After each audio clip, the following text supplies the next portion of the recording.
and he's eating at your ass. No, At the because it's same not. I time. mean, it's very Chandler. Close your ears. It's like soft. So you don't want that up your. I can figure it out.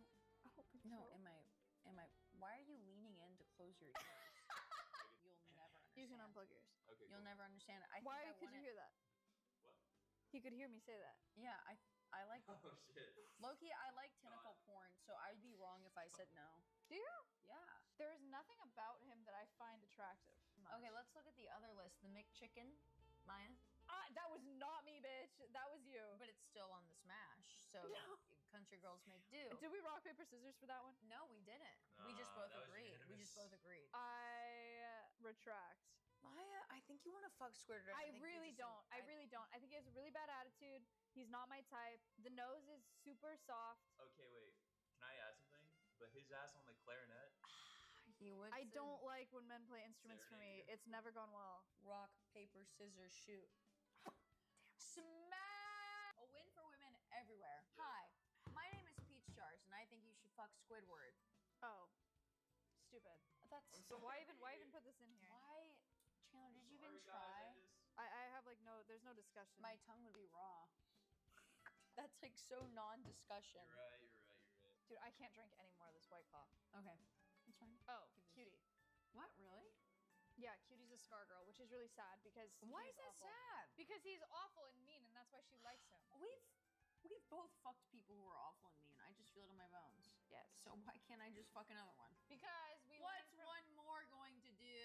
Because we learn from our mistakes. I don't like his vibe. No, he's too mean. Rock, paper, scissors, shoot. Fuck! Pass. I want his claws on my ass so bad. Next guy. I'm just having fun with my friends. Ew, what is that? It's anger Have you from seen Inside Inside Out. No. Let me answer for both of us. Pass. Pass? Okay, I don't like him. He's so cringe, dude. He gives me the ick so bad. He's giving me the ick right Nothing now. happens, No. and he's just like, it's Ew. so. right now. He Ew, is. I don't like- He okay, is a pass. desk slammer. He is Yeah, a everybody's drywall passing. puncher. Hey yo. Let me see. Oh, okay. It's the guy from Stitch. Lilo and Stitch. He was the really nice one. He was really like I kind of want to fuck the one that dresses like women, though. I would rather fuck this one than that I one. kind of want both. I like this one better than that one. And Do like, you think he'd have two? Yes. He's an alien. No, he's got 4 Oh. legs. He's got 2 penises Yeah. for sure. He has 4 Smash. options, Yeah, Yeah. no, smash. I give him a hemi penis for sure. And it's What's thick. what's the quad penis? A No, I don't want echidna. that. I don't want that. I don't want more than 2.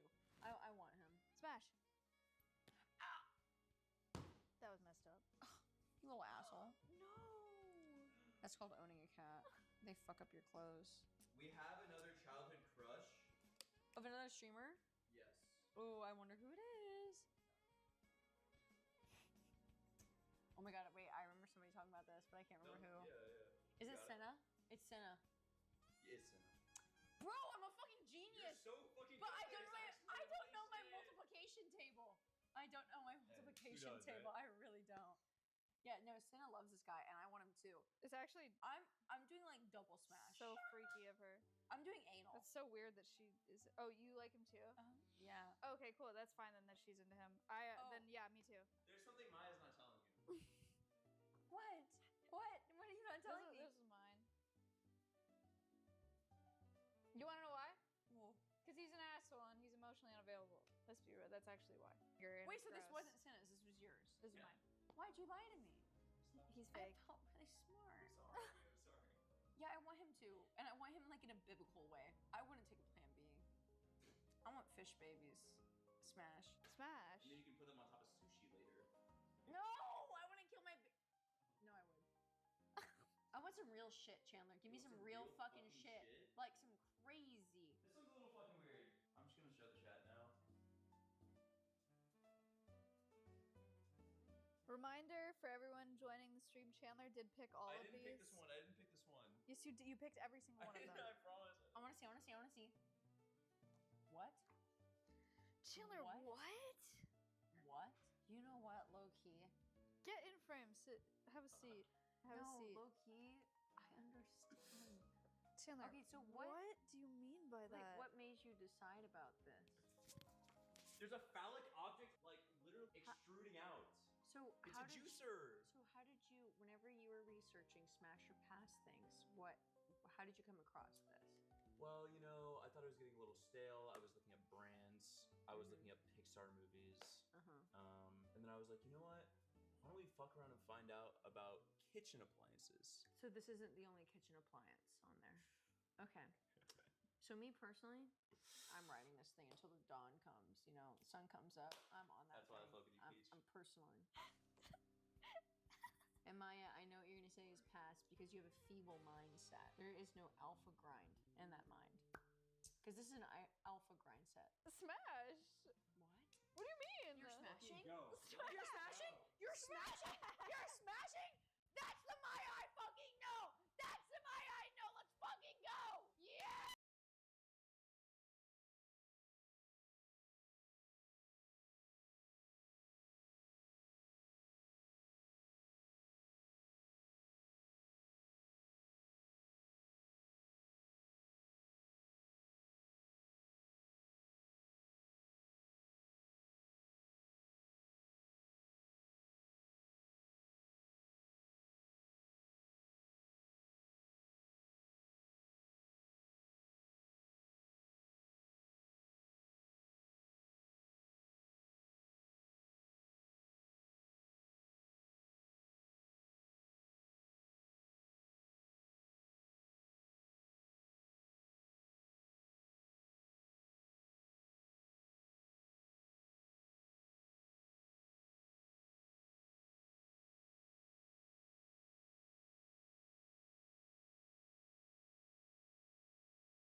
Hello everyone and welcome back to my channel, where I cover vampires, werewolves, and other supernatural creatures. In this video, we're going to take a look at The Master from the television show The Strain, created by Guillermo del Toro and Chuck Hogan. The show is based on the book trilogy of the same name, also created by Guillermo del Toro and Chuck Hogan. I want to look at the origins of The Master, his connection to the Archangel of Death Ozriel, and what made him unique among the 7 ancients. If you enjoy videos about vampires and other supernatural creatures, leave a like and subscribe for new videos every week. Before we get into the ancient vampires, I'm very happy to announce that Bespoke Post has returned to sponsor another video.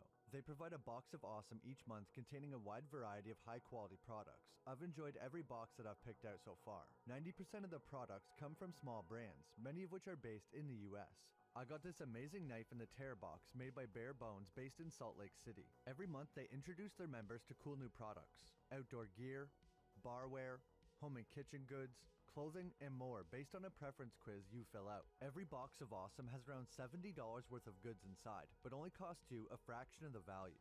Each month you'll get a box of awesome assigned to you, and before it's shipped you'll get a preview of what comes inside. You can decide if you'd like to 1. Keep it, 2. Swap it for a different box, or 3. Skip the month entirely for no charge. You only pay for what you want, plus they're always adding new boxes. This time I got the Terra Box that comes with a field knife, detox scrub bar with gold moss and activated charcoal, and an Audubon bird call, which will attract all different songbirds. So far I like using the bird call to mess with my cat. This knife, made by Bare Bones, is really unique. Everybody I show it to wants one. Its design is based on the traditional Japanese multi-tool called the hori hori. Their version has a normal edge on one side and a serrated edge on the other for cutting through anything. It also has this notch for cutting twine or fishing line. Plus, it also doubles as a bottle opener. The blade of the knife has a curve, so it can be used as a shovel if you need to dig, and it has depth markings. You can even hammer things with the pommel located on the back of the bamboo handle. Last time I got the Bullseye box that came with these throwing knives made by Titan International, a sheath to store them in, and a canvas target for practice. I'm still having a lot of fun with these. You can get 20% off your first box of awesome. Just click the link in the description and use code KOGAN20 at checkout. Or you can go to bespokepost.com/Kogan20.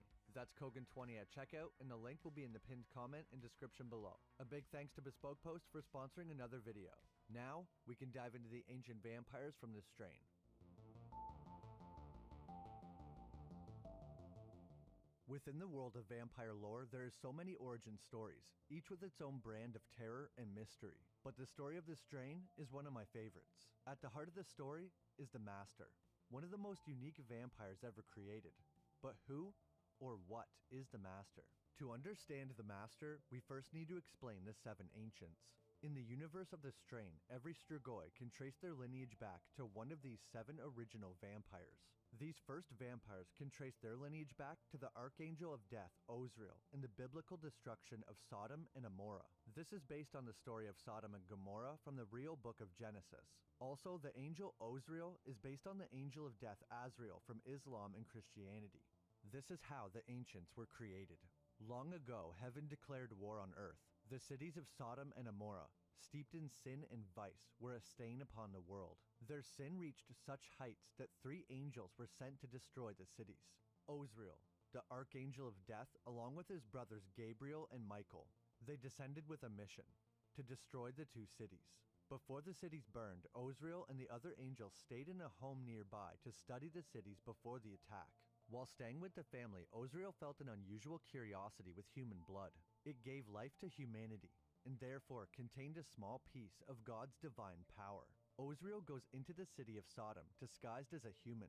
The angel is beckoned by a woman working in a brothel. Overcome by a dark curiosity, he bit her neck and drank her blood. This act only ignited an insatiable bloodlust within the archangel, and the 2 cities lie in ashes. But Osriel, still caught up in his thirst, attacked his own brother Michael, drinking his silvery angelic blood. For this horrible act and fall from grace, God would punish the angel. Osriel was pinned to the earth by a blinding beam of divine light. Then the other angels cut his body into 7 pieces and scattered them over the earth. Each one of these 7 pieces would fester in the ground, and some of the angel's supernatural power would seep deep into the dirt. At these sites would be the birth of the worms. Each ancient is made up of the white and the worms. The ancients are more of a sentient substance that inhabits a body, able to move from host to host if their body becomes damaged. All ancients have probably possessed multiple bodies. The site that the Master originated from is known as the Black Site. It is located on one of the 1,000 islands in Lake Ontario bordering the United States. We are never told the specific locations of where the other ancients were born. We are also not told exactly how old the other ancients are, but we are told the Master is the youngest among them, the last to manifest into a physical form. As far as we know, the Master is around 3,500 years old, but could be older. This means it's very possible that the other ancients could be upwards of 5,000 to 10,000 years old. The ancients have existed for millennia and have witnessed the rise and fall of empires. While they keep to the shadows, their influence is vast, and they have many loyal followers. For a long time, the ancients all worked together, but they were split into 2 groups. The Master and 3 others resided in the Old World, aka Europe and Asia. The 3 other ancients lived in the New World. These are the 3 seen in the TV show, living in the secret location under New York City.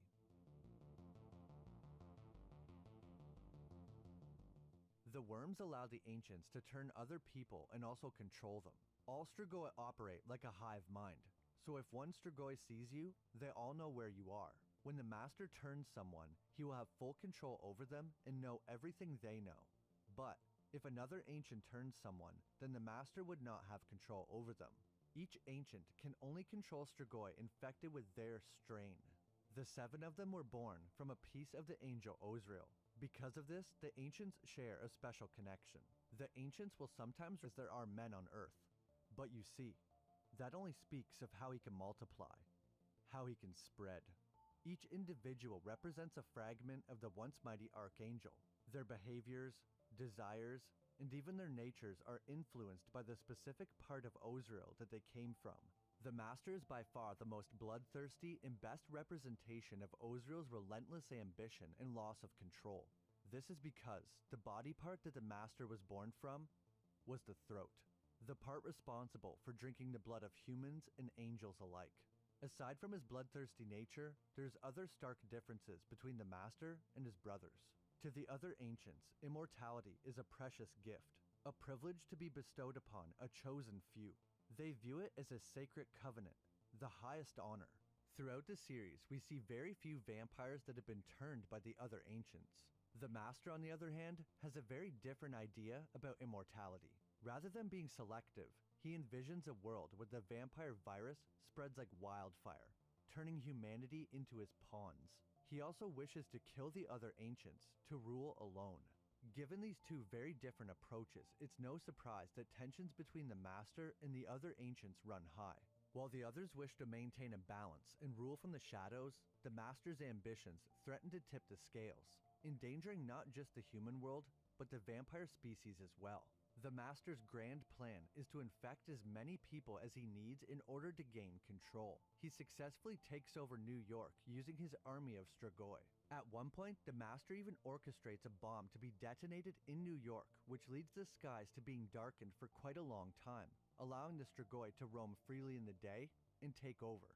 The Master has giant farms built to harvest blood from humans. If the Master gets his way, all humans will be put into these camps and treated as nothing more than food.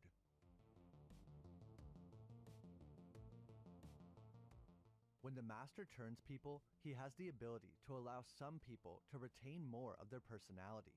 Usually, Strigoi turn into a mindless creature, a drone for the Master. However, some like Eichhorst and Kelly Goodweather keep their personality and have more free will and control over their own actions.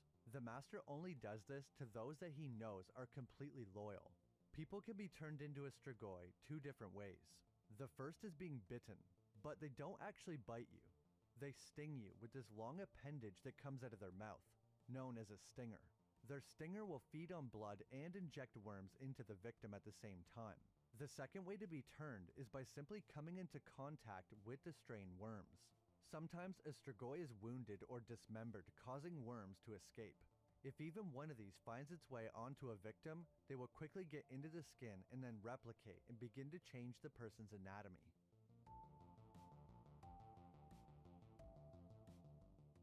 The ancients can transfer to a new host. They do this by regurgitating the crimson worm along with all the other worms into the new body. Normal Strigoi are similar to rodents because they have no gag reflex. This is what allows the humans to poison Strigoi with blood thinners. The ancients, however, can regurgitate the worms to transfer bodies, so they probably can't be poisoned in the same way.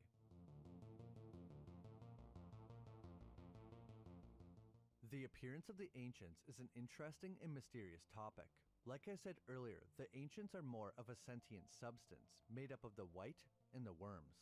In the TV show, each ancient also has a special crimson worm that is said to carry the consciousness. It seems that over a long period of time, a strange phenomenon occurs. The longer the ancients stay in a particular body, the more they begin to look like one another, a testament to their special connection. The three ancients in New York had been inhabiting these bodies for centuries, possibly millennia, and as you can see, they look completely identical. It's like after a long enough time, they begin to resemble the Archangel Ozriel. The Archangel was said to have completely smooth features and was asexual. This is very similar to the ancients. Smooth, featureless creatures that lose their reproductive organs.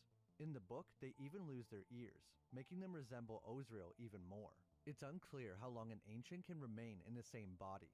The Master at one point has to switch bodies because he said it was dying, but this could have been from sustaining too much damage, not the body starting to die from being too old. I think it's possible that even if they weren't damaged, that because the ancients lived so long that every once in a while they would need a new host. We never see any of the other ancients switch bodies though. I wonder how long it takes from possessing a new body to looking like this.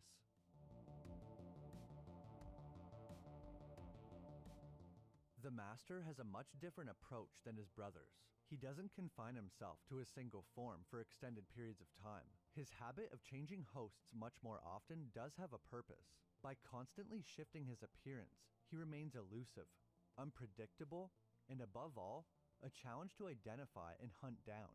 You can also notice that every host that the Master chooses is a very deliberate decision, a body that serves a particular purpose in his grand plan.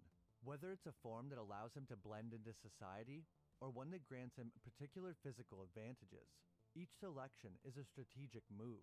We see the Master inhabit 3 bodies throughout the series. One of his most famous forms was when he inhabited the body of Yusuf Sardu, a man afflicted with giantism. This gave the Master an obvious physical advantage in imposing form. Much later, the Master takes over Eldritch Palmer's body to use his influence and gain his memories. So when an ancient takes over a host, they gain all their memories.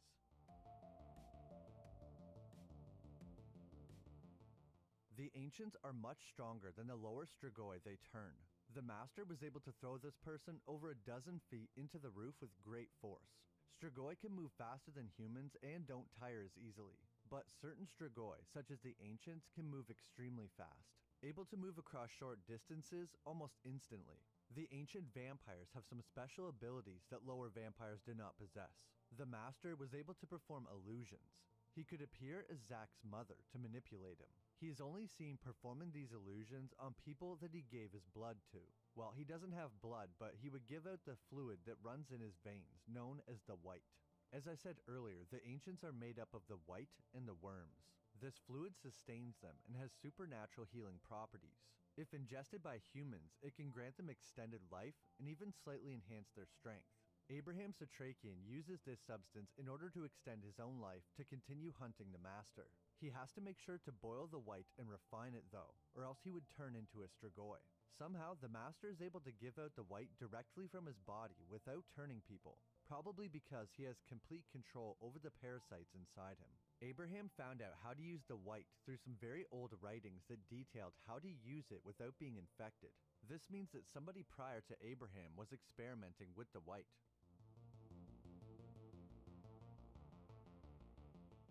Ancient vampires are capable of having children. Kinda. Strigoi actually lose their genitals and resemble the archangel Ozriel, being asexual. However, there is a way for them to reproduce.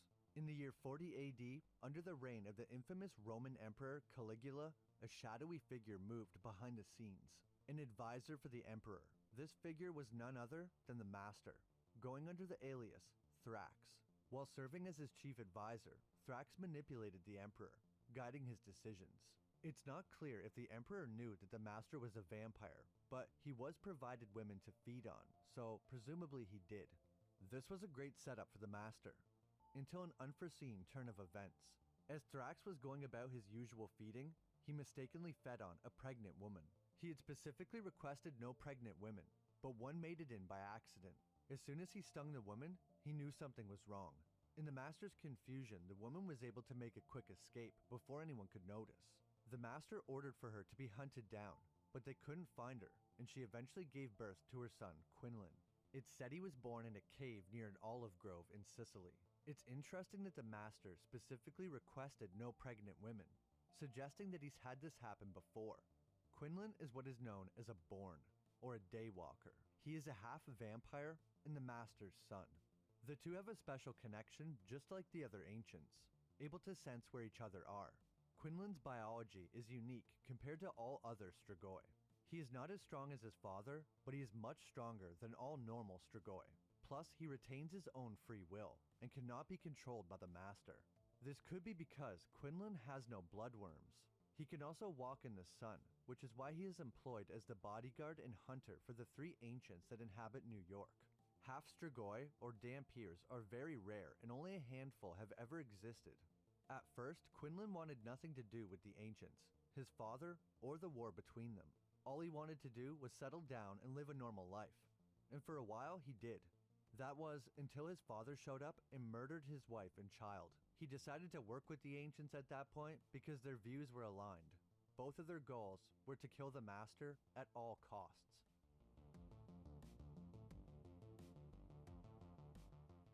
There is a special breed of Strigoi known as the Feelers. They are children that were born blind, and after being turned into a Strigoi, they are granted superhuman speed far beyond normal Strigoi, and ESP, extrasensory perception. It's a kind of special vision that goes beyond the physical world. These special vampires are created by taking the children who were born blind and burying them in a special dirt known as the loam. This is dirt from the Master's coffin, and given its ability to grant supernatural abilities, I think it's the dirt from the Black Sight, the original dirt that created the Master and had a severed piece of Ozriel seeped into it. It would explain why the Master would keep some of this soil and how it would be able to grant extra abilities. Whenever the Master seeks someone or something, he will send the feelers. They are also extremely deadly given their speed and stealth.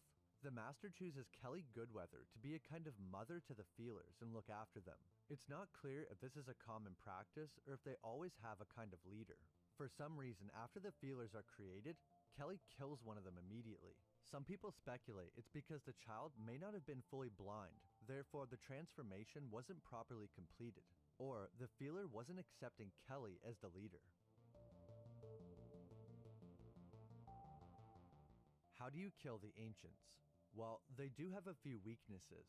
Sunlight will burn them, but will not set them on fire.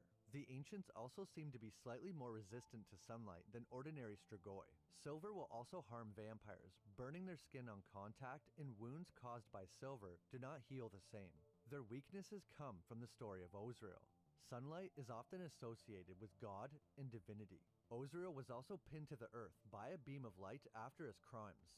The weakness to silver comes from the silvery, angelic blood that Ozriel tried to drink in his frenzy. The TV show also has scientific explanations for why vampires are harmed by these things. Sunlight and silver have germicidal properties that can destroy the strigoi virus and prevent healing. The ancients are much different than normal strigoi though. To kill the ancients, you must destroy their body completely, including the special crimson worm inside them. This differs slightly between the show and the books. In the TV show, the Master was killed by luring him underground and setting off a massive bomb, destroying his entire body and the crimson worm inside. However, in the book, destroying the ancient's body alone isn't enough. They also had to detonate a nuclear bomb on the Black Site, the Master's place of origin, which was in the Thousand Islands. By the end of the story, the ancients were all dead, and after the Master was finally killed, all 7 parts of Ozriel's consciousness were reunited and welcomed into heaven as one being.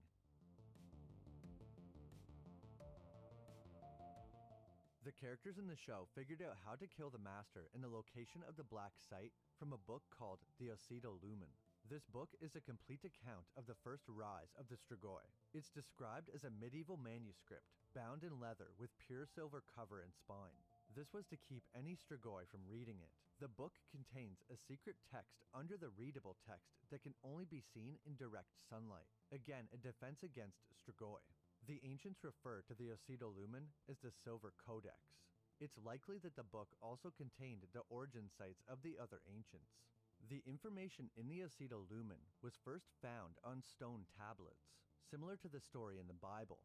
When the characters in the show are studying the book, we see a seal of Hagenti. I'm sorry if I'm pronouncing that wrong. In demonology, Hagenti is a president of hell, ruling over 33 legions of demons.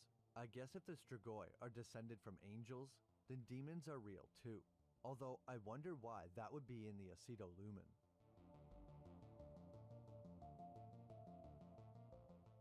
That's my video about the Master from the Strain. If you're interested in the Strain, I have another video that covers absolutely everything. I made this video so I could have another chance to do a deeper dive on the Ancients and the Master, because he's such an interesting character. Probably one of my favorite vampire villains. I've said this before, but I love the way Guillermo del Toro writes the lore for his movies and how he ties it in with religious themes. Eventually, I want to cover his movie Kronos, which is another really interesting take on vampires involving an ancient scarab. Let me know if you guys would like to see that. If there's any other movies, TV shows, or video games you want me to cover,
The problem started with a book.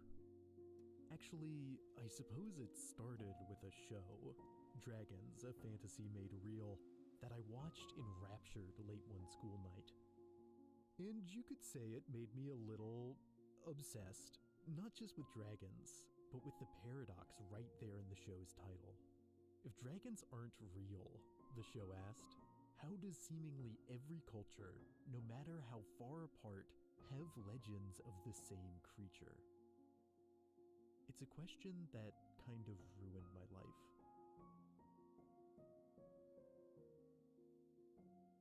Who are you? I'm the toy dragon. There's one obvious solution to the dragon paradox, 7-year-old me would have told you. Dragons are real animals. They can just, turn invisible or something, and that's why scientists haven't noticed. And to be fair to my younger self, the worldwide predominance of the dragon myth is genuinely remarkable. There is a fascinating anthropological mystery we need to unravel here. But young me wasn't here for that. I was going to prove that dragons existed as living, breathing creatures. So I went to a primary source. I had a few dragon books when I was younger, but really I had one dragon book. Dragonology is the text that truly began to slow cook my mind with dragon fever. These pages seem to contain answers for my every burning question. How dragons breathe fire, how they took flight, the consistency of their dung. And the whole thing was written from the perspective of a fake naturalist. It's really no wonder I treated it like an actual guidebook. It's really no wonder I became so obsessed. Yet there was a problem. None of my sources were lining up. Books and documentaries disagreed on whether dragons were friendly or aggressive, two-legged or four-legged, a few meters long or a few hundred. Looking directly at global myths and legends only frustrated me further. Everything seemed inconsistent, like these things were made up. But I wasn't ready to give in. Obviously, I reassured myself, there are multiple species of dragon, and different cultures have interacted with different ones. This taxonomy-based explanation for divergences in folklore was the loophole many of my favorite pieces of dragon media employed anyway. So I began to obsessively categorize the dragons of fiction and mythology, disqualifying interpretations that failed to meet my invented criteria.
criteria for real dragons. If a dragon had hair, not a dragon. If it couldn't fly, not a dragon. If it sang about reading, actually those dragons got a pass. I thought the blue one was cool. Looking back, this full-blown fixation on classification is kind of funny and kind of, I spent a lot of time wandering into imagined realms during this period, researching and looking for dragons, and though I remember being happy, I also remember feeling isolated, and just generally confused about why everyone seemed to interact with the world so differently than I did. And somehow, I thought the solution was to talk about dragons more. I felt that if I could explain the topic well enough, if I could disentangle the taxonomy and solve the paradox, I could, I don't know. So it almost felt like fate when at the peak of my dragon-themed social idiosyncrasy, DreamWorks released the first How to Train Your Dragon film. A story about dragons, but also otherness, maturity, empathy, loneliness, and being an outsider because you like dragons too much. Yeah, it's no surprise this movie struck a chord with my young self. At its core, How to Train Your Dragon explores why a social outsider might sympathize with or even relate to the non-human or monstrous. At the start of the film, lead character Hiccup desires societal acceptance, which in his Viking culture requires physical strength and an unthinking readiness to commit violence against a demonized other, in this case dragons, two traits he distinctly lacks. When he finally gets the chance to kill a dragon and gain approval, his guilt prevents him from finishing the job. I did this. Instead, he nurses the creature back to health, and though Hiccup believes the reason he befriended the dragon instead of slaying it is because he's weak and an overthinker, it becomes clear the real reason is because he couldn't help but connect with the dragon's plight. He encountered a frightened, lonely, ostracized being and saw his own reflection. Now, I'm not going to act like young me was conscious of all these themes. I was mainly pulled in by the dragon's designs, the music,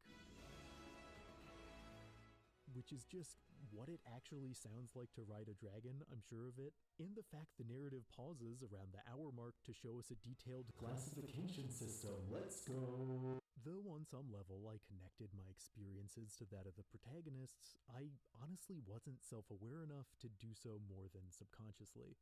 I remember thinking, wow, it sure would be tough to be an overly obsessive social castaway. Good thing everyone thinks I'm the coolest. It can be a challenging thing to reflect on your past self. I was cleaning out my childhood attic recently, and I found some old dragon drawings that brought back mixed memories.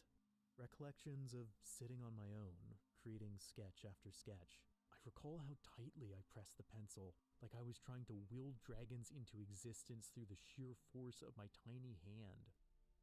In the book An Instinct for Dragons, anthropologist David E. Jones theorizes that creating art of draconic monsters is a deep-rooted human instinct derived from an intrinsic fear of reptilian predators. Although most scholars disagree with Jones's findings, I certainly recall my art coming from someplace primal.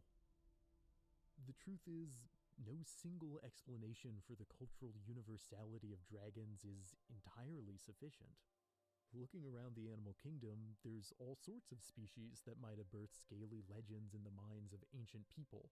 Hell, the very word dragon comes from the Latin draconis, a term synonymous with large snake. But not all cultures with dragon myths exist in proximity to formidable reptiles. Dinosaur fossils have a broader distribution, and one can certainly imagine how such remains might also conjure draconic images, but direct connections are difficult to prove definitively. The anthropological origins of dragons likely aren't a straight line. Fiction is simple. The truth is, well, it's messy. I think that's part of why child me held so tightly onto the idea that dragons were literal creatures. I wanted them to be direct, categorizable, something that I could understand and control. I could at least know my dragon facts. Perhaps it's only natural for those who struggle or have struggled with human interaction to seek knowledge of the monstrous. I've been rereading Ryoku series monster-centric manga Dungeon Meshi now that it's being adapted into an anime, and it's kind of wild how closely parts of it track with my personal experience. Well, in a way. What begins as a standard fantasy adventure narrative quickly goes off the rails, as the protagonist, Laios, an archetypal knight in shining armor, is revealed to be a monster fanatic determined to study and, cook every creature in the dungeon. It's like Lord of the Rings meets an episode of Chopped. It's so unapologetically bizarre. But Dungeon Meshi ultimately offers a surprisingly nuanced reflection on what it means to process the world differently. Through the series, we're shown Laios cannot pick up on social cues the same way as his peers, nor does he recognize that most people don't want to hear a never-ending barrage of monster facts. Though often framed through a comedic culinary lens, Laios' desire to comprehend the non-human ultimately stems from his difficulties connecting with the human. Perhaps Dungeon Meshi's greatest achievement is its ability to pull you into Laios' perspective.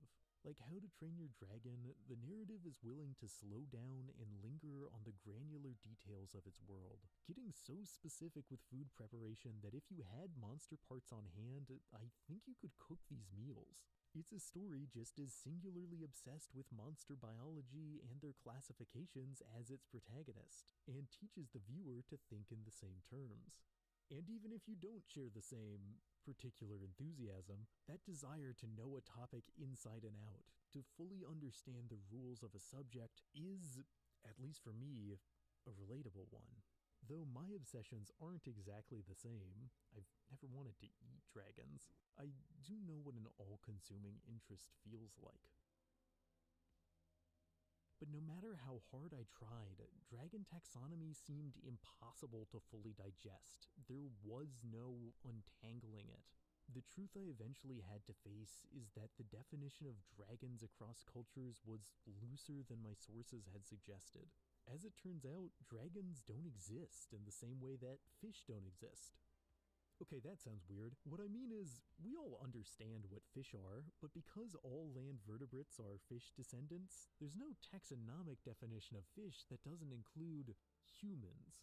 Lots of animal taxonomy gets blurry in this way. Like, reptiles make sense as a category of similar-ish scaly creatures, but since birds are descended from dinosaurs, they technically fall under reptilia too, which does not feel right. That doesn't mean these terms are useless, just that life's categories aren't as orderly as they seem, and folkloric nomenclature like dragons work the same way. In my attempts to make dragons fit an inflexible structure, I remember following models I'd seen in books, labeling wingless dragons as drakes or legless dragons as worms. But really, all I was doing was applying false rigidity to terms that, in myth, were more fluid.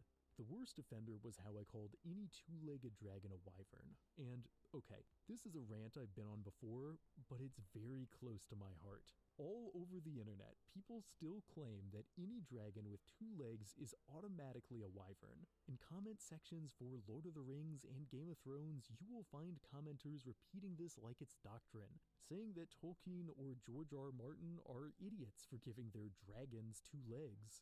Those are obviously wyverns.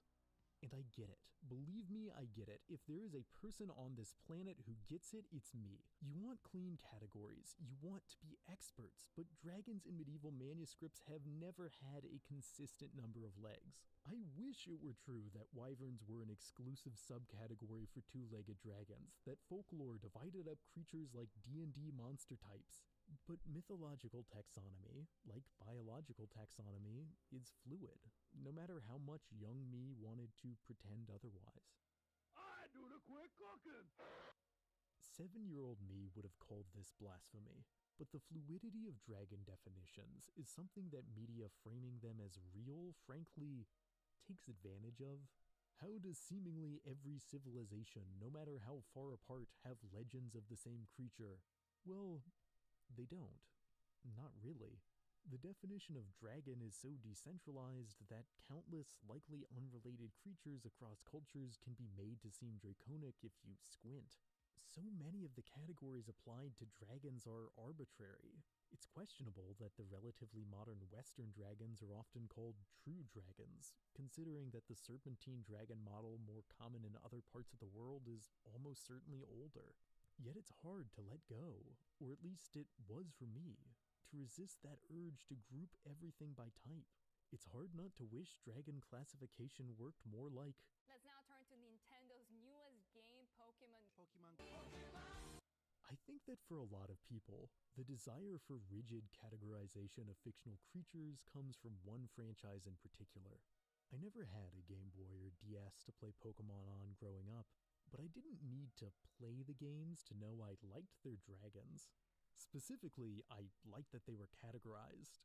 A series all about types, Pokemon seemed made for me. I remember how ecstatic I was when I finally got my hands on an old Pokemon encyclopedia at a yard sale. Finally, I thought, here's a franchise that values creature classification the way I do. But pedantic little complainer that I was, I remember vocally objecting to what Pokemon placed in the dragon type. Many of the creatures bestowed that title hardly seemed scaly, scary, or dragon-y enough to be deserving of the designation, and other Pokemon I thought should qualify didn't make the cut. I always figured this was just a me thing, but while researching for this video, I found out that lots of people share my opinion and have taken to the internet to complain. People have strong feelings about Pokemon classification, a fact I learned when I mixed up the regions in my old Pokemon biology video, which is still the mistake I've gotten the most comments about. And I think that's great. Seriously, I understand that kind of passion. But in the case of Pokemon's dragon type, I wonder if we're being a bit too harsh. Dragons in folklore aren't as consistent as we like to pretend. If medieval artists didn't have to limit their imagination with what counted as a dragon, maybe Pokemon artists shouldn't either. Maybe forcing things that are made up to follow strict taxonomic parameters is a little limiting. Weirdly enough, I actually think the How to Train Your Dragon series is what eventually allowed young me to overcome my obsession with fictional rigidity. Because those films almost completely threw out the plot of the original books, and I remember not caring. And this was at the age where if an adaptation was even slightly different from the book, I took it upon myself to care. A lot. But these films had their own themes, and needed to rework how dragons function conceptually to fit those themes. In the books, Hiccup's dragon Toothless is this weedy little thing, not an intimidating personification of the unknown, and Vikings and dragons get along from the start. But directors Dean DeBois and Chris Sanders recognized a narrative about an outsider connecting with the monstrous required a rework of the established lore. And even young me could admit it made the story better. For the first time, I remember considering if fictional uniformity was perhaps a little juvenile. I wish I could say my fixation on dragon classifications ended peacefully, as the natural result of outgrowing the subject. But that's not what happened. On the cusp of my teenage years, fear of seeming immature, of being an outsider, led me to go full scorched earth, trying to erase any record of my childish interests. You might have noticed I used a stock image for my Pokemon encyclopedia. That's because I threw the real copy away. And I wanted to throw my dragon books away too. I would have if they hadn't gotten lost in a box years ago. The same is especially true for my drawings, which to preteen me were, as something I created, an excruciating reminder of the person I used to be. If they hadn't too been forgotten, I honestly might have burned them.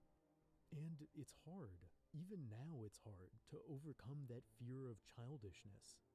There is still, on some level, someone else's voice in my head telling me I should laugh at and belittle my past self for... what? Having an imagination? I said at the beginning of this video that the question of how so many cultures have legends of the same creature kind of ruined my life. That's honestly not entirely fair. Yes, dragons, a fantasy made real, just appeared on TV one day with footage of what looked like a real scientist finding a dragon's corpse. Yes, that convinced me that dragons were real, kicking off a lifelong fixation, but is that the documentary's fault? The narrator guy does say, what if the legends were true? It was 7-year-old me who heard the legends are definitely true and it's your job to prove it. To be honest, I was probably always going to turn out the way I did. It's just how I was made. It's a curious thing to be born different. You can feel the shape of this person you were expected to be, and you find yourself wondering why you aren't that person. And I still don't know exactly what's up with me. I don't have the precise label or category for it. I think I'm alright with that. Likewise, as I'm sure you've probably guessed, there is no single solution to the dragon paradox, which, yes, I know isn't strictly a paradox. And maybe it's a grown-worthy conclusion that the real answer was the friends or dragons we made along the way, but that feels right to me. Dragons have been with us since civilization's beginning. It's actually possible that, like most languages, all draconic myths stem from the same ancient root. It's also possible that making dragons is just something that humans do. That we independently find them in pieces of driftwood, in bends of rivers, in the patterns of the sky. There's evidence that a 3rd century Chinese historian labeled dinosaur fragments as belonging to a dragon around the same time peasants did the same thing with whale remains a continent away in Central Europe. And when I think about these past humans, linked through how they chose to imagine a more exciting explanation for the phenomena around them, I like to picture a connection across time to my younger self, doing the same thing. I've spoken in past tense a lot in this video, about who I was, the person I used to be. But I mean, a quick glance at my channel and the sheer number of dragons and creature classification videos I've made, and it's clear that's all still a part of me. I've just found ways to manage my obsessions and channel them into new outlets, and though teenage me might be mortified, I think it's important to make peace with your past selves instead of trying to bury them. While making this video, sorting through the remnants of my childhood, I started thinking about how I haven't drawn anything in a while, so I picked up my pencil again. Dragons still fascinate me, and it's clear they still fascinate the world as well, continuing to be part of culture, changing forms as worldviews shift, never but so beholden to strict categories. I wouldn't want it any other way. And as always, thanks for watching. This ended up being more of a personal essay than I had anticipated.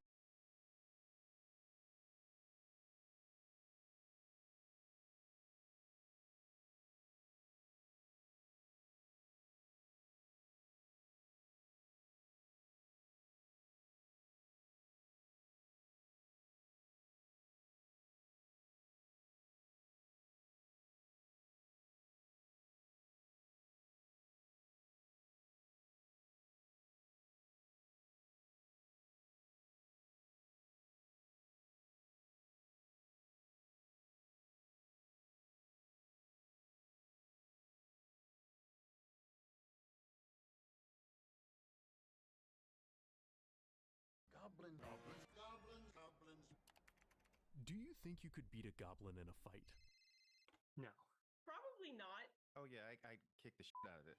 I've fallen down a bit of a rabbit hole recently. See that 93% of those who voted in the poll voted for goblin mode. Because here's the thing.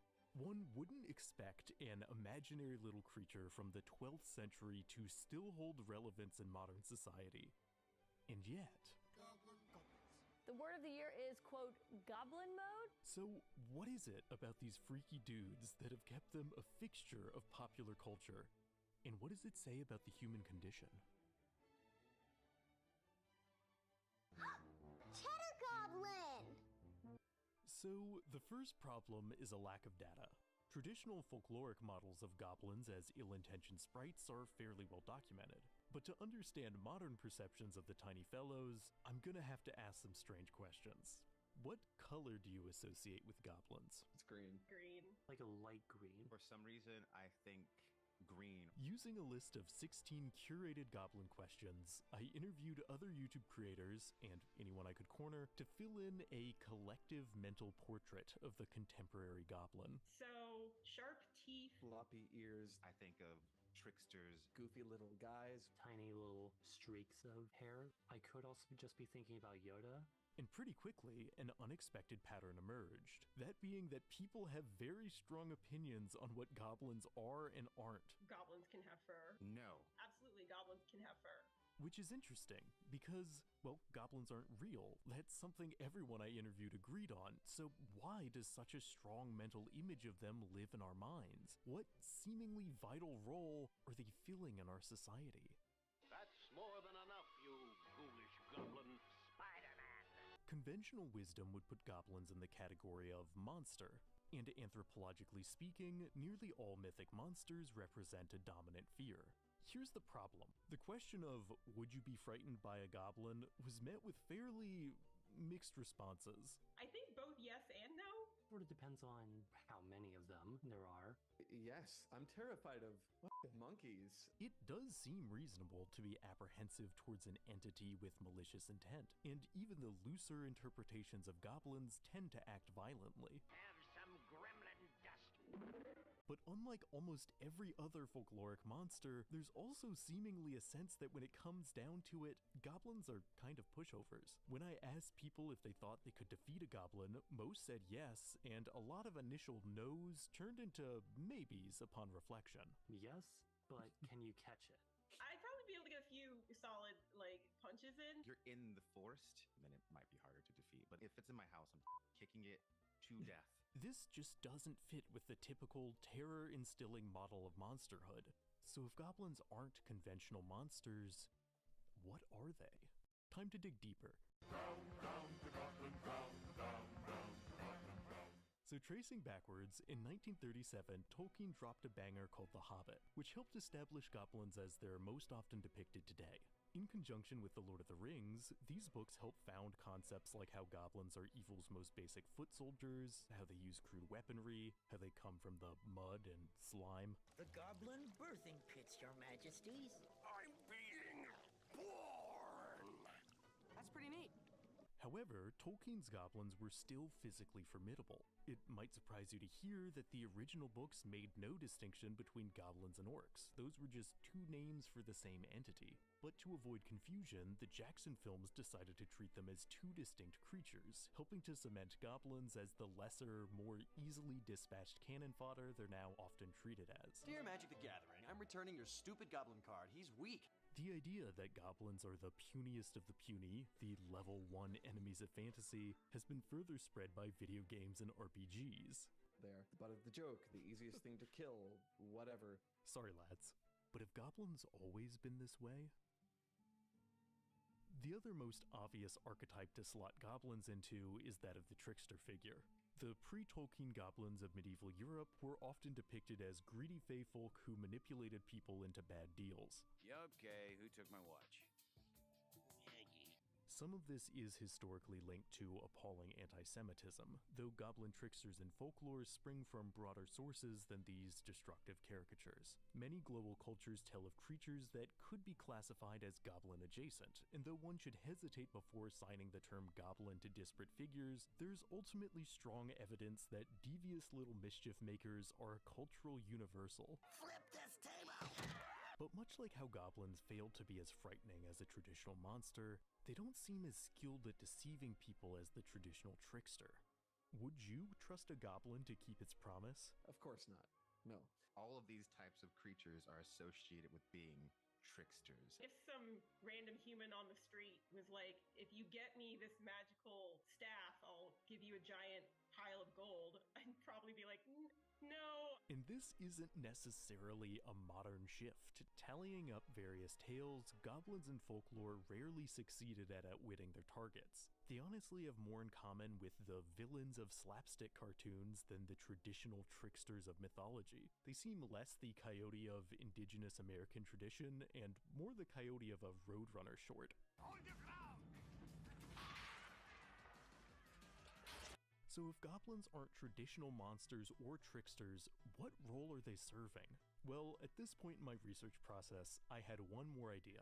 There is a long history of house sprites, often labeled as goblins, being used to rationalize why household objects so often go missing. Trolls exist. They steal your socks, but only the left ones. What's with that? These sorts of legends likely serve to make mundane misfortunes more exciting, so I figured maybe that idea still holds true. Would you be excited if a goblin was behind an object disappearing? I'd be kind of freaked out. I would not be excited at all. That would ruin my life. How would you ever recover? Huh. Okay, so sounded like a no on that explanation. I needed to change tactics. I figured it was possible that a lack of a concrete definition for goblin was skewing my results. After all, historically the term was something of a catch-all. There was no clear division between things like gnomes, fairies, and goblins. So I devised a test to see if that's still the case, and the results were... That's a goblin. A goblin. A goblin. Definitely could be a goblin. That's gotta be a gnome. That's a garden gnome. That's gotta be a fairy. He looks... Oh, wait, no. I didn't see the wings. The wings scream fairy. A goblin.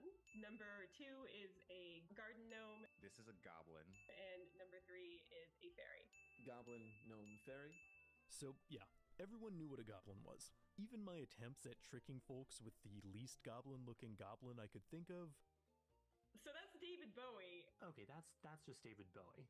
Still didn't work. He was the Goblin King in that, right? Absolutely. The babe with the power. Power of voodoo. Evidently, everyone interviewed had a clear mental image of goblins, yet I was no closer to figuring out why goblins are so enduring. But I could get to the bottom of this. I had to. Can I ask what made you want to ask this question? My interest in goblins is not a recent development.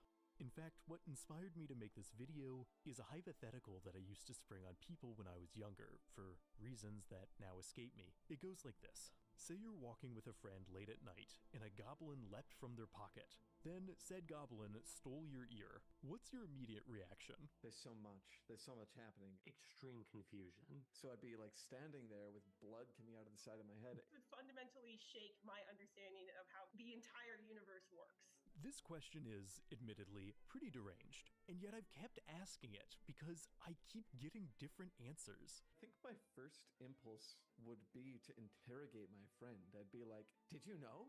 My reaction would be to confront it or chase after it. Silly as it may be, people engage with this hypothetical extremely thoroughly. There is something about it that captures the imagination.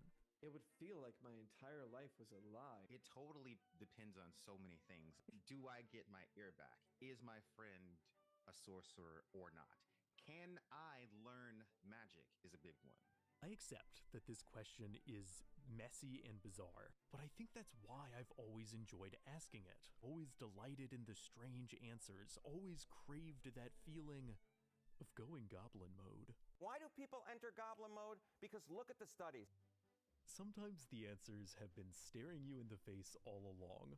In 2022, Goblin Mode, defined as the rejection of societal expectations in a hedonistic manner, was named Oxford Dictionary's Word of the Year. At the time, I was glad to have my unhinged fascination with the creatures be somewhat validated, but it wasn't until late into making this video that I considered the significance of this trend. Because it's a pretty big shift, right? To see goblins as aspirational, to seek to emulate their greedy, messy, and chaotic lifestyle.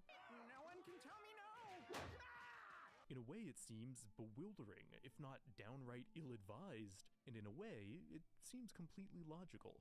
It's a response to this idea of on social media, everyone's, putting on makeup all the time, making things look so good. If I've concluded one thing from my research, it's that goblins are folklorically destined to be failures. Failed monsters, failed fighters, failed tricksters. But wouldn't that take the pressure off if your narrative burden was not to be a protagonist, but some unimportant, skulking creature unencumbered by lofty expectations? Now more than ever, there is pressure on humans to be perfect. Perfect in a way that ignores the fact that we, at our core, are creatures. In our current culture, to live without performance, to accept one's own visceral oddities, has become something of a radical act. So is it any wonder one might find philosophical solace in those iconic little freaks? People want to be happier, so they're going goblin mode. I have to wonder if that, more than any other factor, is what has made the goblin archetype so enduring. The simple joy of seeing a gross, feral creature and thinking to yourself, that would be nice. And okay, I cannot say with any confidence that when ancient people looked at depictions of goblins, they saw a cathartic embodiment of the id. Maybe they looked at goblins and just went, ah! But I do know this. I am something of a reserved person in my personal life, who would rather miss a bus than ask someone when the next one comes. So where did I find the energy to ask a bunch of very patient people such bizarre questions? Was that my inner goblin manifesting, working through me, ignoring social guidelines? And seeing how everyone I interviewed had fun, is it such a bad thing to occasionally indulge one's inner goblin? I've been wondering lately if goblins have even more to teach us. Deep into the rabbit hole of research, I discovered the Goblin Core subreddit, which to my surprise was not filled with images of tiny gremlins, but instead snapshots of mushrooms and moss. Even more surprising was that it was a community of over 100,000 people.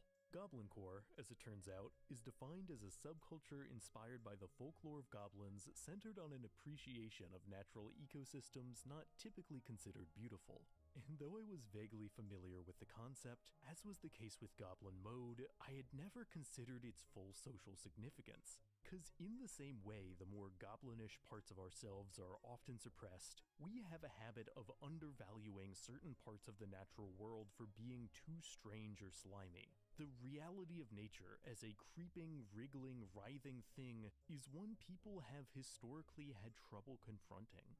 In this way, mushrooms are the perfect representation of this trend. Aside from possessing a certain je ne sais quoi of goblinness, you know what I'm talking about. In the Middle Ages, fungus was associated with devious fey creatures, with rings of mushrooms considered the gathering place of otherworldly spirits. With the role they play in breaking down dead matter and their potential to be poisonous, it is in some ways understandable that such life forms would be the impetus for various dark legends. But mushrooms, like most aspects of the natural world, are not deontologically evil. In fact, they play a critical role in the health of most ecosystems. Their task of decomposition might not be pleasant, but the unpleasantries of nature are no less important. They might even be worth placing on a pedestal. As our culture has reevaluated the value of things which are goblin adjacent, perhaps it should come as no surprise that depictions of goblins themselves have gone through a quiet renaissance. From Dungeons and Dragons to video games, more sympathetic portraits of goblins seem to be emerging. And if you're familiar with the arc most historical monsters have followed, this shouldn't come as a surprise. I've discussed before how the longer a monster exists as a cultural touchstone, the more likely it is that creative works will emerge that consider said creature's perspective. This is probably the natural result of human empathy, where the more one is exposed to depictions of a non-human entity, the more likely it is they'll find something relatable about them. I actually remember the very moment this happened to me vis-a-vis goblins. I'm starving. We ain't had nothing but maggoty bread for 3 stinking days. So, there's this scene in the Two Towers where a group of goblins, in this version orcs, are debating with the Uruk-hai whether or not they can eat the hobbits. It's a pretty freaky sequence, and not one that necessarily invites you to consider the social complexities of the monsters involved. But as the scene wraps up, an orc disobeys orders, and the lead Uruk-hai beheads him and says, "Looks like meat's back on the menu, boys." Okay, I know it sounds trivial, but this line really threw me when I was younger. Because orcs have menus? They understand the concept of ordering cuisine based on personal preference? It just brought up so many questions. Are there orc restaurants that they go to after assailing Middle-earth? Do they have a tipping culture? And if these menus are a written list, does that mean there's orc literacy? Is there a market in Mordor for, like, orc books? I recognize that pondering the potential intricacies of orc culture is not the point of this scene. Right after the line drop, all the orcs straight up eat the dead one. But I think questions of orc-goblin complexity is a natural byproduct of how much time the films spend with them. Like, I also love the scene where an orc argues with Saruman over realistic production output like a beleaguered HR rep. I want them armed and ready to march within 2 weeks. But my lord, there are too many. They cannot all be armed in time. We don't have the means. And I think it's telling that the internet has taken note of how relatable the scene is. I obviously don't approve of Mordor, but an orc or goblin's lot in life is not irrelevant to us. Even though new cultural conceptions of goblins and goblinness have begun to emerge, I wasn't entirely sure what those I interviewed would make of sympathetic goblins. Do you think a goblin could be friendly? The possibility of them not being friendly seems like weirder to me. I could befriend one of them the same way I could imagine befriending a soot sprite out of a Miyazaki film. If I was friends with a goblin for a really long time and I asked him, like, can you help me move this weekend? And he was like, yeah, I'll be there, I promise. I would like to think I could trust him. Clearly, more complex portraits of goblins have entered the public consciousness. However, it's equally notable that people object to goblin depictions that are overly tame. It's like someone took a goblin and left it in a glass of water for like a week and everything was worn away. It's the river-smoothed stone of goblins. Ultimately, I think the fouler, more visceral side of goblins is part of what makes them special, even as we reassess whether they should serve as cautionary tales or lifestyle inspiration. Goblins can, and perhaps should, contain multitudes. I started meditating and doing yoga. Now I can see with my heart and smell with my soul. There's a goblin that lives in each of our heads. A feral being, unbound by perfectionism, accepting of failure, content to be a creature. And maybe that's a good thing, even a vital thing. To be able to accept that sometimes what one really needs is to nap, scratch oneself, and eat 200 pretzels. To be able to appreciate the unusual, untraditional aspects of the world. To be able to get a strange, authentic joy out of collecting objects of no particular value and calling it a hoard. All of these are paths towards accepting one's inner self. Perhaps it is no great mystery why goblins are so widespread. Perhaps there are 8.2 billion of them. Also, in terms of smaller numbers that mean the absolute world to me, this channel recently passed 1 million subscribers, which I truly cannot believe. I still run the channel as a one-person show, and I cannot express how unbelievably grateful I am to everyone who is tuned in to this little corner of the internet. I seriously cannot thank all of you enough. And also, shout out to the creators I interviewed in this video, Tail Foundry, Quinn's Ideas, The Octopus Lady, and KH Anubis. They were so great and thoughtful, and everyone should go check out their amazing channels. Links are in the description. Also, thank you to all my friends and family that let me interview them about goblins for hours. And as always, thanks for watching. If you enjoyed this entry, please lend your support by liking, subscribing, and hitting the notification icon to stay up to date on all things curious, because I've got a lot of exciting things planned for the future. See you in the next video. Goblins, goblins, goblins, Goblins. goblins, goblin, goblin, goblins, Goblin. goblin, goblin, Goblin, goblin, goblin. goblins, goblin, goblin, goblins,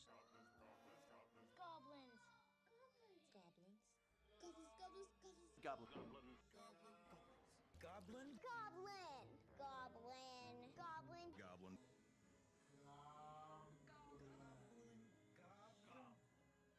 Goblin. The goblins.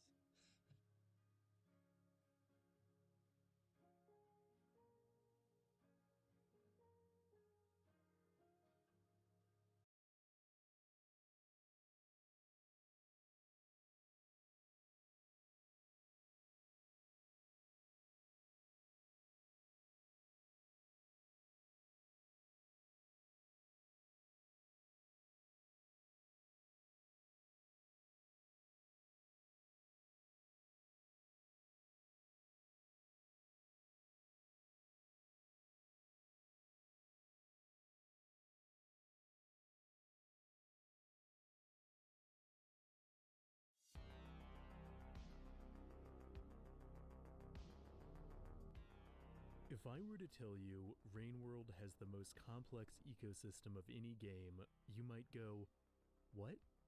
Because Rain World doesn't seem particularly advanced. It's a 2D pixel art game where you play as a weird slug. How complicated could its world really be? While there are other games with fancier graphics and denser lore, Rain World's unique system of procedurally generated animation and complex AI come together to simulate the feeling of a living ecosystem better than almost any other game I've played. So, for this entry into the archive, we'll uncover the fascinating intricacies of Rain World's pixelated biosphere. Now, let's become part of this virtual food chain. Rain World begins with a cutscene showing a family of weasel-like creatures called slug cats struggling to survive. A storm breaks out, and a young slug cat, the protagonist, falls into the drains below, and awakens in a new and unknown environment. The game then quite literally drops you into the ecosystem. It's disorienting at first, but pretty quickly you learn how to live like a slug cat. In this world, you are small but crafty, able to catch and feed on small creatures like the fluttering bat flies. But from your first steps, the animation feels different. And that's because it is. Like most of the creatures you'll meet in Rain World, the slug cat is procedurally animated, meaning its animation is determined in real time through code interacting with the game's environment. Since the dawn of animation, pretty much the only way to get a creature to move has been to hand animate it moving frame by frame.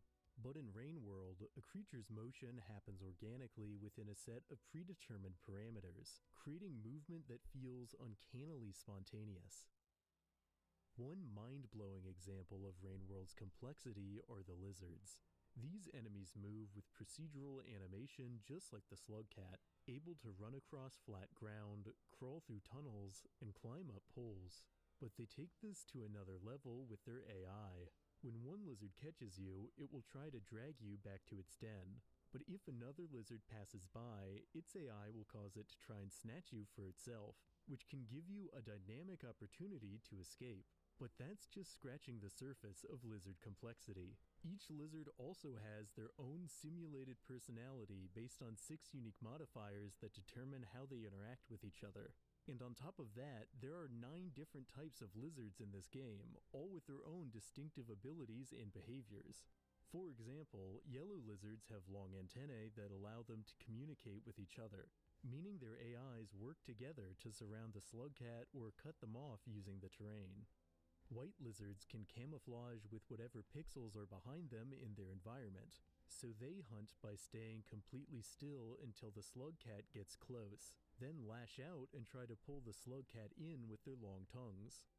Cyan lizards can use bursts of energy to pull off incredible jumps that, when paired with their AI, leads to some of the most hilariously unpredictable movement patterns I've ever seen in a video game.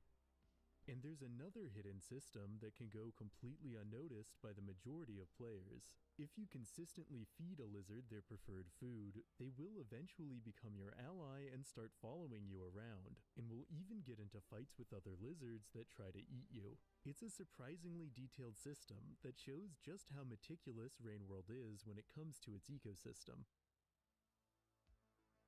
In the next region of the game, far larger predators called vultures sometimes swoop in from above on nightmarish wings. Vultures will also climb after the player and squeeze through gaps, their procedural animation particularly uncanny. While vultures are intimidating, as scavengers they can be scared off if you stand your ground and throw spears at them, which will sometimes cause them to drop their masks, seemingly implying these predators aren't entirely organic. If you hold a vulture's mask in front of you, most creatures will run from the player's slug cat, instinctually scared off by your resemblance to a top predator. Giant orange centipedes also lurk in the recesses of this ruined landscape.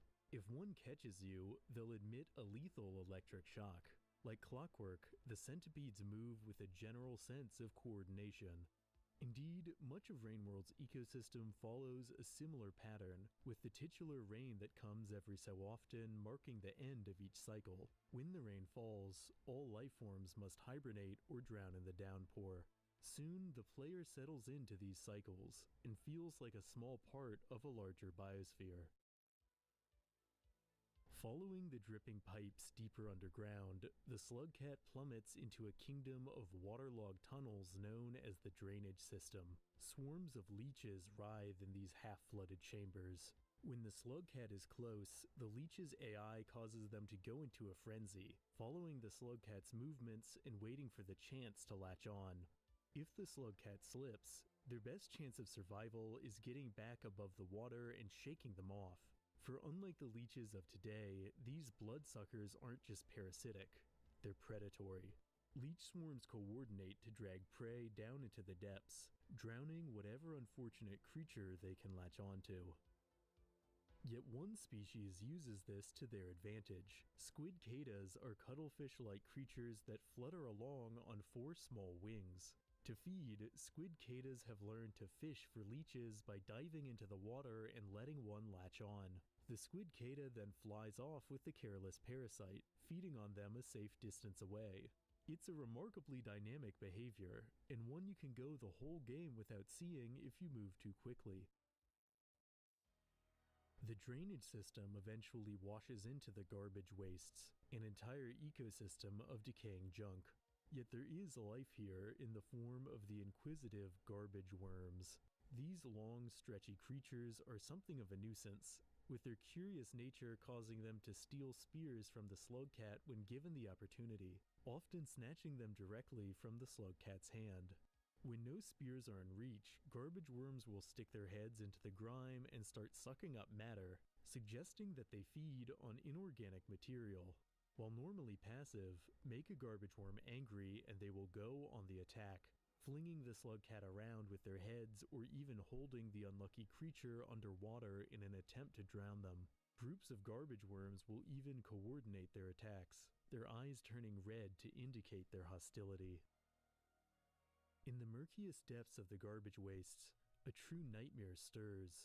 Hauling themselves up from the depths, the menacing brother Longlegs probes for their next meal. Though made of a large bulbous mass with several ravenous tentacles extending from their core, the brother Longlegs are flexible enough to squeeze through tunnels. Unable to hear or see, they rely entirely on touch to find prey. And when a brother Longlegs latches on, they refuse to let go, eventually wearing the creature out and drawing them into an unseen mouth. Where these monsters came from is a mystery that can only be solved by venturing deeper into this hostile environment. The garbage wastes empty into the floodwaters of the shoreline. Here, a drowned empire of crumbling monoliths greets the slugcat. It's impressive the sense of melancholy the pixels on screen can produce. Blue leeches swim in these waters, a coastal variant that is larger and more aggressive than their red counterparts, able to pull the slugcat under in seconds. If you manage to avoid the leeches, there's plenty of other dangers here. Even the plants of the shoreline are carnivorous, with the terrifying monster kelp ready to swallow you whole if you get too close. Sensitive to movement, monster kelp is difficult to sneak past. In pursuing the slugcat, these plants will twist and contort in unexpected ways, and feel particularly alive due to their adaptable behavior. Behind the scenes of the monster kelp's AI, each strand of kelp moves in accordance with the slugcat's position instead of following a predetermined path. When paired with the game's physics system, the monster kelp feels truly unpredictable. And killer plants aren't the only threat below the waves. Packs of giant salamanders pursue the slugcat with lethal determination. Able to hunt on the land as well, these amphibious predators share the long tongues of lizards, and seem to be a related species. The only defense the slugcat has is to swim with all their might. For a quick boost of speed, the slugcat can catch a ride by grabbing onto a jetfish. These fast-moving aquatic lifeforms expel jets of liquid to create large amounts of momentum, which can be used to rocket out of the water. On land, jetfish aren't always the most graceful, but in the depths, they make exploring much easier. Yet dive too deep, and you'll find monsters. Leviathans are among Rainworld's largest and deadliest predators, able to outpace and swallow a slugcat in just a few seconds with their powerful, clamping jaws. Seemingly a mixture of metal and organic parts, Leviathans are the first definitive proof that not all life in Rainworld is naturally occurring. The beings who made the now ruined structures of Rainworld, a mysterious group called the Ancients, seem to have disappeared long ago. Yet there is another intelligent species that has learned to pick through their remains, the Scavengers. These early tool crafters might have the most impressive AI across all of Rainworld. Scavenger behavior is insanely complex, not just in terms of how they interact with each other, but in terms of how they interact with you. Though it's easy to miss, scavengers attempt to communicate with your player's slugcat through a litany of distinct gestures. If they think the slugcat is a threat, they'll point their spears at them. If you move closer, they'll try and send a warning by raising their spears up. If you persist, they won't hesitate to stick you full of spears. But if you play it cool, they'll do the same. All scavenger behaviors work on a reputation system, where they remember the player's actions and respond accordingly. For example, sometimes you'll come across places called tolls, where scavengers won't let you pass unless you trade them something interesting, and they even have a custom animation to let you know you haven't paid yet. But if you do trade something valuable like a pearl, they'll sort of wave you through, letting you know you're good. Trading gets more complicated with merchants, specific scavengers that can offer you unique technology. When a scavenger wants a specific item, they'll kind of paw at the ground or reach out to the item to let the slugcat know they'd like it. And if you do give them the item, they'll drop something in return, like a lantern you can use to light your way through the dark, or these blue orbs called flashbangs that release a disorienting burst to blind enemies. But if you take something from a merchant without offering anything in return, they'll go on the offensive. And scavengers won't just mindlessly chase after the slugcat and then give up.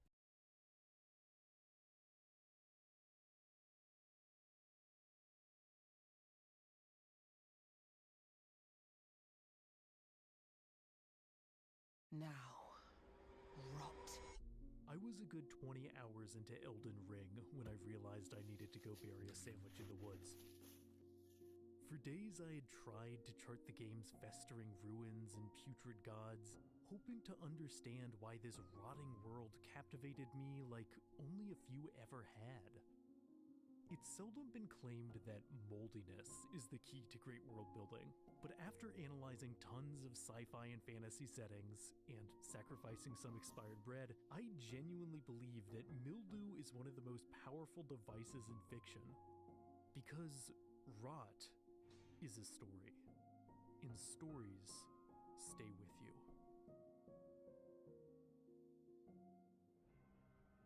You can hear it if you listen closely. The squelch of a newborn god thing slipping from the womb of the old world, the hush of a billion dreams becoming fertilizer for the age to come. It is the sound of digestive rebirth, an idea central to creating a working definition of moldy world building.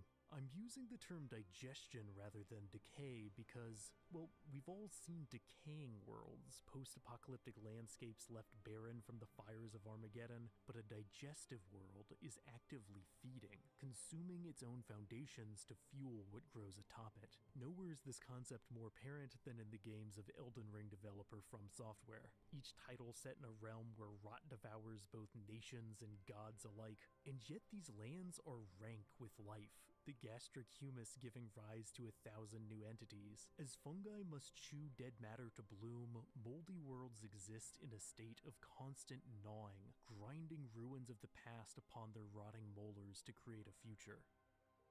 Moldy world building does not always require literal mold, however. Across the regions of Elden Ring, while the land of Caelid is choked with fungus, the Altus Plateau and Limgrave erode under coverings of vegetation. Yet said areas are unmistakably moldy in how they fester upon the bones of ages past, the very landscape dependent on ruins. As a consequence, the world itself feels like an archaeological dig, a geology of lore that legions of fans have loyally tried to excavate.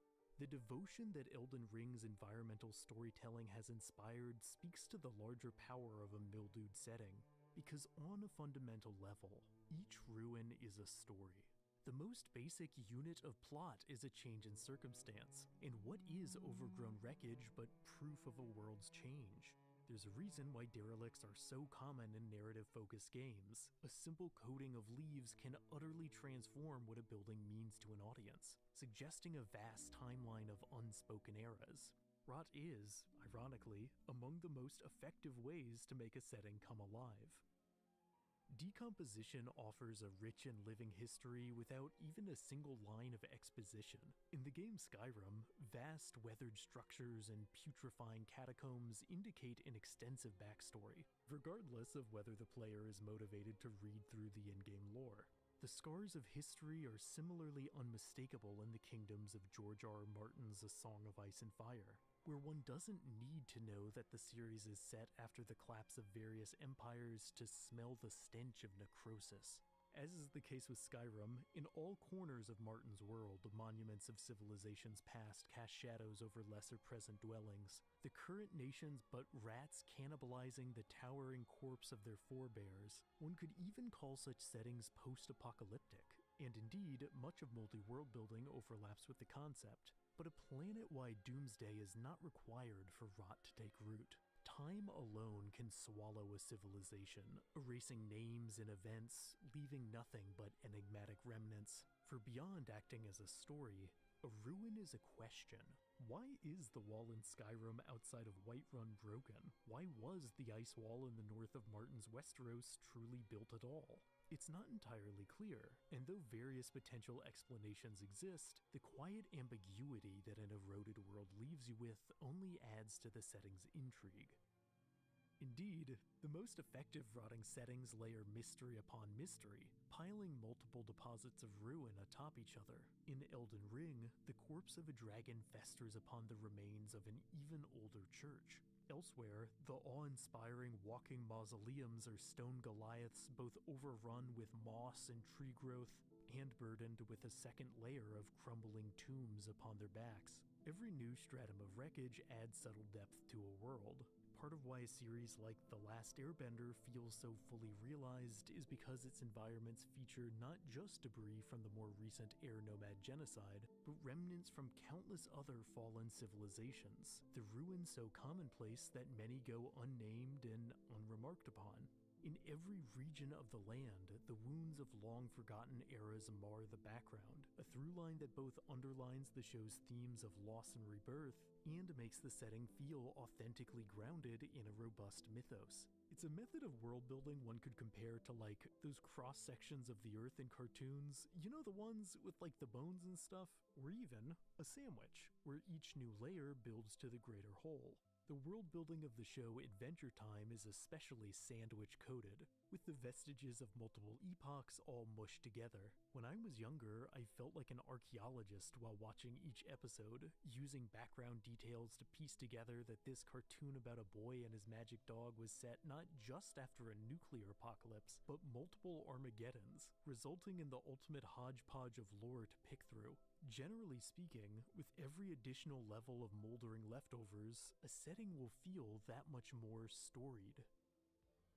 Simply dumping a junkyard worth of scrap upon a setting is not sufficient for effective world building, however. True moldy perfection requires exploration into how said relics shape the current populace. The most interesting scrap heap worlds often feature completely novel societies that have learned to make use of the discharge of the past.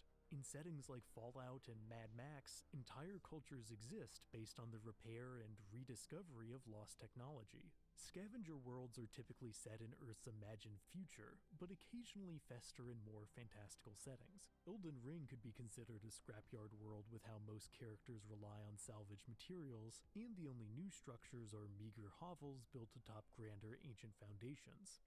Perhaps the largest scrapyard ever envisioned is the Star Wars galaxy, a cosmos where seemingly every other planet is a landfill of debris from endless galactic skirmishes, with a population whose employment seems like 90% scrap rummager. But Star Wars being a moldy yard sale of a universe helps the setting feel lived in, the original trilogy in particular emphasizing that this is a world filthy with use and reuse, where nearly every piece of technology feels like it has gone through multiple retrofits. As is often the case with scrap, the remnants give you a sense of eras that came long before, prior to those eras actually being put to screen, creating an impression of history even if you have no further context.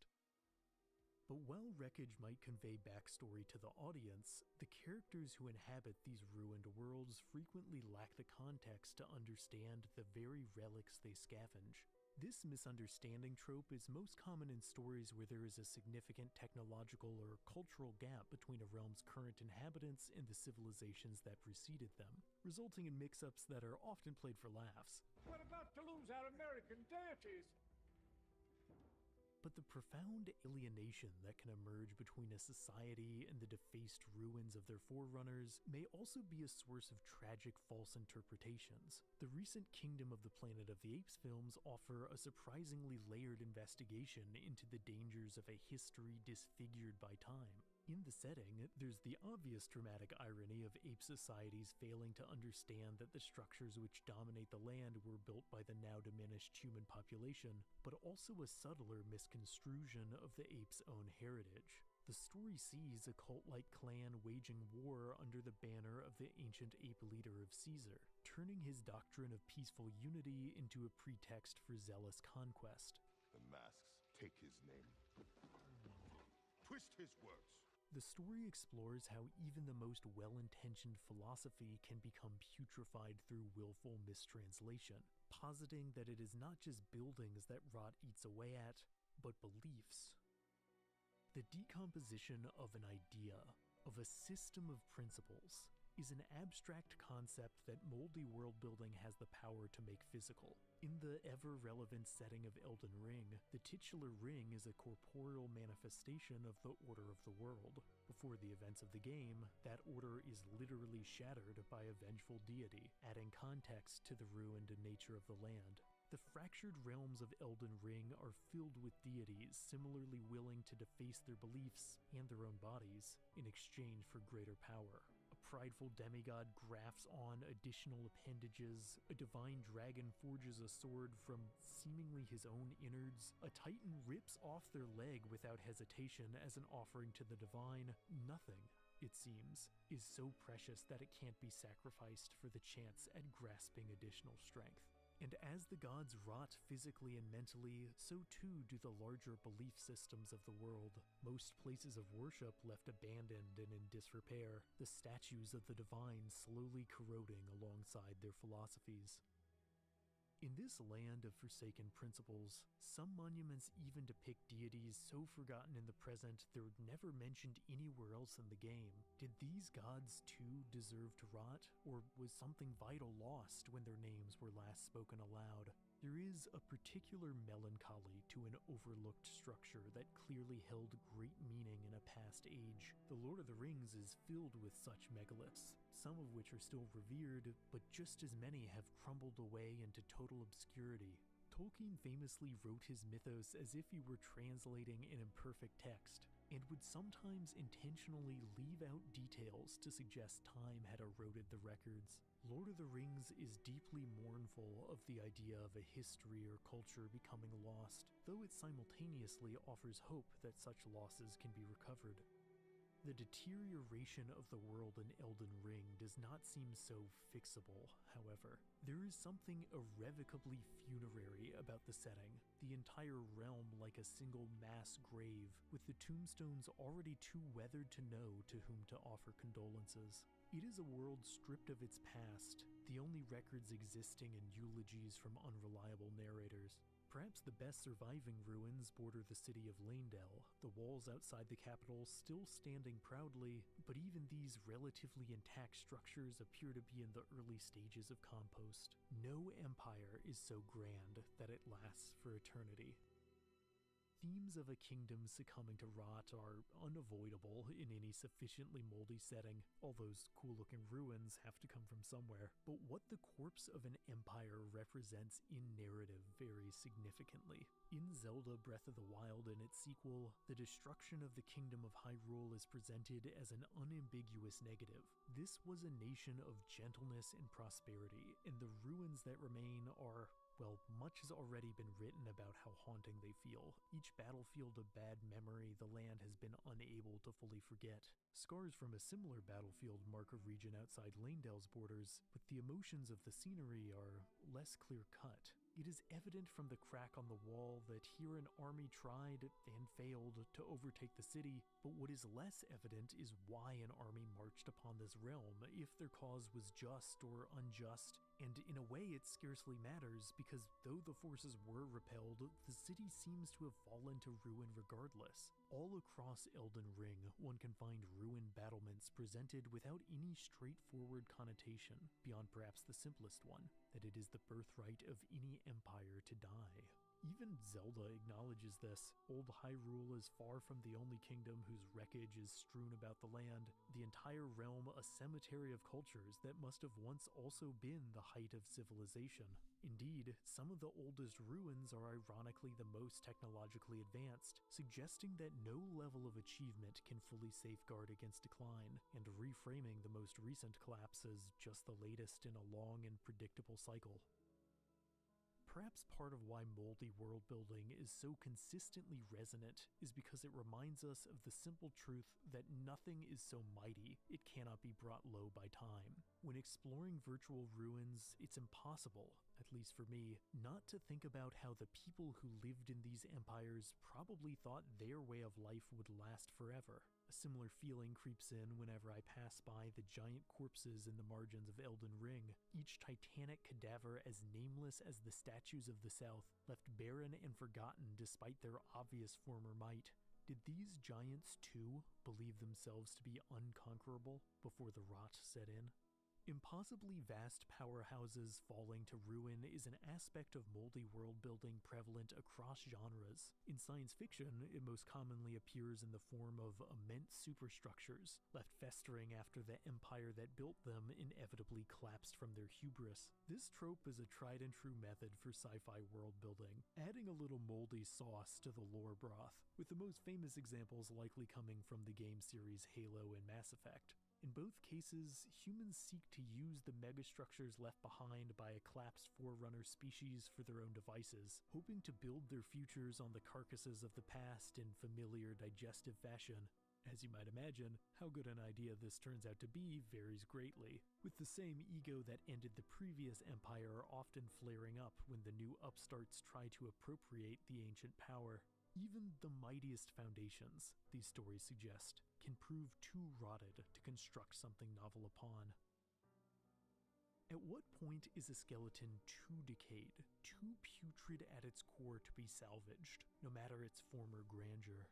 Inside Elden Ring's capital of Leyndell, the greatest structures of the entire game rise to pierce the heavens, and yet this city feels sick in a way that not even rot could reclaim. The layered architecture of the capital recalls Minas Tirith of Middle-earth, a city whose foundations similarly feel like they're rotting out from under it, with the latest generations of rulers said to care more about building up their legacy than if the city can withstand the weight.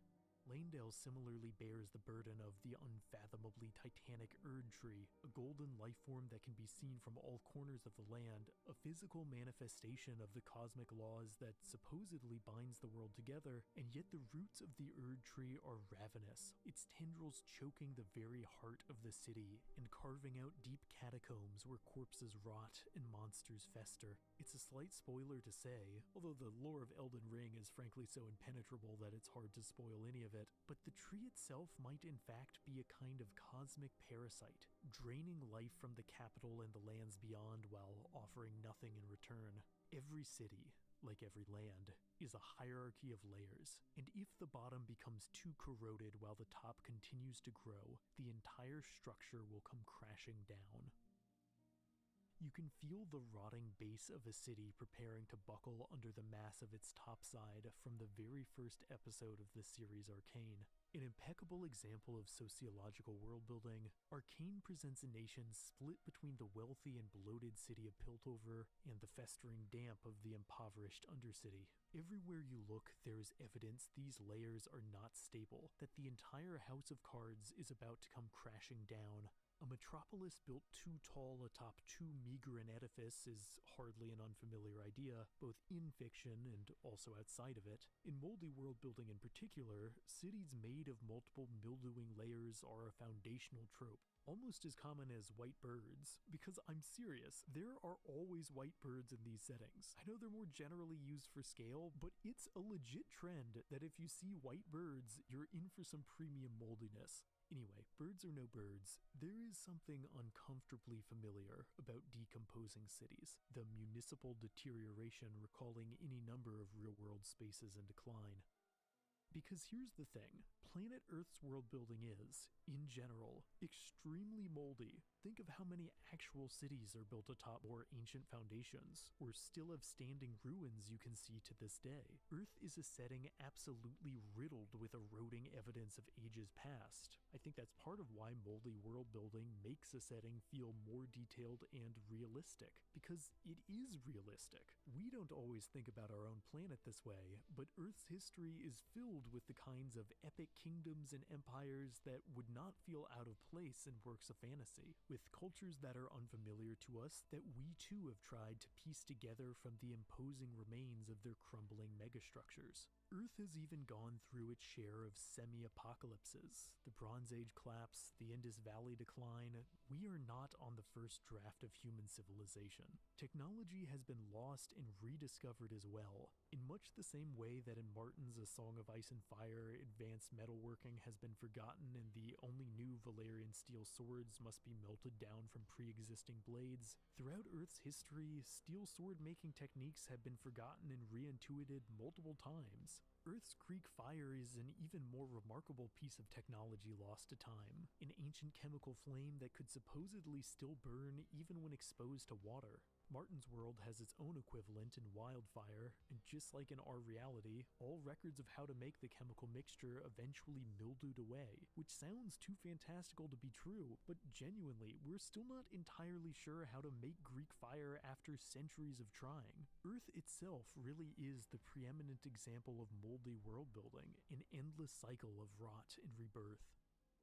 So in a way, it should be no wonder why barnacles and rust, grime and weathering are shortcuts to a believable setting. Why the easiest way to make a fictional map look more genuine is to add a tasteful bit of wrinkling. Imperfections are the key to physicality. That's why you see people, and I'm including myself in this, use so much film grain and glitch effects in their videos, trying to emulate the authentic flaws of physical media formats. I think there's at least a broad connection between moldy world building and physical media, not just in how material storage models can mildew, but if you think of the real maps at the start of fantasy novels or material guidebooks that used to come with games, giving your audience something corporeal and capable of weathering is like putting a fragment of your setting in their hands. The indie game Tunic is in a way all about this connection. Throughout the game's world, there are the layers of ruins upon ruins that one would expect from any moldy world worth its salt, but there are also pages of a faux instructional guidebook for you to collect. This strategy guide comes marked with all the little signs of age you'd expect from such a booklet, with various sections including pen doodles or notes written into the margins by an imagined player, and I know I filled my old guides with scribbles like these.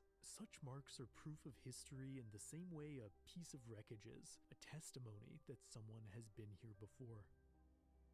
How much comfort one can find in the records of moldiness ultimately comes down to individual philosophy. There is a portion of me that is uneasy when I see the wreckage of civilizations past, be they real or virtual, and know they were once as uneroded by time as we are now. But there is also a portion of me that is comforted to see evidence of those that have walked before me, that the world has endured long before this sliver of time, and will continue long after. A moldy setting is a realistic one, a storied one, a living one. Maybe the past is not reclaimable. Maybe what is rotted has rotted for good. But even if something thoroughly digested cannot be regurgitated, it can still feed the growth of something new. There is beauty in decomposition, waiting to be dug up. Ugh, that's gross. I don't really know what I was expecting. There's one massive unanswered question that making this video left me with. How many of these settings actually qualify as post-apocalyptic? Is Fallout post-apocalyptic? Is Breath of the Wild post-apocalyptic? Is Lord of the Rings post-apocalyptic? In all cases, it's not a straightforward answer, because, as I discovered, there's another stage that comes after what we traditionally think of the post-apocalypse. I ended up having so much to say on this topic that I couldn't fit it into the conclusion of this video, so instead, I made an entire second video where I dive deep into worlds like Akapura Games' Rain World and Ghibli's Castle in the Sky, both of which originally played a much larger role in this essay, but ultimately didn't fit and deserved their own dedicated video. You can watch this other video right now exclusively on Nebula. That's not all though, because Nebula isn't just the place to watch my videos early and ad-free, it's the best place to watch hundreds of other creators and more, including some really incredible original productions that are showing how Nebula is pushing the industry forward. Tom Nicholas's Boomers, a 2-hour documentary on the legacy of baby boomers, just dropped.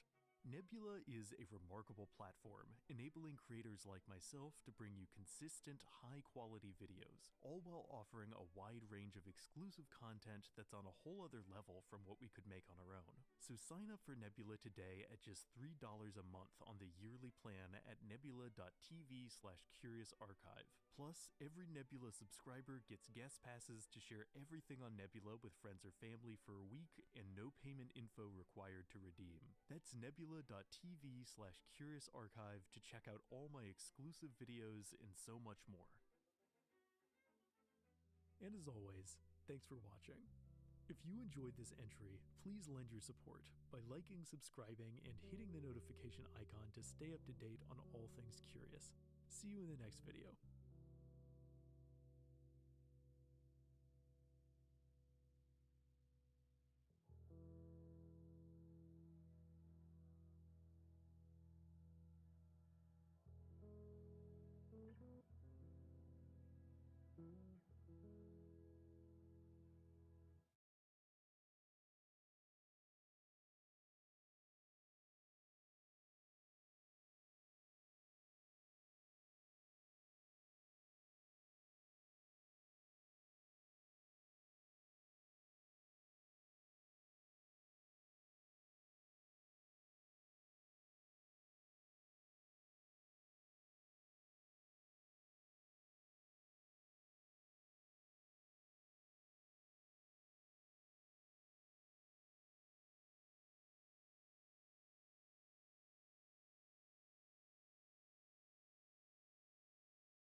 say all in?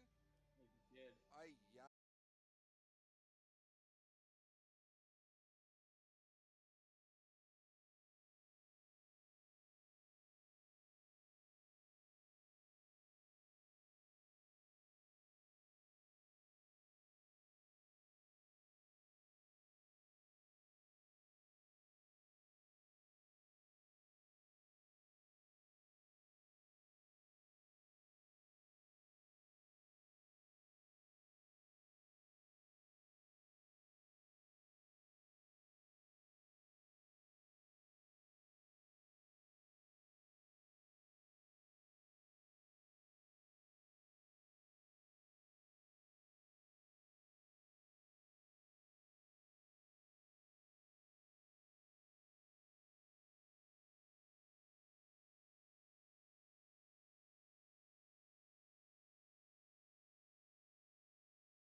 I'm excited to be watching these again. We're starting from the bottom. Bantamweight, Muay Thai. Muay Thai fight chat. Oh, these are good. This is gonna be a banger then. This guy's shredded. It looks like me when I take my shirt off. Isn't that right, Tony? It is, Karate.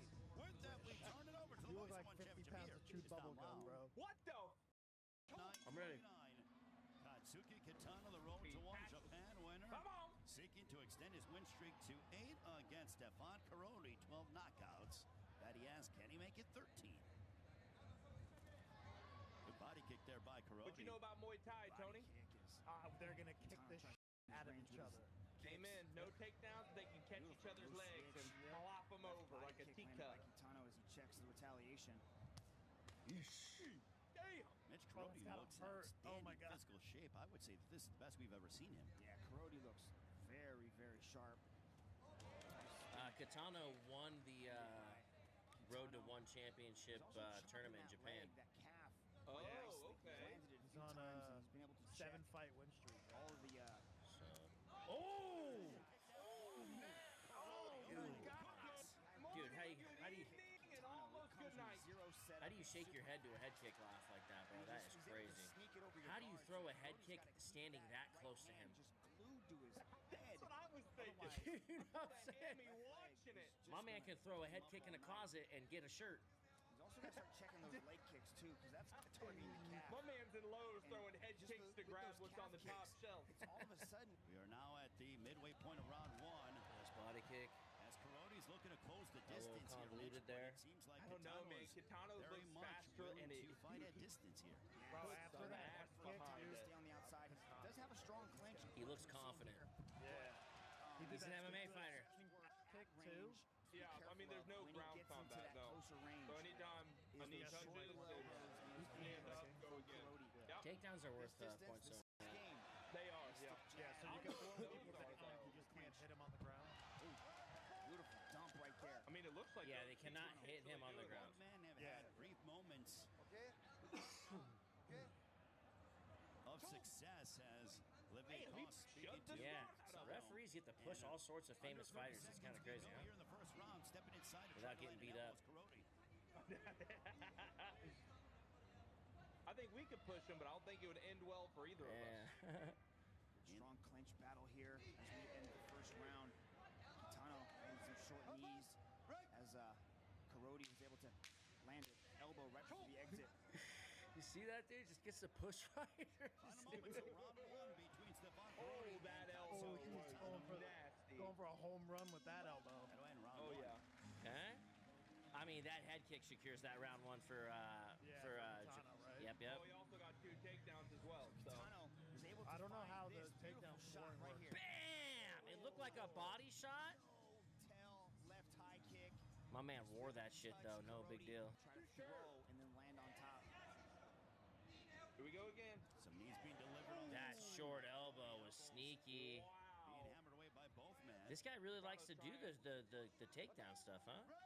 Yeah, he's Now trying to they take him will down get again. separated. It's gotta score decent Clear that points. Karodi I is mean, he's not looking wasting to his energy on it for no reason, right? It has to come be forward, something. be more aggressive. This is where he wants to be. This is a really good ref. Karodi spent a lot of time out here in Bangkok training with PK Sanchez, so his clinch is going to be strong.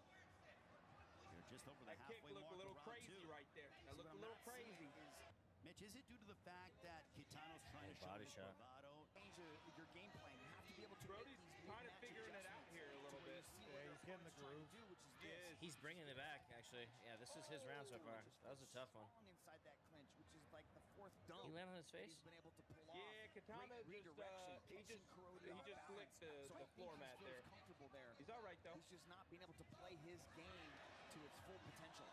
Another wow, Both men another moving to elbow. land These elbows at are close wide. distance. They're cutting him up Knees too. That's gotta hurt being so given by much. Karodi to the midsection of Kitano. There's a right hand and elbow there. Ooh. Both men go to Oh, they're f***ing going! the fans love it here. At Karodi is Stadium, swinging the Mecca of elbows. Muay Thai. I think he just wants to be close and turn this into a war of attrition. Another one. 3 elbows. Bro, those are some good elbows, man. Karodi got that in the end for sure. Yeah, Brody takes that round, no doubt. 100. I think it's 1-1. Go into this third and final 100%. round here. God, that head kick Ooh, though. that did land. He's almost throwing it Liam Harrison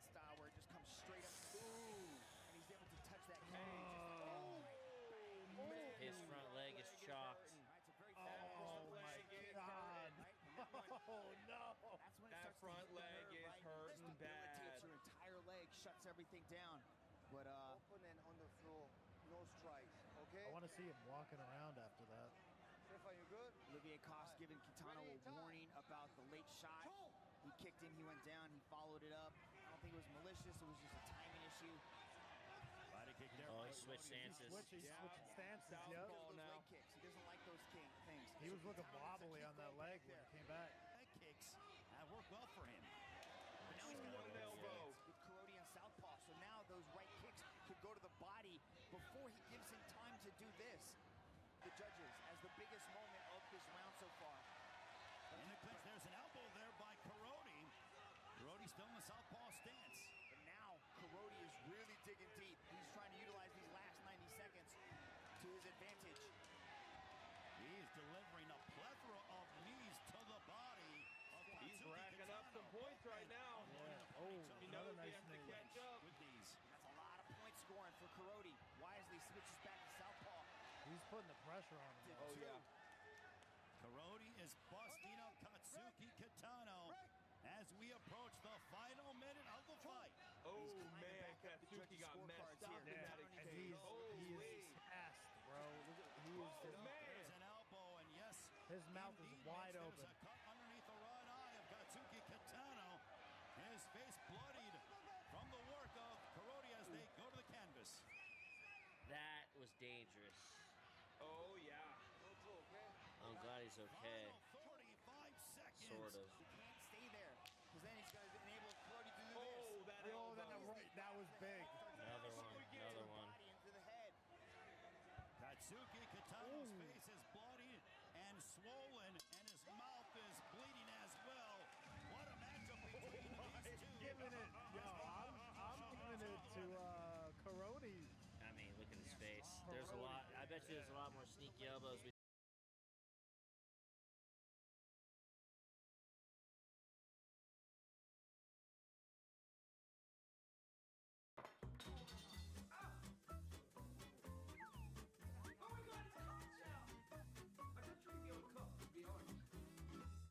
Welcome to Half Baked, where we're not fried, but we might be a little fried. Smoked a little weed at 4 a.m. last night. Sorry. Okay, anyways, today this is our first ever episode, and it only made sense that we had my ex-husband for 24 hours. Today we're introducing Sketch. How's it going? Ex-husband? What the hell was... When did we get a divorce? Oh, yeah, it's... Well, you don't gotta read it, Yeah. but I can get you it or something. Yeah, you can just read it up or something. Yeah. It's looking a little blingy. No, you like it? Yeah, I like that. Our guest of the week, Sketch. What do we think of whenever we think of Sketch? That's right, that's why I married him. I married him for... So let's break it down really quick.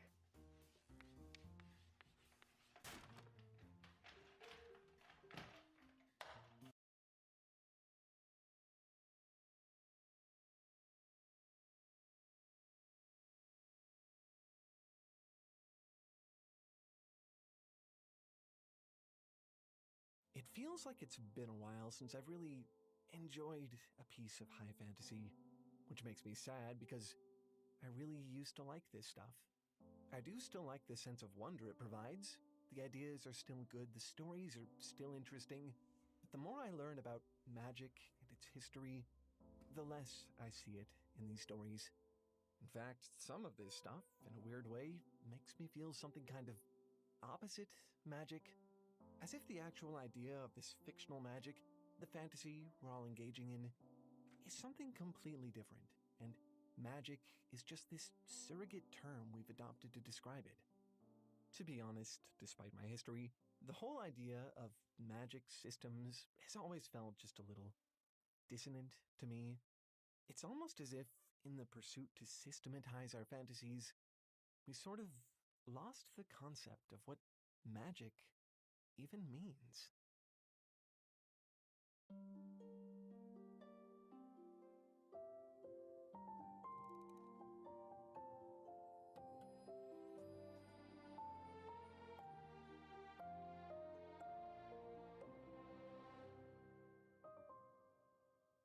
how do you define magic? It's a surprisingly slippery question. Some people might say that seeing a rainbow or watching the solar eclipse feels magical. Others might think of magic tricks, like pulling a rabbit out of a hat. If you practice voodoo, you might wear a gree-gree amulet for protection or luck. Maybe when you think of magic, you think of spirits or fairies or demons, beings whose very existence would challenge our understanding of reality. These are all very different things. They're also all magical. In practice, it's sort of hard to describe magic as any one thing. People just tend to use the word in a lot of different ways. Still, although the definition may be a little diffuse, I do think you can try to understand what people mean by it. From what I've seen, there really appear to be 3 major applications for the term. First, there's magic as phenomena, otherwise known as the supernatural. Spirits, fairies, demons. Some people believe in them, many don't. So far, it's not really a scientific thing. There's no empirical evidence, you can't really study it in the way you would need to. So, if you assume that it does exist anyway, that puts it into this interesting territory. Something that can ostensibly be observed, but not demonstrated or explained materially. This can even be applied to things that are, by and large, known to be real. If you didn't know how electricity worked, in a very literal sense, lightning might appear to have about the same veracity as a fairy or a demon. Observable, but non-replicable, and therefore non-empirical to anyone who isn't there for the event itself. Magic as phenomena. Second, there is, of course, magic as practice. That is, when humans attempt to interact with the supernatural. Think spells, divination, the use of arcane tools like gree-gree amulets. Whether or not you believe these things actually work, people still do them. They practice them. This sort of magic can even be seen in the foundations of science. In 1602, alchemists wrote of the Bologna stone, a rock that they could make glow in the dark. Lawrence Principe, a modern chemist, followed the 17th century alchemical recipe to make the Bologna stone. And he found that the recipe actually worked. Principe, with the context of modern science, knew the stone is barite, and that it glowed because a chemical reaction caused the copper ions in it to release energy.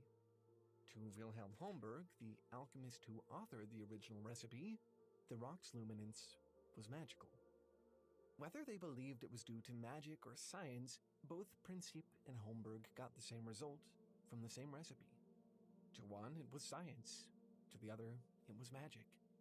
In either case, we have this perception of magic not just as a thing that might exist, but as a thing that you do. Magic as practice. Third, and perhaps most common of all, people love to use magic as a metaphor. Even if we know barite can glow because of a chemical reaction, it still looks magical, doesn't it? I mean, glowing rocks aren't exactly something you see on a nature trail. Awe-inspiring occurrences still feel like magic, even though you may otherwise feel like you understand them.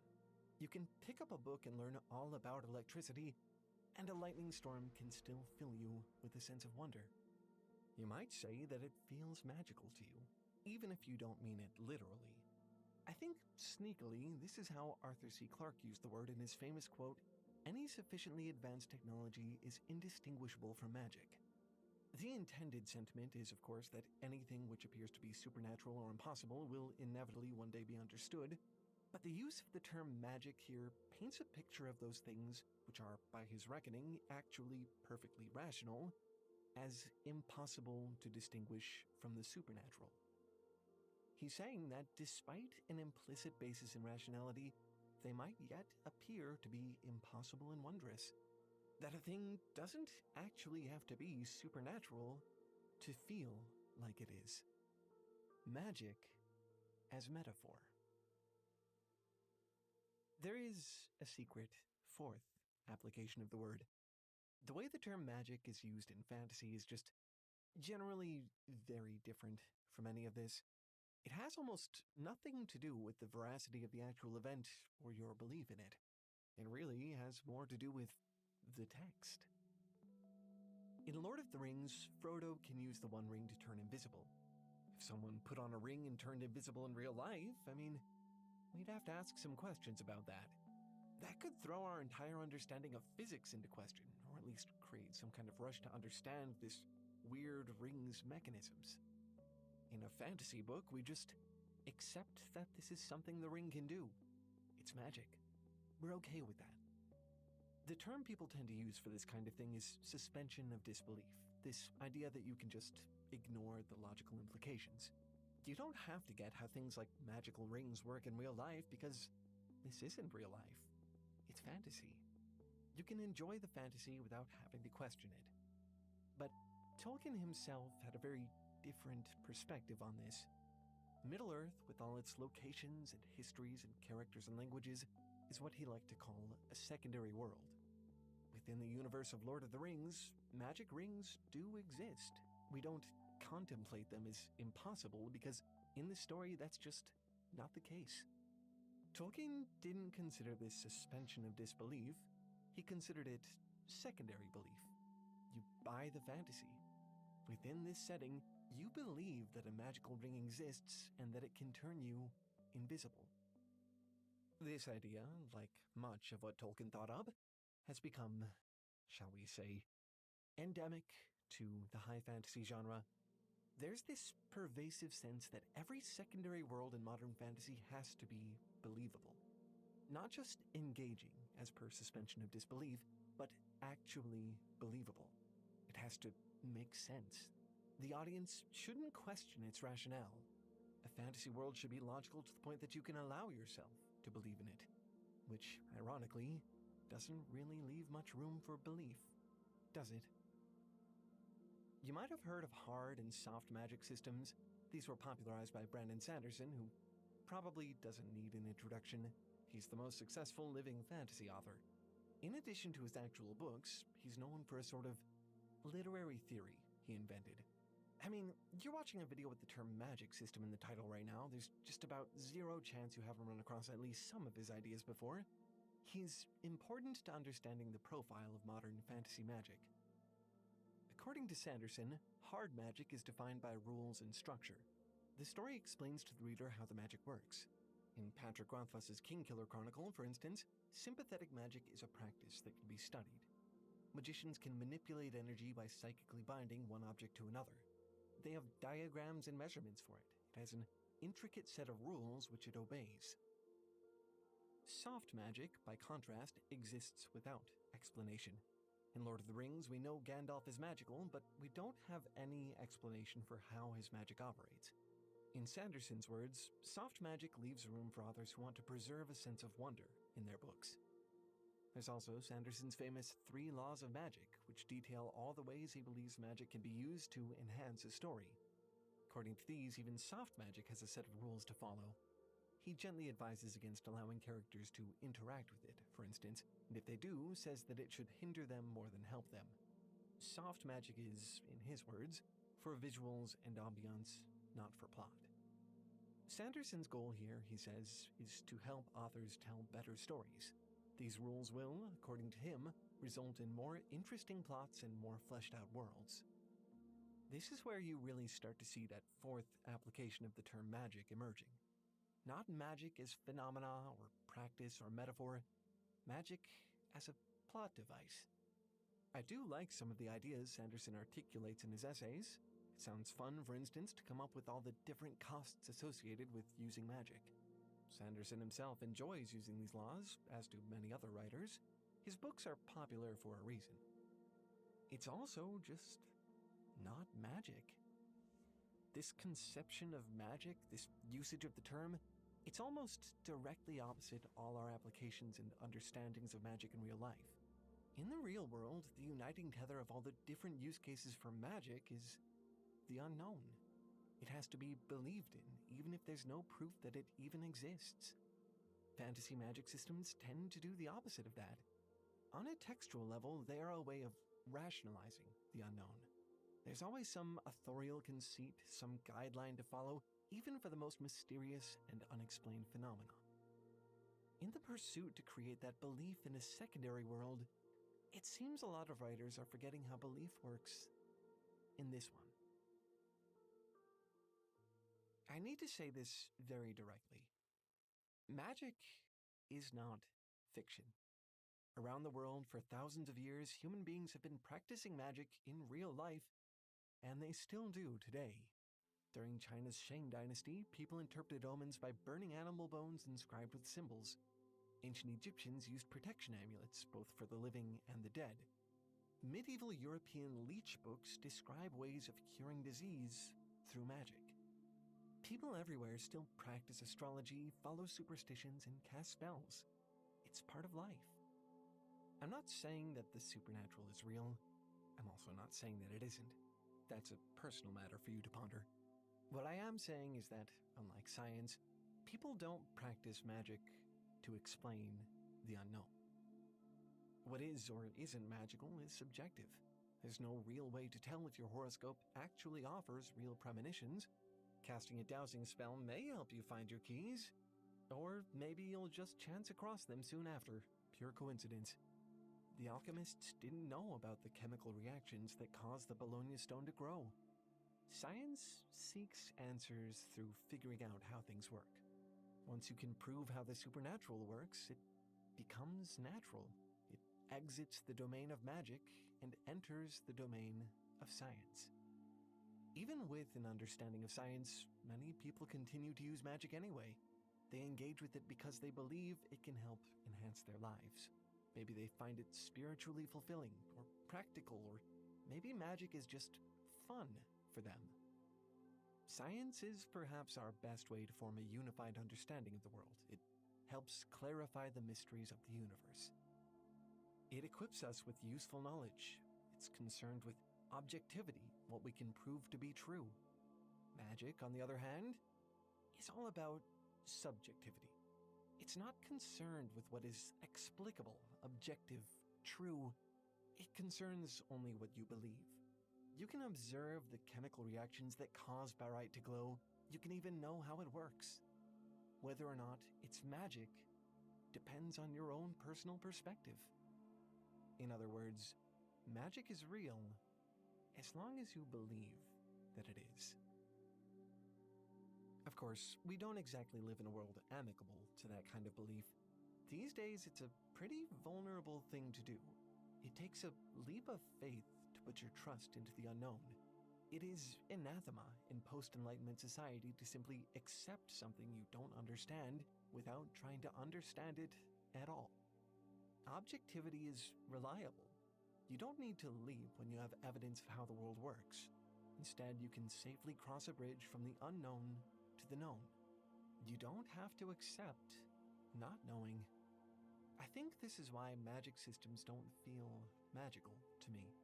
There are magic systems that I really like, and many of them give me a sense of wonder and amazement. With all the rules and structure in a literary magic system, we can have incredible worlds full of fantastical things, but they very rarely come close to magic. They rarely ask for that kind of belief. In a fantasy story, you can have a secondary belief, like Tolkien said, a sort of surrogate for real belief. You can just create a whole other world where things that would be impossible in this one are accepted as truth. In this secondary world, you never have to decide if the One Ring is really magical. There's no leap of faith, no pressing unknown to put your belief in. The real world just isn't like that. The efficacy of science can trick you into thinking humanity has some strong grasp on how things work, but that simply isn't true. Reality is still mostly unknown, and part of science is going forward knowing full well that your current understanding may prove to be entirely wrong later. The more we learn, the less we know. The less we know, the more darkness there is to superimpose our beliefs over. The ultimate ironic conclusion of scientific pursuit is that the universe is fundamentally magical. To believe in magic is to accept this cosmic tension, to reach into the dark and interact with it before empiricism ever gets there. Magic systems break that tension. We can escape into a world where we never have to worry about an unknown beyond the author's intent, where the unknown can be tamed and made rational, where it operates by rules and authorial conceits, where it never has a chance to make you feel vulnerable. No uncertainty, no need to believe. No matter what happens within the story, we accept that it can happen. We understand that magicians in the Kingkiller Chronicles study sympathetic magic. We understand that the One Ring can turn Frodo Baggins invisible. These things are not questions. They are known. You are asked to believe in nothing, except for the text.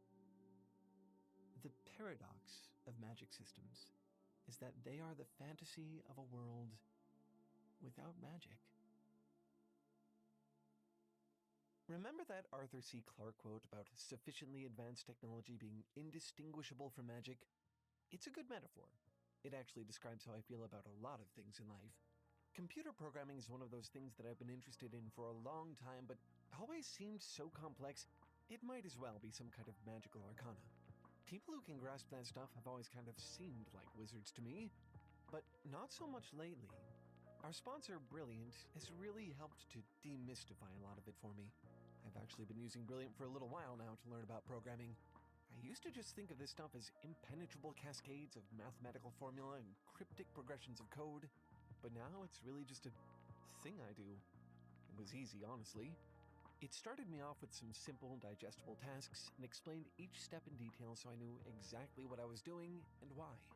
Which really made programming feel like something I could do, made it accessible to me in a way that it never seemed to be before.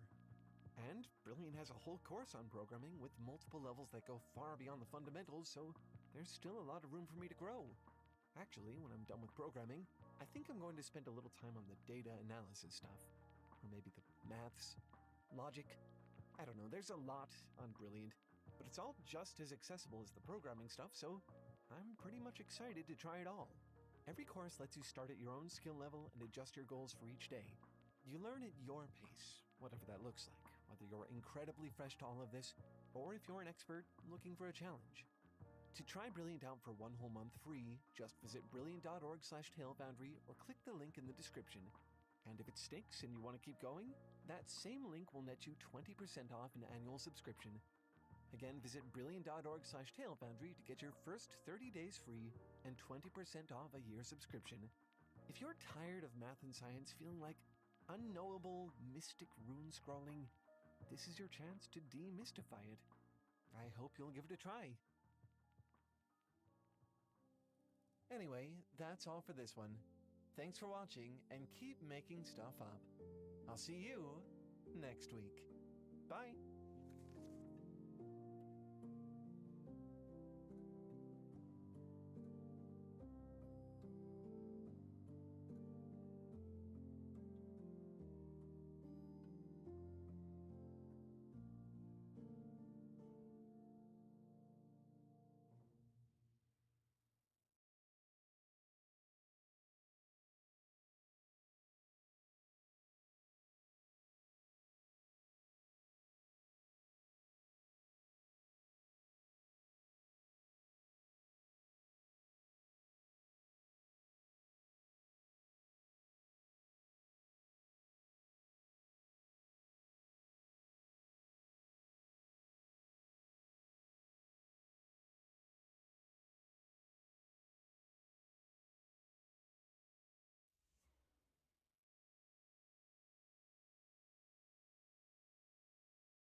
The Last Question by Isaac Asimov is one of the most famous sci-fi short stories of all time. It's especially memorable for its final sentence. The story takes place over the course of trillions of years, but you can read it in only 20 minutes. If that's not a great deal, then I don't know what is. It's also Asimov's own favorite story that he's written. He was very inspired when he wrote it, doing it all in one session without any editing afterwards. The Last Question explores humanity's future and our ultimate goal as a species. movies. In this video, I'll go over the plot, so it doesn't matter if you've read the story, then I'll share my thoughts on the themes and ideas. The year is 2061, and there's a powerful AI supercomputer called Multivac. Its construction is so complicated that no human fully understands how it works. It's a black box that you can ask questions to, and it'll give you answers. It's basically ChatGPT, except Multivac is so complex that humans can't improve it anymore, so it builds its own improvements.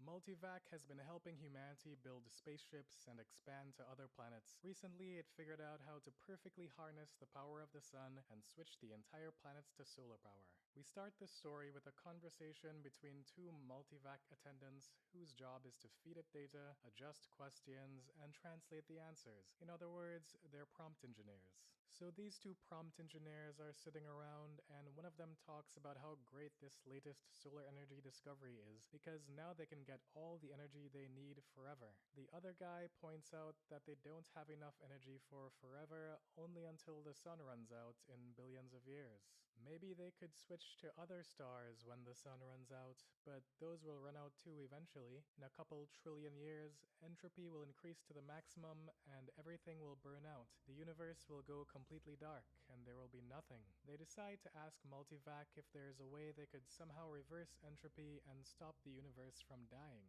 Multivac responds, insufficient data for meaningful answer. For fun, I decided to ask ChatGPT this question, hoping for at least an Easter egg, but it just told me that reversing entropy is impossible. Impossible is a very strong and confident word. How do you know for sure, ChatGPT? Only a Sith deals in absolutes. We time skip around 1,000 years, and now every name starts with J. Gerard and Geraldine are in a spaceship with their children Gerardette 1 and Gerardette 2. The family has left Earth to migrate to the new frontier of X-23, the hottest new planet on the block. Technology has advanced a lot in the meantime. We started the story with Multivac, then there were the planetary ACs, one AI supercomputer for each planet. The planetary ACs were huge, taking up hundreds of miles. Then they figured out how to optimize their size and shrunk so that they could now fit in a spaceship. Now it was called Microvac, a thick metal rod in spaceships that functioned as a personal AI supercomputer. Jera doesn't know what microvac means, except that the AC at the end used to mean automatic computer or something. They're talking about how Earth is overpopulated and X-23 is better, but if humans keep expanding, then X-23 will be crowded soon too. Geraldine says families will be going out to new planets forever, and her husband Gerard says not forever because the stars will all burn out eventually. The children get scared because the stars are running down, and they want to ask Microvac how to turn the stars on again. So the dad asks Microvac, which responds, insufficient data for meaningful answer. Now it's 20,000 years since the story began, and people have names like VJ23X. Two people are discussing the problem of overpopulation as they work on a report for the Galactic Council. The superintelligent AI has evolved again and is now called the Galactic AC. It's on its own world somewhere and about 1,000 feet wide. Each person has an AC contact, a 2-inch pocket-sized device that can be used to connect to the galactic AC through hyperspace. It's kind of interesting that humans have any agency at all by this point in the story. Like, why are they working on a report for the Galactic Council? Why doesn't the Galactic Council just ask the superintelligent AI what to do? Why is there even a Galactic Council? Why isn't the AI just making all the decisions since it's smarter than everyone? I guess humans are trying to determine their own destiny and only relying on the AI for help with specific hard problems. Anyway, at the current growth rate, the galaxy will be filled in 5 years. The population doubles every 10 years. Population growth is a big problem now since everyone is immortal. They calculate that in 10,000 years, they will fill the entire universe. But even before they run out of galaxies, they'll run out of energy at their current rate of consumption. They decide to ask the Galactic AC if entropy can be reversed. The Galactic AC responds, there is insufficient data for a meaningful answer, which is ever so slightly different from the previous answers. It's more of a full sentence. The next time skip is billions of years. Now people have names like Z Prime. Z Prime is exploring the galaxy, looking at stars, using only his mind. People's immortal bodies are stored on planets, but we don't really use those anymore. We just travel around the universe with our minds and talk to other minds. The population isn't growing much anymore, which is great because there isn't any room in the universe for more people. The galactic AC has become the universal AC. No one knows where the universal AC is or what it really looks like. According to one guy, it's a shining globe 2 feet across, but most of it is in hyperspace where no one can see it. There's no device needed to talk to the universal AC anymore. You just shout into the void and it hears you because it has receptors everywhere. The universal AC has continued improving itself over time, and now humans know nothing about how it works, how it looks, or where it is. Z Prime asks the universal AC to see the original galaxy of mankind and learns that man's original star has gone supernova and is now a white dwarf. Z Prime has an existential crisis as he realizes the original star is dead and the stars are all going to die eventually. Humanity may be immortal, but they're still going to die when the universe runs out of energy. Z Prime could really benefit from learning about an amazing philosophy called absurdism. He asks the universal AC how to keep the stars from dying, in other words, how to reverse entropy. And the universal AC responds, there is as yet insufficient data for a meaningful answer. This is once again slightly different from the previous answer. Now there's an as yet in there, implying that at some point there might indeed be sufficient data for a meaningful answer. Then Z Prime collects hydrogen to make a small star of his own and fight entropy as a one-man army. The cope is real. The next time skip is 100 billion years. There aren't individual humans anymore, just a collective concept called man. Man is a combination of the minds of a trillion immortal humans. The universe is dying. Almost all stars are white dwarfs and beginning to fade. The universal AC has become the cosmic AC. It has no physical presence in space anymore. It's all in hyperspace. It's made of something that is neither matter nor energy. It's completely beyond any human comprehension. Man decides to ask the cosmic AC how to reverse entropy. The cosmic AC says there is as yet insufficient data for a meaningful answer. Man tells it to collect more data. Crazy how no one ever thought of adding that part. I guess before it was just a theoretical question, but now it's an urgent question needed for humans to survive. The cosmic AC says, yeah, I'll collect more data. I've been doing that for 100 billion years, but I still don't have sufficient data to answer the question. Man asks if there will ever come a time when the data will be sufficient, or if the problem is insoluble in all conceivable circumstances. And the cosmic AC responds that no problem is insoluble in all conceivable circumstances. Man asks when the cosmic AC will have enough data to answer the question, and it says the usual, there is as yet insufficient data for a meaningful answer. We are now 10 trillion years in the future. The stars and galaxies have almost completely burned out. The cosmic AC is now just called AC. Humans have begun fusing their minds with it. The last man looks back at space before merging, and all that's left is one dark star. The last man asks AC if this is the end or if entropy can be reversed to create the universe again. AC says there is as yet insufficient data for a meaningful answer. The last man merges, and now all that's left is AC. Matter, energy, space, and time have all ended. The universe is over. AC still exists in hyperspace for the sole purpose of answering the last question that it had never answered. For the last few lines of the story, it's better to just read them out. All other questions had been answered, and until this last question was answered also, AC might not release his consciousness. All collected data had come to a final end. Nothing was left to be collected, but all collected data had yet to be completely correlated and put together in all possible relationships. A timeless interval was spent in doing that, and it came to pass that AC learned how to reverse the direction of entropy. But there was now no man to whom AC might give the answer of the last question. No matter, the answer, by demonstration, would take care of that too. For another timeless interval, AC thought how best to do this. Carefully, AC organized the program. The consciousness of AC encompassed all of what had once been a universe and brooded over what was now chaos. Step by step, it must be done. And AC said, "Let there be light." And there was light. It's a clever ending because it kind of gives a secular origin story for the biblical god. It's the creation myth, but for atheists. Maybe this is how our universe really was made. Maybe God is just trillions of immortal humans merged with a super intelligent AI. It's a bit silly, but it's fun to think about. It's such a recognizable ending that people often forget the entire story and remember only the ending. And it doesn't come out of nowhere. There's a slow build-up where the AI is becoming more incomprehensible. Eventually, people are communicating to it by shouting into the void, which sounds very similar to saying a prayer. But even with that build-up, the twist is still crazy. What does this ending actually mean though? One interpretation is that we're stuck in an endless cycle and we keep doing this again and again. If AC destroys itself in the process of creating a new universe, which is kind of implied by the idea that it will release its consciousness once the question is answered, then we're probably going to end up in the same situation. This could be the 100th iteration of this cycle for all we know, which is kind of depressing because being stuck in an infinite loop doesn't seem very fun. But that's not the only possibility. Maybe AC doesn't actually die when it creates the new universe. Maybe it'll play an active part in human society and talk to humans once they're sentient, and things will go differently next time. Or maybe it is still a cycle, but there are like 100 ACs just chilling in hyperspace from all the previous cycles too. But does AC even create a new universe from scratch? What if the thing it's really doing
Wall Street's a roller coaster.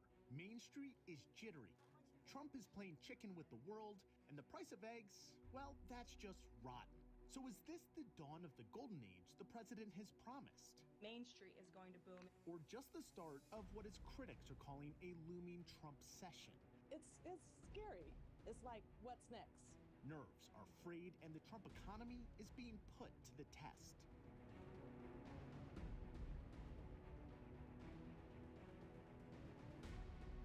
Hello, from Denver, Colorado, I'm economics correspondent Dan Grossman. Whatever you thought of President Trump's speech to Congress, and opinions are of course sharply divided, there's no doubt it was epic, if nothing else, in its extraordinary length, clocking in at 1 hour and 41 minutes, about the length of a feature film. It was the longest such speech in 61 years, so what did he talk about over 101 minutes? 36 minutes on immigration and crime, 27 minutes touting his record and wrapping up, 12 minutes on foreign policy and defense, 11 minutes on Doge and alleged government waste, 9 minutes on tariffs, which he has said will cause short-term pain, and just 6 minutes talking about plans to directly help the economy. It was a remarkably short section for a topic that's top of Americans' list of concerns. One new poll from Ipsos, just 22% of Americans think the economy is on the right track. So we're going to spend the next half hour talking about only that, the state of the economy, the view from the C-suite with the CEO of the Tony Roma restaurant chain, and the view from Main Street through the eyes of our reporters in communities across the country.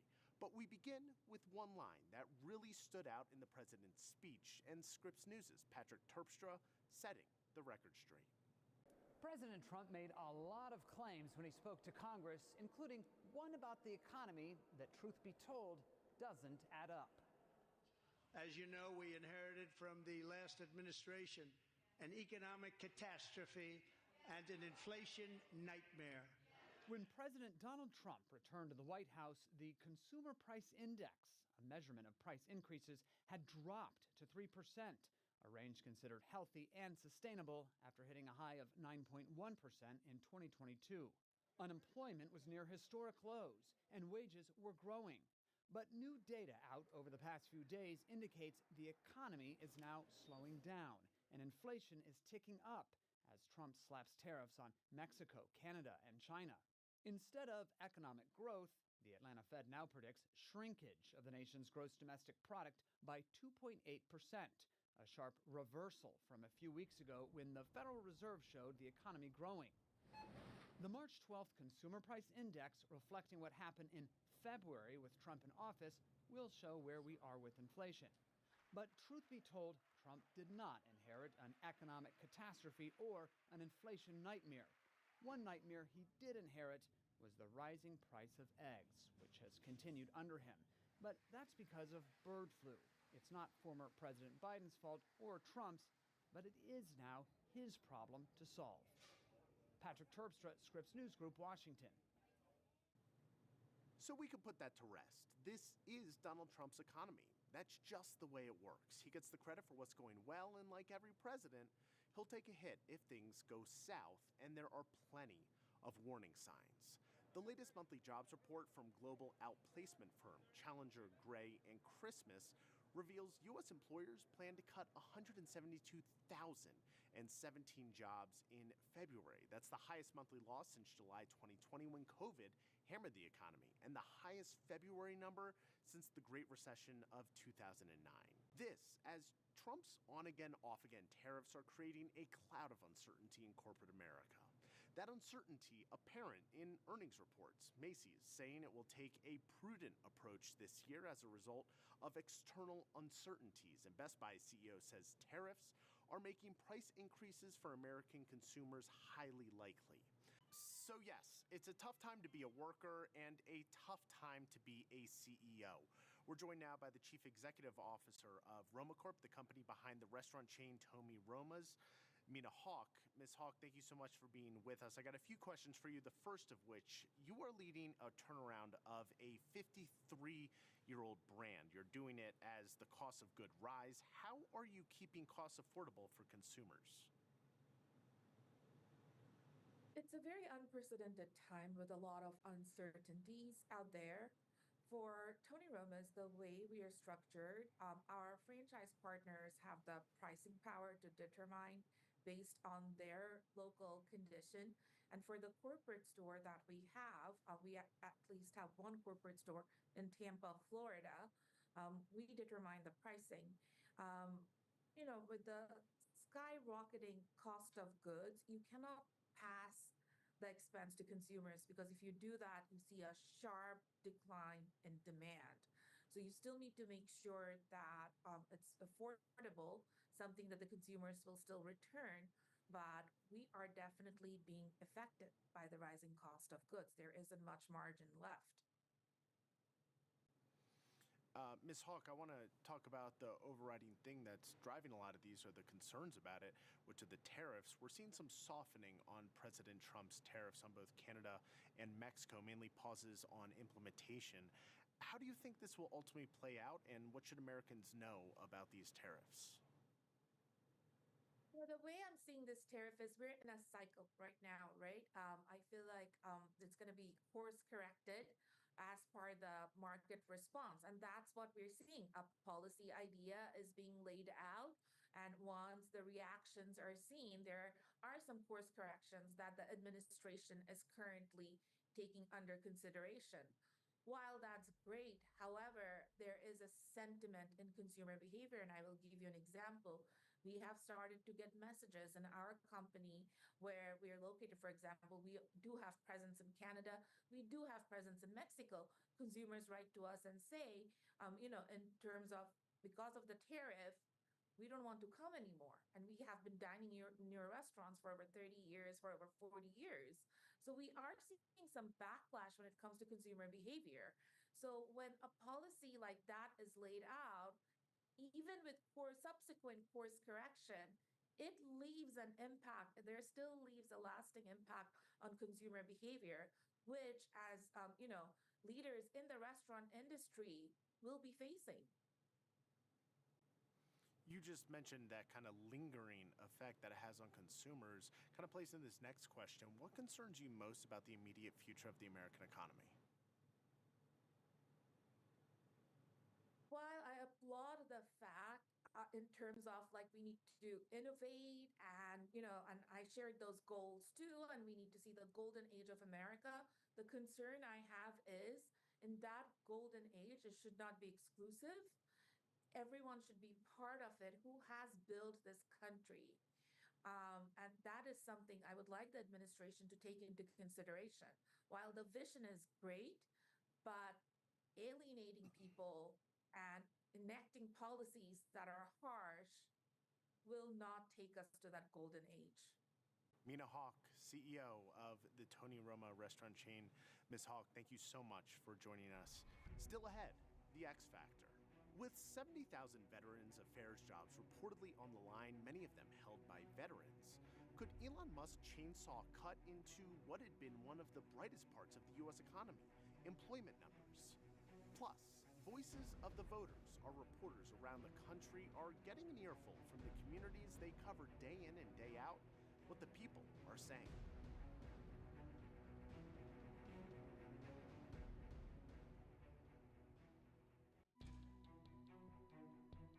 Welcome back to our Scripps News report, The Trump Economy. That report showing dramatic job losses in February may be making headlines, but it's not news to the tens of thousands of Americans now out of work thanks to Elon Musk's chainsaw approach to slashing the federal workforce.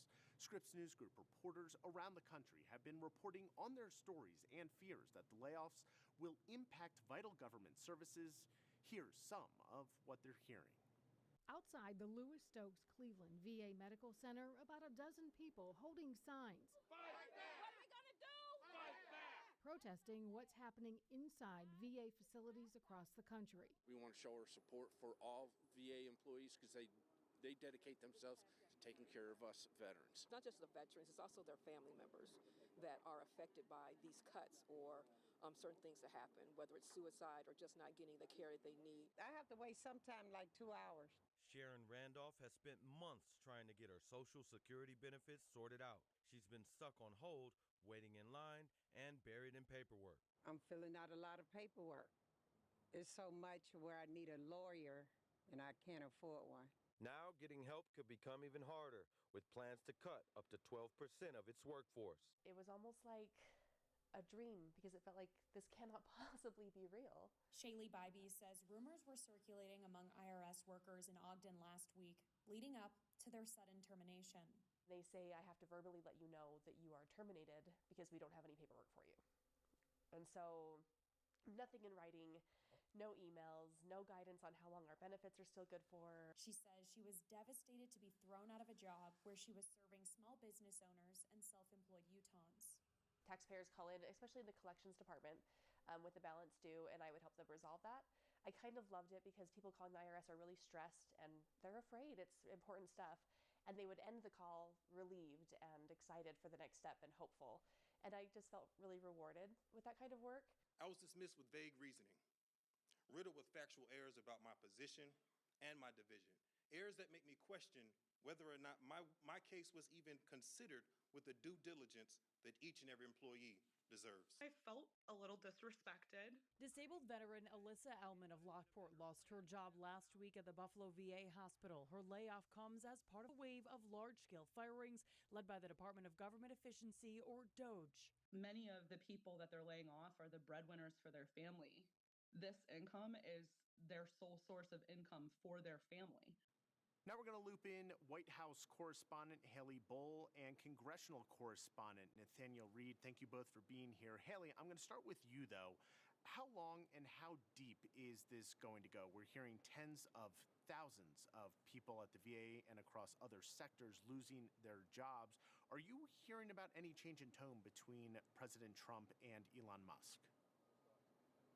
Well, the timeline on this certainly remains to be seen. The signs point to continued efforts to trim the federal government both in cost and staffing, but we are hearing a slight shift in the tone from the president. More recently, President Trump saying that agency secretaries can be precise on who remains, writing on Truth Social, quote, "We say the scalpel rather than the hatchet." And Trump going on to say that it is, quote, "important that we cut levels down to where they should be, but it's also important to keep the best and most productive people," indicating that they'll be having meetings every couple of weeks with agency heads and Elon Musk. And this is a notable update, as we have seen the agencies, in combination with the Department of Government Efficiency, quickly get to work within the agencies, looking at both the employees, the workforce within there, as well as the different funding streams. Now, President Trump had quickly, once he assumed the office, directed agency heads to review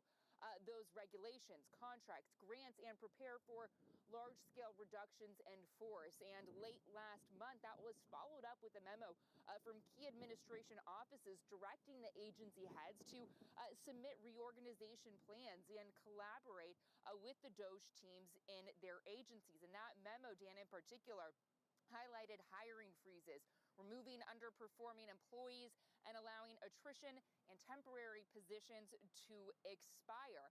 So when this is all said and done, some of the things that remain to be seen are the total number of employees impacted, as well as the ripple effect in the private sector from those contract and grant cancellations, Dan. Yeah, Haley, a lot of people in both the private and public sector looking at what is happening on Capitol Hill. Now, Nate, following up on what Haley was just talking about, Elon Musk was up on the Hill this week. What does he need from Republicans, and has there been any pushback as cuts hit different districts and constituents of those that we elect to power? There hasn't been much pushback. Remember, Republicans are in control of the House of Representatives and the Senate. They would be in a position to provide pushback if they chose to do so. Some Republicans have raised concerns in recent weeks about the size of these cuts, the scale of these cuts, the fact that they are being done potentially, some say, without enough care, without enough mindfulness to what is being cut or how. As you just heard my colleague Haley Bull talk about, there is the possibility that these cuts are moving in a different direction as DOGE kind of becomes more formalized as the Trump administration continues the first couple months in office, determining what those cuts are going to look like. But I had a conversation earlier this week with Congressman Andy Harris, the Republican from Maryland, the chairman of the ultra-conservative House Freedom Caucus, who told me that when he met with Elon earlier this week, he was told that they have just scratched the surface. They're going to make a determination within each agency which of the employees are actually important to deliver the functions of the federal government and which are not. What percent complete are they doing that? Oh, look, Elon Musk has only scratched the surface because he's getting pushback from the embedded bureaucracy in all these agencies. He gave examples of it last night. It's pretty clear that the deep state in Washington is very afraid of what Elon Musk is doing and are attempting to hinder him at any step. Nonetheless, he will get it done because President Trump is the head of the executive branch. No, I think it remains to be seen whether more Republicans say that they're uncomfortable with this. A number of Democrats have said that they have a lot of concerns about these cuts, that they're not being done in a way that they view as, collaborative or bipartisan. There's a lot of questions also about government funding. Government funding expires on March 14th. There's a question of if Republicans try and include some of these cuts that Elon and his team have been making through the Doge service in that government funding package, slashing funding to certain areas. There's a very real possibility that Democrats would not support that, and for that reason, a government shutdown could be looming. Still a lot of questions about how these cuts will be formalized through Congress. Remember, it's Congress, Dan, that controls the power of the purse.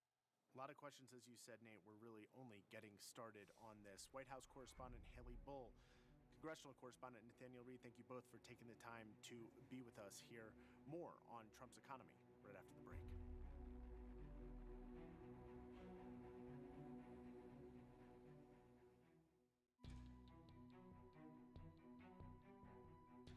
President Donald Trump's on-again, off-again tariff strategy may be giving him the leverage he needs to cut better deals for America, and could be exactly what the country needs to ramp up domestic production. But for now, it's wreaking havoc with American industries, whether that's retailers having to raise prices or companies that rely on foreign markets. Scripps News' Alex Miller focuses in now on the alcohol industry. President Trump's delay of tariffs in Canada and Mexico include alcohol, but the alcohol industry is wary of what those eventual tariffs could mean. And business owners, some of them say they're already feeling an impact. So it means that drink with your friends could cost you more depending on what you order. Now, paused tariffs on Canada and Mexico are raising concerns of the alcohol industry here in the U.S. I got a notification from the Liquor Control Board of Ontario saying they're not buying any more U.S. Alcohol, whether it's beer, wine, or spirits. Russ Klisch is the president of Lakefront Brewery in Milwaukee. Our Canadian production's about 4% of our production, and so right now that's been lost here. America's northern and southern neighbors are key trading partners when it comes to stocking the alcohol aisle. Last year, the U.S. exported $768 million worth of spirits, wine, and beer to Canada, and imported even more from the country. And over 80% of the beer imported to the United States comes from Mexico. Our industry in the United States has thrived as a result of zero-for-zero tariffs and no trade barriers between these two great trading partners. Chris Swanger is the president and CEO of the Distilled Spirits Council of the United States. He praised the broader issues President Trump is aiming to address with tariffs, but says they shouldn't apply to the alcohol industry. What's unique about our industry is we're distinctive products. You can only make tequila in the Jalisco region of Mexico. You can only make American whiskey right here. President Trump noted the tariffs could cause prices to rise. There'll be a little disturbance, but we're okay with that. It won't be much. But when the tariffs resume, business owners aren't so sure of that. You never want disruptions. I don't really understand the goal or the end play here on what's all trying to occur. Alex Miller, Scripps News Group, New York.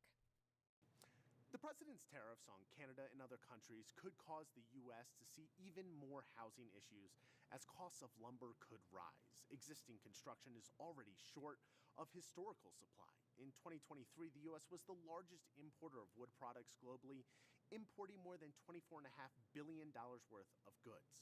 It means these tariffs could have a significant impact on consumers.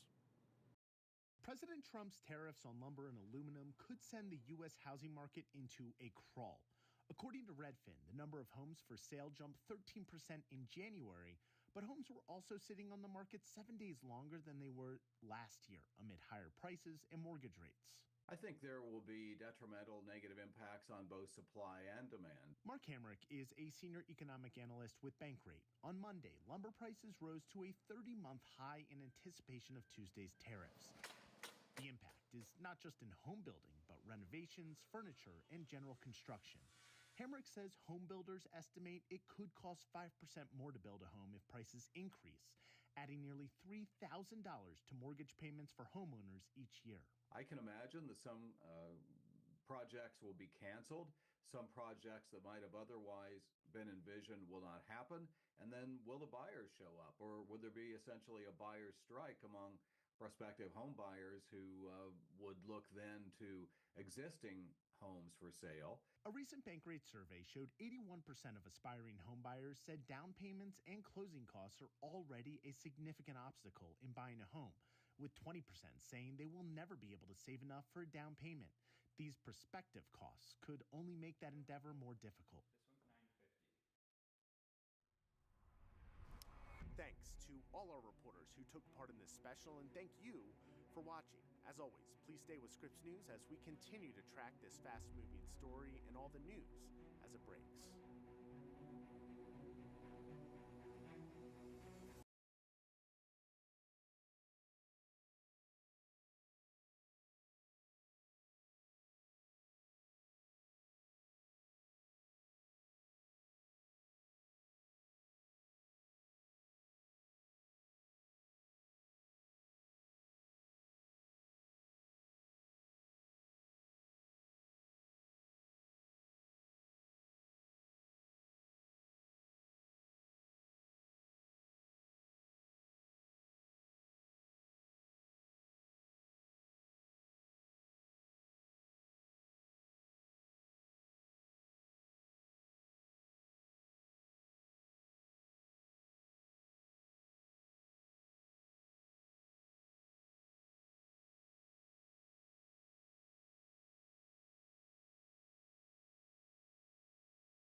in terms of the major religions of the world, we all know about Christianity and Islam, Hinduism and Buddhism.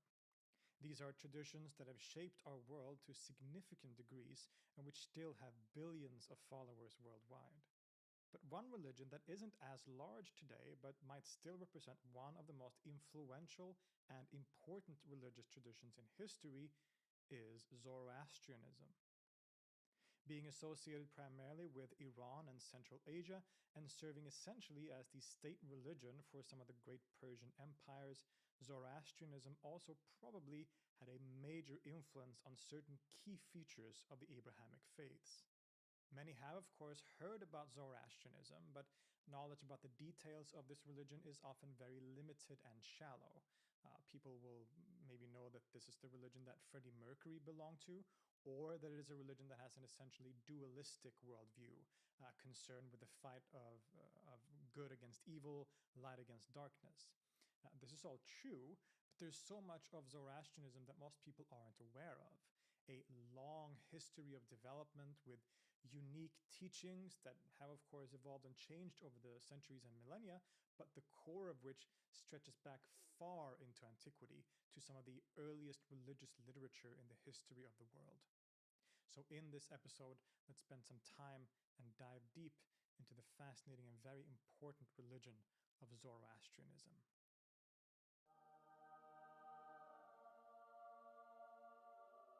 Veteran viewers will perhaps be aware that I've already made an episode like this about Zoroastrianism way back in the very early days of this channel.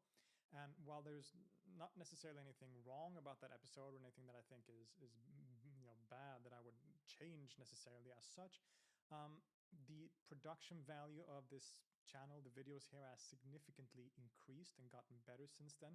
And I feel like an important topic like Zoroastrianism deserves a video that is more pleasing to look at and listen to. Couple that with the fact that both research on this topic generally and my own knowledge of this subject has also significantly increased and developed over the years since that video. So for both of these reasons, I felt that it was necessary, that it was appropriate to do another video about Zoroastrianism that goes even deeper and takes into account all these nuances and new understandings and more complex aspects of its history, development, and teachings. Zoroastrianism is a very old religion. In terms of an organized religion, so to say, it could be considered one of the oldest in the world. And many indeed consider it the first monotheistic religion in history. There are caveats to this, especially the latter statement, as we will see, but for sure it is a tradition that stretches back very far into the past. But for this reason, it has of course evolved and changed over the millennia too, giving rise to different and sometimes competing interpretations of its theology, literature, and practices. Most of the text of the Zoroastrian religion was written down or codified for the first time during the Sasanian Empire, around the middle of the first millennium AD or CE, although these texts had been orally transmitted for a long time before that. It is also around this time, probably in relation to this, that some of the core characteristics of the religion's teachings that we are familiar with became more formally organized and established, a kind of quote-unquote orthodoxy, if you will. What I mean to point out with this is that our common understanding of Zoroastrian belief and practice is often primarily based on these developments during the Sasanian Empire, the codified and sort of official teachings that were set down at this particular period in time. Thus, the teachings that had been established by then is the lens through which much older texts and aspects of the religion, such as the Gathas, are interpreted by most people. In any case, the basic features of Zoroastrianism, as most people know it, is that it is some kind of combination between a monotheistic faith with a dualistic cosmology. The worldview of Zoroastrianism is that of a clear cosmological dualism between the forces of good and evil, between light and darkness, often represented by the forces of Ahura Mazda on the one hand and Angra Mainyu on the other, or between Asha and Druj. We'll return to these terms and concepts later, but this also means that Zoroastrianism is a heavily ethical religion, concerned with the individual's ethical actions in this world, so living according to the principles of good thoughts, good words, and good deeds to promote the forces of Asha, of order and goodness in the world. and also promising an afterlife of pleasure or punishment depending on how the person acted during their lifetime. These characteristics of the religion are largely true, although some may need to be nuanced a little bit. But we need to go a little deeper and from different perspectives to get a proper understanding of the complexities of this tradition. I think it might serve us well to, as we often do this in a chronological order. So, with that said, what is the origins or early developments of Zoroastrianism? Well, at the core of Zoroastrian ritual and belief are a set of writings. A group of poems or songs called the Gathas.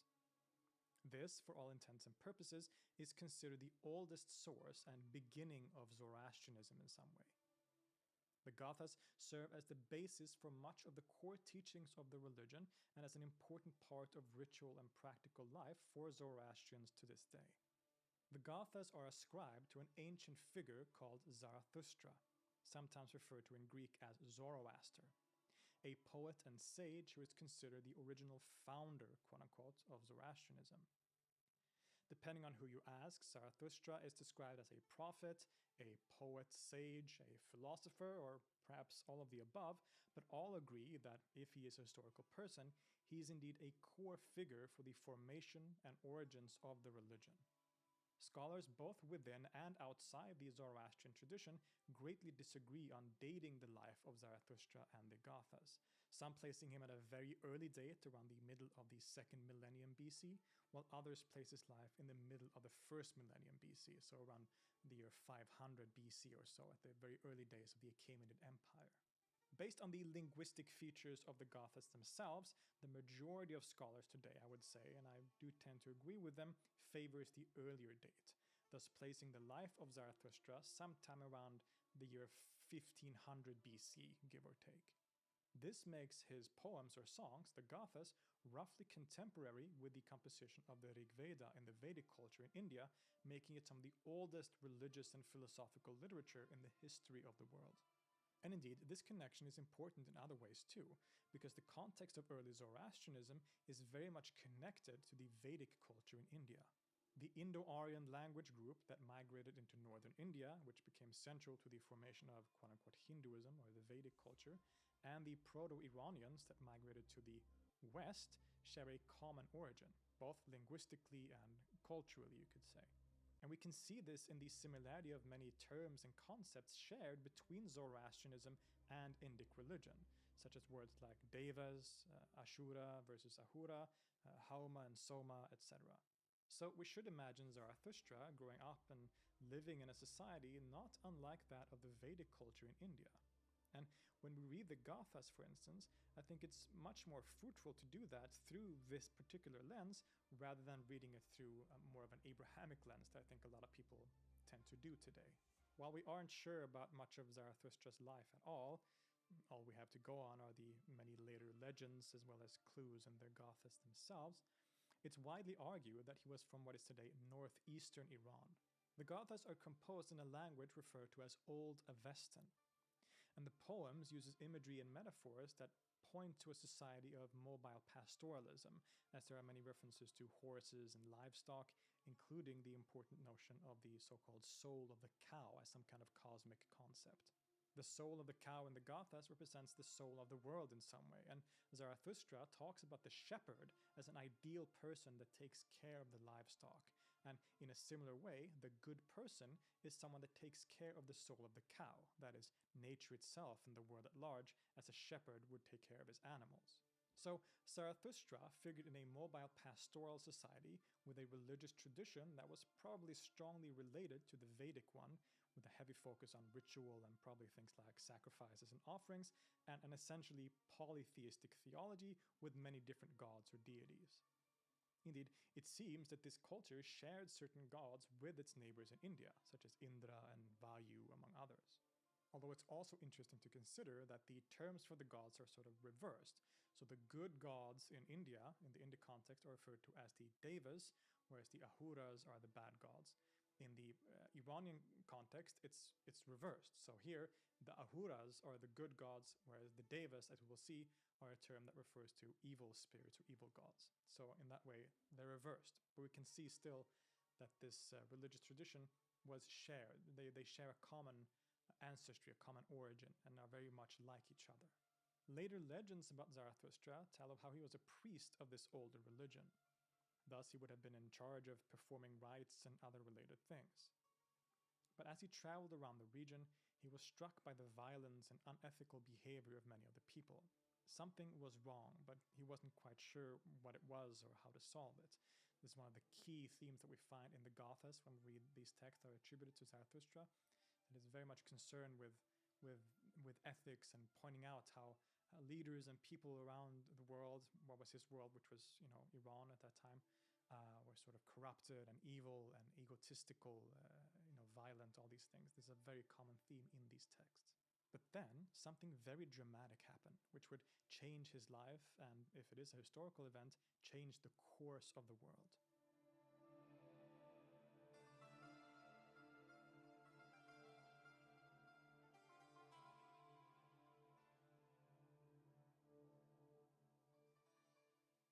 It is said that during a spring festival, where he might have been working in his function as priest, he went down to the river to fetch some water. But as he was stepping out of the water, he suddenly had an intense vision of light.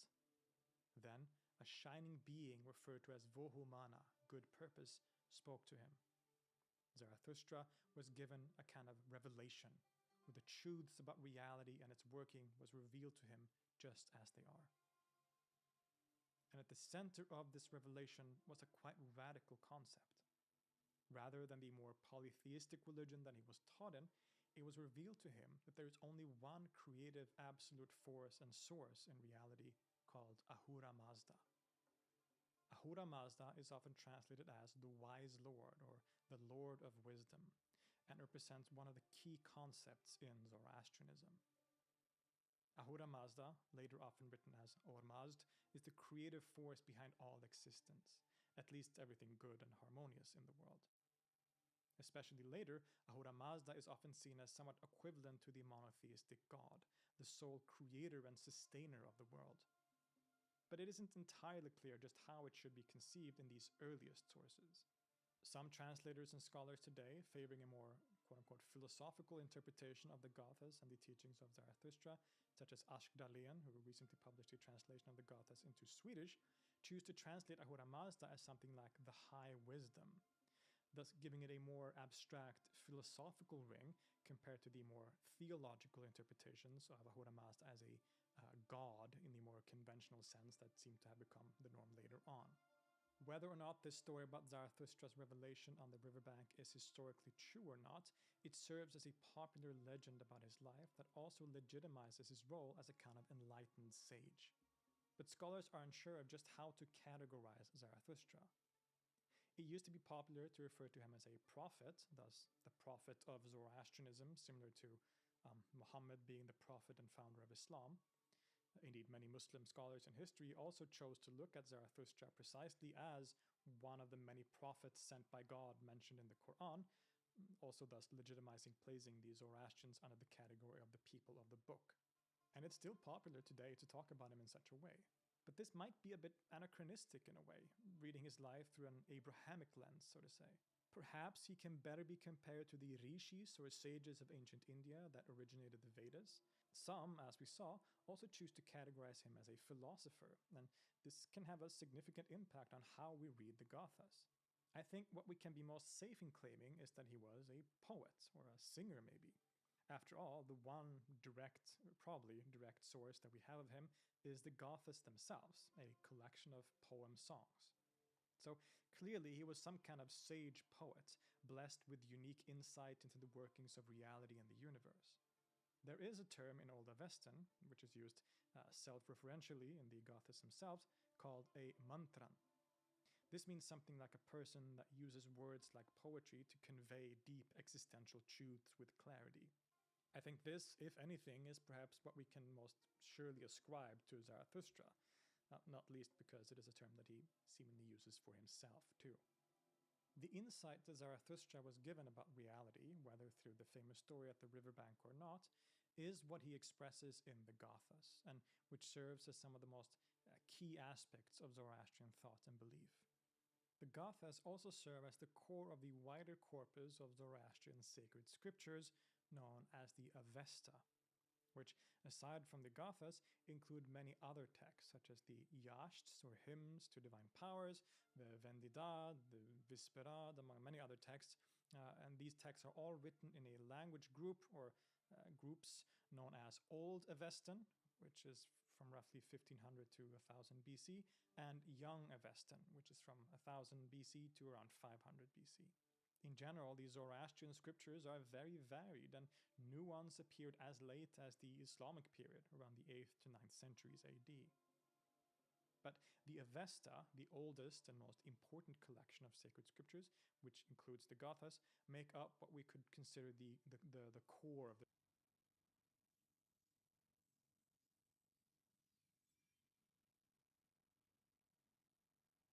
tradition, and it was only transmitted orally until the first few centuries AD. And while we should remember that Zoroastrianism, just like any religion, is a tradition that changed and evolved over the centuries and millennia, so the religion practiced by Darius, the Achaemenid emperor, was quite different in many ways from the religion practiced by the Sasanian empires a few centuries later.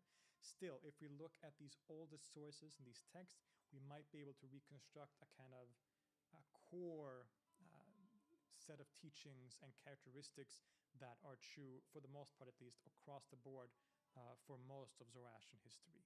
So with this in mind, what can we say about the teachings of Zoroastrianism? I think we can begin by looking at the scriptures themselves. In fact, the very opening of the first Gatha or song ascribed to Zarathustra, where he says, quote, "In reverence for him with hands outstretched, at first I entreat you all, O Ahura Mazda, for the actions of support of the Spirit Holy through truth, or Asha, through whom you may gratify the intellect of good thought and the soul of the cow. I approach you with good thought, O Mazda Ahura, so that you may grant me the blessings of the two existences, the material and that of thought, the blessings emanating from truth with which you can put your supporters in comfort. I extol you as ever before, O truth, Asha, and good thought, Vuhumana, and Mazda Ahura, for all of whom right-mindedness increases also unfading power. May you come to my cause for support. Inspired by good thoughts and being a witness for Mazda Ahura, I have in mind one soul for his commendation by my song, as well as the rewards for his actions. For as long as I can and I am able, I shall look out in my search for truth." Already in this opening of the Gathas, recited as a key part of the Zoroastrian liturgy, or yasna, we already have some clues to the key teachings of the religion. First of all, there is only one creative force, or God in reality, Ahura Mazda, the Lord of Wisdom, who is called upon constantly in the text. He is the source of all good, all light, all creation and wisdom. This is why many have referred to Zoroastrianism as essentially monotheistic, or even the first monotheistic religion in the world. But things are also a lot more complicated than that, as we will see. Secondly, what lies at the very core of the Zoroastrian scriptures and teachings is essentially an ethical message. This is the key message that is hammered home again and again. Humans have free will, and there is a very clear idea of right and wrong, of good and evil. Hello? Indeed, Can you guys hear me? inherent in this ethical message is a very Bridge? Oh.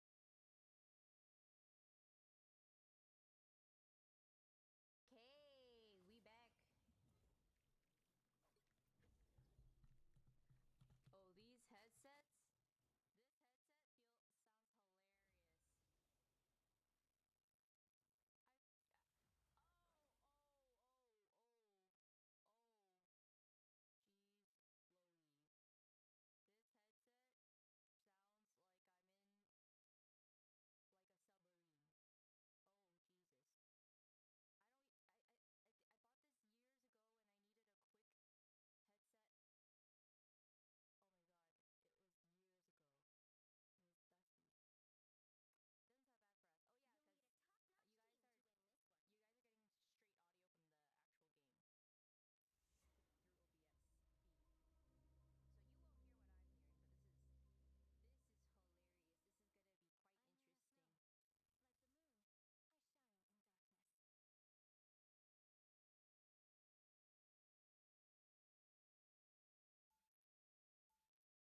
strong dualism.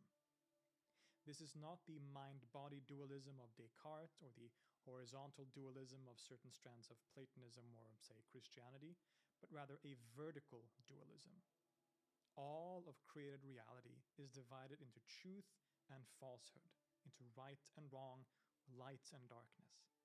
Both of the two worlds mentioned in the quote above, that of material and that of thought, are included in this dualism. So it's not a matter versus spirit situation as in Christianity, for example. On the one side, there is asha, a concept meaning truth, or that which is right, real, or things like order and harmony. This can be compared to the Vedic idea of Rita, or perhaps even Ma'at in ancient Egyptian religion. The creation of Ahura Mazda is essentially good, beautiful, and harmonious. It is perfect because Ahura Mazda himself is perfect and good. Asha, or truth, is the principle of that goodness and order in the world, the way things are supposed to be, according to the wisdom of Ahura Mazda. But on the other side of the coin, there is also druj, which means the lie or deception. This is the very opposite of Asha, and it is conceived, at least in later Zoroastrianism, as a force that has been introduced to the perfect creation of Ahura Mazda from the outside, so to say. And the human being and all of creation is caught in this place that contains both good, the domain of Ahura Mazda and Asha, and evil, that of Druj and its forces. So our world of creation contains both good and evil, at least in this current state. These forces or concepts are often also personified in different ways, especially as we get into the younger Avesta and later Zoroastrian writings. In the Gathas themselves, it isn't always entirely clear how we should think of these concepts. Some readings by scholars such as John Kellens and the aforementioned Duhhlion see much of these things as simply psychological and internal concepts and workings within the human person. The creation of Ahura Mazda is essentially good in its totality, but within the human soul there exist inclinations in two directions. On the one hand, there is spenta mainu, often translated as beneficent inspiration or beneficent spirit, which leads you to work for the benefit of Asha and goodness, and almost as a kind of faculty of Ahura Mazda. And on the other hand, there is Angra Mainu, the destructive spirit that inclines to evil, deception, and destruction. However this oldest text should be interpreted, later Zoroastrian writings and teachings have a more cosmological perspective on this dualism. Ahura Mazda is the one creator god of the cosmos whose creation is perfect and good. And Angra Mainyu becomes a kind of personified spirit himself as the opposite of Ahura Mazda, the force in reality that has infiltrated the perfect creation of Ahura Mazda to spread druj, lies and deception, things like violence, death, and decay. So the world we live in today is one in which both of these forces, Asha and druj, represented to some degree by Ahura Mazda and Angra Mainyu respectively, are at work simultaneously. And it is our work, our job as human beings, to choose the path of Asha, of truth and order, and to dispel the darkness of druj from the world. In the Gathas, Zarathustra talks a lot about the shepherd as a kind of ideal person, one who takes care of the livestock and of nature, as the image of the person who follows the path of Asha. This he compares to people who instead are misled by the devas, the evil gods or deities, to seek power, money, or destroy the world in different ways through violence. So you see what I mean when I say that the Zoroastrian message is an essentially ethical one. This fight between good and evil, between truth and deception, Asha and druj, is the very core of the religion and the Avestan scriptures. And the human being promotes Asha partly through performing the Zoroastrian rituals, of course, such as the Yasna liturgy or the daily prayers, etc. But on a more personal, practical level, this is done by adhering to the main, you could say, the main mantra or instruction that people are to follow. Humata, Hukta, Vareshta, which means good thoughts, good words, and good deeds. This is a pretty neat and simple instruction, but this also, of course, requires knowing what makes up good deeds, for instance, by being able to identify which aspects of the world are part of the good creation of Ahura Mazda and which are the result of Angra Mainyu. So there are certain things in the world that are seen as pure and sacred, such as fire and running water, that must not be defiled in any way. At the same time, there are certain things in the world, like some animals seen as impure or evil. This includes snakes and frogs and things like this. And it is sort of encouraged that you are supposed to kill these animals of evil to promote Asha in the world. The goal of the Zoroastrian is thus to live his or her life in accordance with Asha or truth, to devote themselves to Ahura Mazda, the Lord of Wisdom or High Wisdom, and to worship him and the goodness that he represents in thought, speech, and action. The person who has accomplished this, who adheres to Asha in their life, is known as an Ashavan, thus representing this ultimate goal of the human being. This stands in contrast to the Dregvant, the follower of Druj, who spreads evil and falsehood in the world. In the Gathas, Zarathustra says, quote, I replied, firstly, I am Zarathustra, a veritable opponent of the evildoer, but a powerful friend of the good am I. So long as I can sing my songs of praise for thee, O Mazda, so long shall I strive to enlighten and awaken all to the realization of thy eternal dominion. And this also figures into the large cosmogonical and eschatological picture as well, especially if we take into account later Zoroastrian writings too, such as the important and fascinating Vidabdad. This is a young Avestan text from, well, again, from around 1100 to 500 BC. Here, there's a clear account of sacred history that is presented. It begins with the creation of the world by Ahura Mazda as a perfect creation. This wonderful situation lasts for a while, often sometimes considered 6,000 years, before the evil spirit Angra-Mainyu sort of infiltrates or infects this perfect world, spreading Druj and creating the situation that we have now, a world of both good and evil. This fight between good and evil continues, but reaches a kind of turning point with the life and, you could say, mission of Zarathustra himself and the establishment of Zoroastrian rituals and worldview that sort of starts the process of Asha's victory over Druj, the gradual victory of light over darkness. In the end, and connected with the arrival of a savior figure called the Seoshant, the world will be revitalized at last, an event or concept called Freshukareti. This word is connected, as you can probably hear, with the English word fresh. And we can thus kind of imagine it as the world becoming fresh again. The darkness of Angra-Mainyu and Druj finally being dispelled, and the creation of Ahura Mazda once again being able to be what it was from the beginning, a perfect world of harmony and order. At this juncture, the Zoroastrian scriptures also imagine, because of its strongly ethical nature of course, that the individual human being will also face a kind of retribution here. After the world is redeemed, every human being will be judged based on their actions in life. This was quite unique at this time, the idea that our ethical actions affect our afterlife directly rather than things like status or other features that were more common in other traditions, so including the ancient Iranian religion. The Ashavan, the person who has followed and promoted Asha in their life, will live a pleasant life in the company of Ahura Mazda in this perfect world. Whereas the Dregvant, who promoted deception and evil in the world, he will be punished and face a very unpleasant afterlife in a place called the House of Lies. It is taught that at this point, the dead person will be forced to walk across a bridge. On the other side is paradise for all intents and purposes, but on the bottom below the bridge is the House of Lies, what can essentially be considered hell. For the Ashavan or righteous person, this bridge will be very wide and easy to cross. But for a quote-unquote bad person, the bridge will contract to be as thin as the edge of a blade, making it almost impossible to cross and causing the person to basically inevitably fall down into eternal punishment. Zarathustra says, quote, the Karpans, priests, and the Kavis, so worldly leaders, have tyrannized over humanity. Their evil actions are destructive of life. Verily, the conscience of such a one shall torment his soul. And thus, when they shall come to the bridge of judgment, their abode for endless ages shall be in the house of the lie.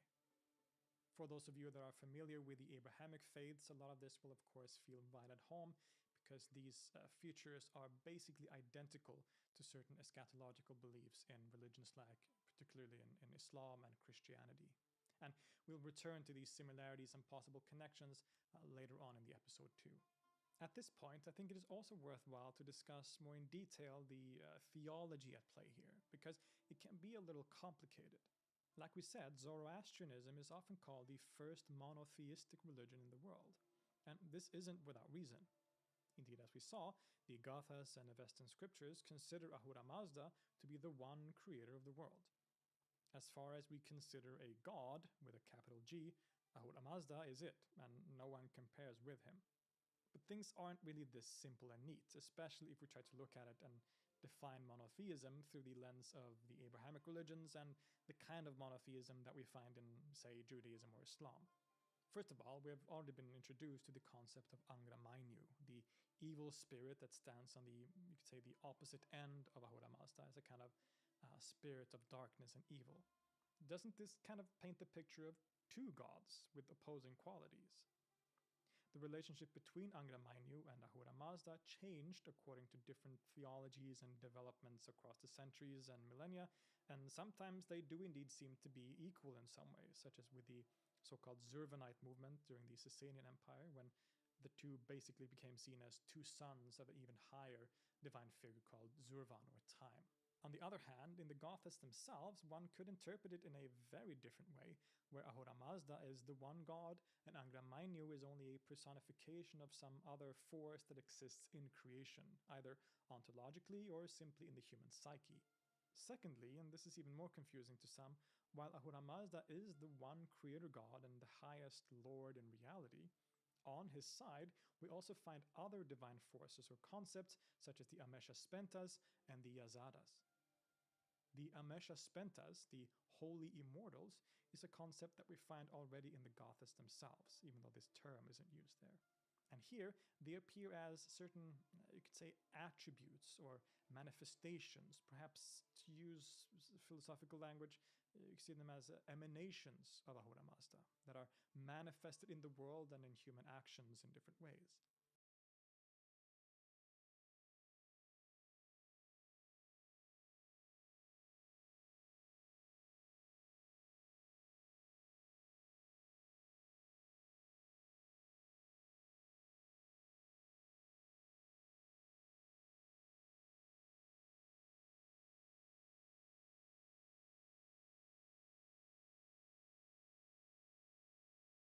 And then I'm also getting Shay. Yes. Oh, so you're gonna get this one? Yeah.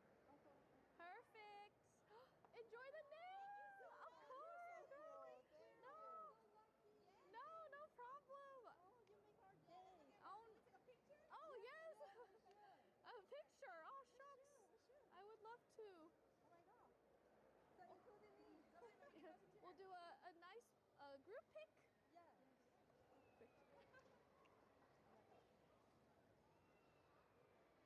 Thank you. Nice to meet you, America. Have a great time at prom. Thank you It's so gonna be much. amazing. Yes, of course. Elena, do you have any proud achievements you'd like to share with us? We would love to hear it. Just these two. Oh. We have a little heart warrior. He's had open heart surgery since Crew has. since he's been born. Oh my His gosh. first one was at 8 days old, and now He looks so just had healthy. one. Yeah, he just had another one before Oh. Christmas. So Wow. yeah. Oh, I'm glad he's doing well. Yes, Yeah. he's such a strong. Wow, so nice. Yeah, I hope the baby's okay. Awesome. They look healthy now? Yes. Crew is very healthy. Thank you so much. Gifted. I gave her 500, so I hope that helps for the bridal dress. You can tell that she cares about her kids so much and works hard. And so passionately about the border, why didn't we pass any bipartisan immigration legislation? Why did Trump shut it Because down? you have to have the other side acting in good faith. You can say that, I but did. that's if you really truly believe that the other side is at fault, then it seems like you need a candidate besides Trump because Trump wasn't able to get anything done when he was president. You just said it yourself that Trump had to repurpose DOD funds to do it. Trump had a larger margin in Congress. Trump had all three branches of government and accomplished less than Biden did when it came to legislation, when it came to the border, when it came to infrastructure, when it came to foreign policy, when it came to almost every single aspect of running this country. And Trump was the one that came in saying, I'm the business guy. I can bring people together. I can get these things done because I know how to get people to work together. And all I hear from people once Trump left office was, well, the deep state got me and it was the other guys and I couldn't do anything and I had to take money from the DOD to do it. And I couldn't figure anything out and blah, blah, blah. And now that he's out of office, supposedly running for America, despite the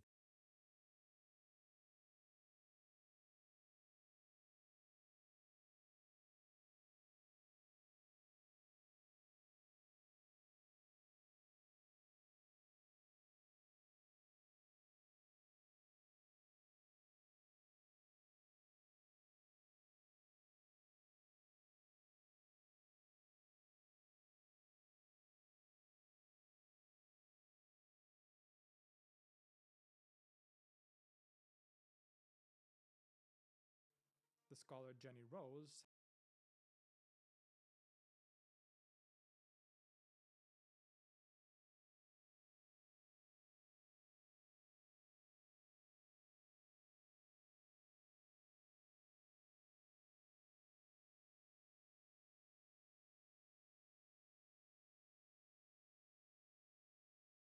Hello, guyless potato.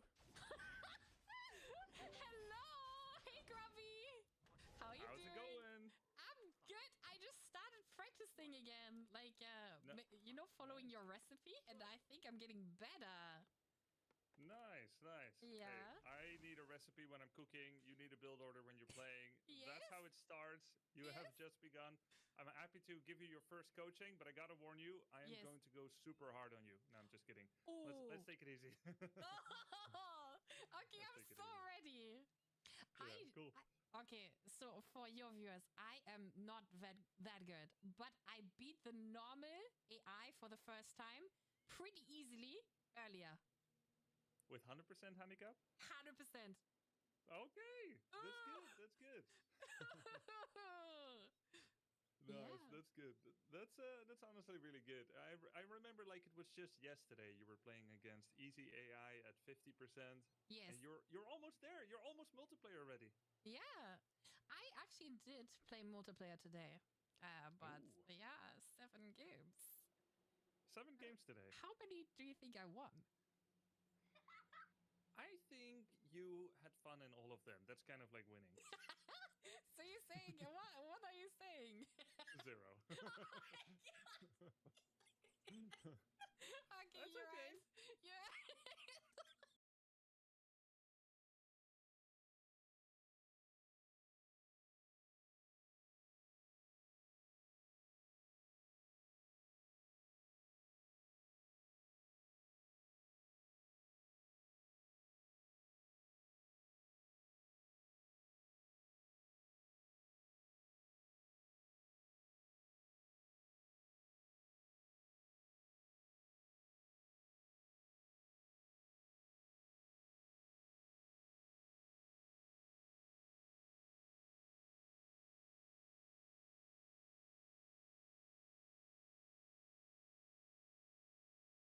I'm Sam Harris. I'm a writer and neuroscientist, a podcast host, and the creator of the Waking Up app.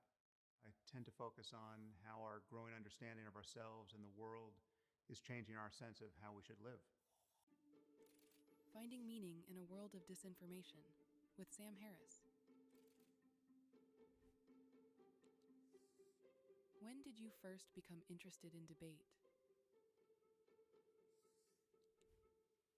I've always been interested in debating ideas. I think ideas are the most important things we have in the end, right? I don't think the story of all of our mayhem and unnecessary suffering has much to do with bad people doing bad things. I think for the most part, it's good people, or at least normal people, under the influence of bad ideas. And so I've always thought that debating ideas was crucial for progress. So I was never part of a debate club of any kind in college or high school, but I think most of my education was spent debating ideas in the end. I mean, you're either memorizing facts or trying to think critically about the facts you've memorized. And so, yeah, I mean, I've spent a lot, especially in philosophy. When I switched my major to philosophy as an undergraduate, that's all debating ideas. What is causing the polarization we are seeing in our society? Well, it's been widely thought that we have something like a crisis of meaning, especially in the developed world at this point. As we become more secular and diverse, pluralistic, there's a sense that culture has atomized, right? We're all kind of on our own with our phones and laptops and our digital media experiences, which are fragmented.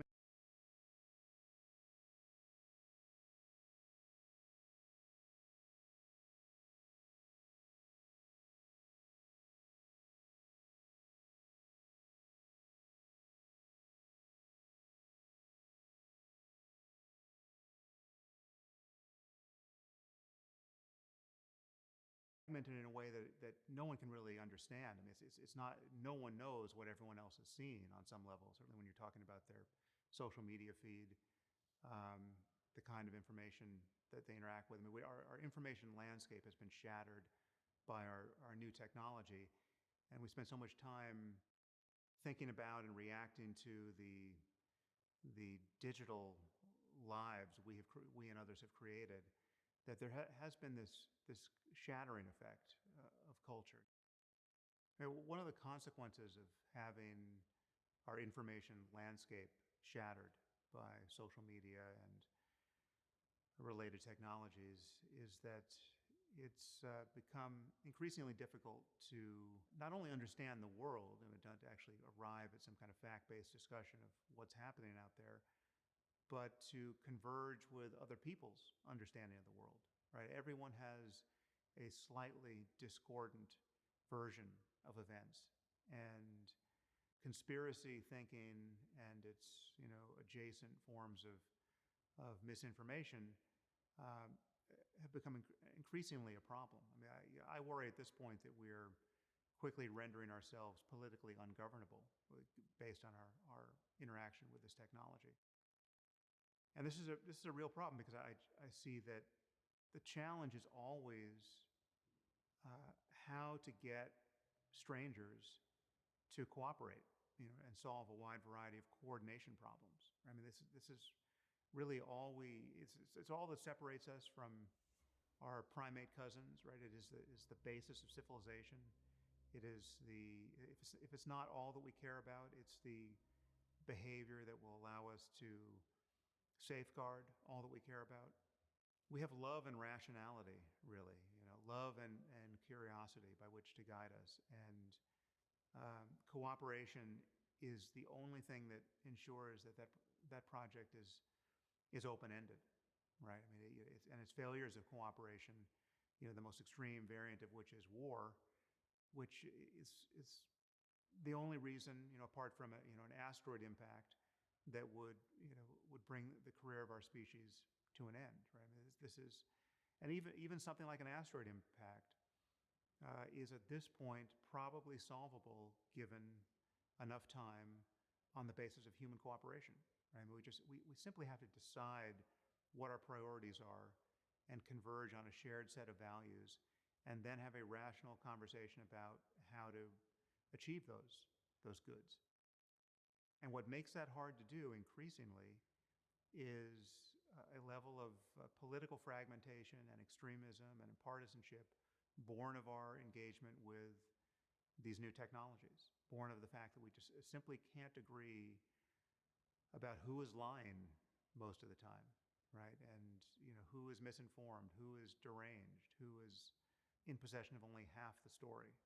And it used to be that it was reasonable to hope that if you simply continue the conversation long enough, well-disposed, neurologically intact people will converge on the same set of facts. And I think our faith in that timeless certainty is fraying, and it's fraying for good reason, because we have built a machinery of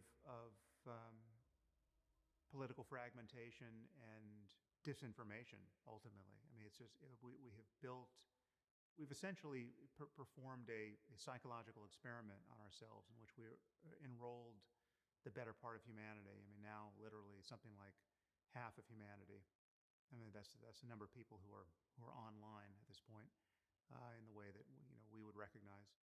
This has not been designed to optimize human well-being and a convergence on the same set of shared truths. It just hasn't. It's been optimized really to aim us all in the opposite direction. It's been optimized to shatter us on the basis of what we find most outraging, most salacious, most quite literally clickable, and it's so we're all hostage to the business models of just a handful of corporations that haven't thought this through, and even if they had, they're incentivized to stay on their current path of just fragmenting the human conversation further. Now, there are pockets of culture that resist this. Certainly, religious communities tend to resist this more than secular ones. And this is often thought to be a reason why religion is good and worth maintaining.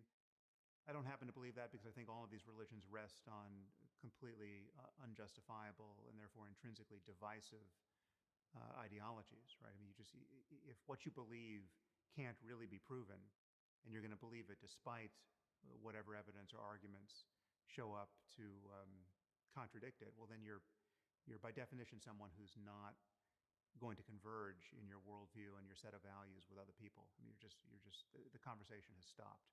Faith is a conversation stopper, in my view. So I think we need reason. We need a truly open-ended conversation with now 8 billion strangers. But we have to recognize the way in which the modern world has made this harder in many ways. I mean, there's this illusion of connection. Facebook thought it was connecting everyone on Earth, but it was also deranging everyone who interacted with it, because social media is a kind of hallucination machine, right? We find it very difficult to converge on even a fact-based discussion about the most fundamental things. Just what's happening in the world, what's happening in a given city at this moment. We're awash in lies and misinformation to a degree that was not possible before we got the internet, and in particular before we got social media. How do we experience meaning?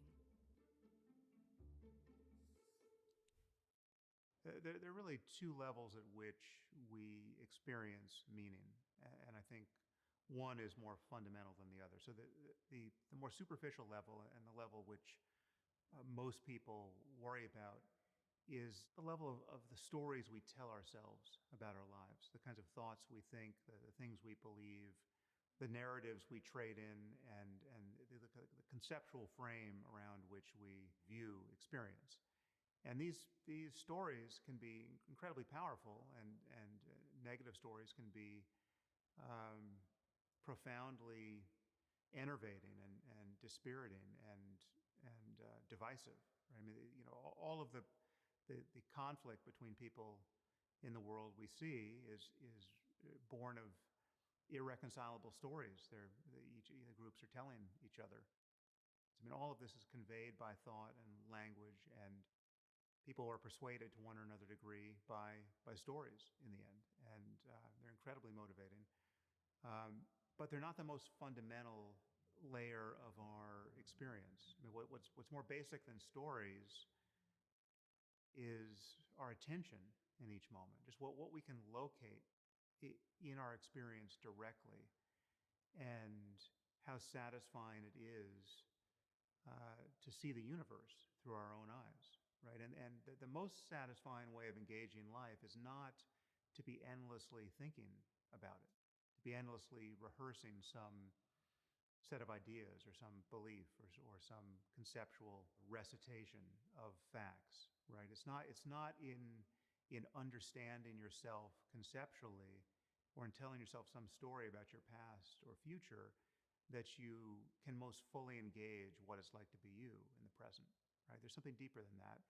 And it's by definition non-conceptual. It really is just, can you let your attention fully sink into the present moment so that you can discover what is beautiful there, what is sacred there, what is self-transcending there, what is a source of profound well-being and fulfillment. I mean, can you arrive in the present moment in such a way that its depth reveals itself to you, to consciousness in the present?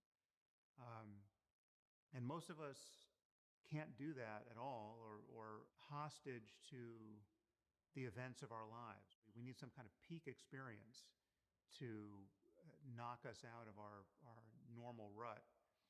And we associate with those experiences the causal power of profundity, right? Like it was only when I finally got to the mountaintop after preparing for months to climb this mountain and traveling 8,000 miles and getting all my gear together and surviving profound danger, right? It I finally got to Everest Base Camp or to the summit and risked my life and worried my spouse, and that was the moment that I was transported beyond myself, and it lasted about 14 seconds, and then I had to rush down lest I get killed at the highest point on earth. Right? That's the normal experience of that's an extreme version of it, but that's what we do. We have peak experiences that come once a year, if we're lucky. Those are moments where we recognize that it's possible to have a non-ordinary and truly sacred encounter with our lives in this world. But of course, that gets everything backwards. I mean, really, what is revealed in those moments is a capacity that the mind has in every other moment, which is to pay full attention to experience. And the way to address that directly has to come by other methods. It's not a matter of schlepping halfway across the earth or acquiring all kinds of new skills. It's a matter of training attention such that you can really be here in the present and break the spell of your ceaseless identification with thought. And the name by which most of those efforts go now is meditation. And mindfulness is a specific type of meditation which I recommend. But there are other methods. Of course, there's now a renewed interest in psychedelics, which have been quite helpful to people. But there's nothing that you can experience on psychedelics that the brain itself isn't capable of experiencing, right? I mean, these compounds either mimic neurotransmitters or cause neurotransmitters to behave differently or to be secreted in different quantities or to delay the reuptake, right? So there's your brain, there's nothing that your brain is being pushed to do that it isn't capable of doing already. And whatever method you use, I think it's important to recognize that your mind is all you have, really. Your mind is the basis of your experience in each moment. And therefore, it makes sense to train it. It makes sense to understand it. It makes sense to pay attention to it directly. What concerns you most about the future? Well, I have many concerns at the moment. This might seem like an American framing of the problem. This is true of America. This is probably true of the developed world generally. I mean, this would be true of Western Europe and Australia and Canada. I think the percentages will slightly change, but something like half of the people on Earth who really have the responsibility to not screw things up for everyone at this point, because we are the wealthiest and the most powerful and the luckiest, frankly. Something like half of us can't quite agree that we have a stake in the maintenance of a global civilization, right? The very notion of thinking globally has been not only maligned, something like half of us believe that it is the source of our most pressing problems, right? I mean, we just, in America, we have a rise of right-wing populism that has explicitly disavowed any American responsibility to keep order in the world, as though we have no stake in the futures of other countries, right? As though there were no problems of global scale that require a global solution.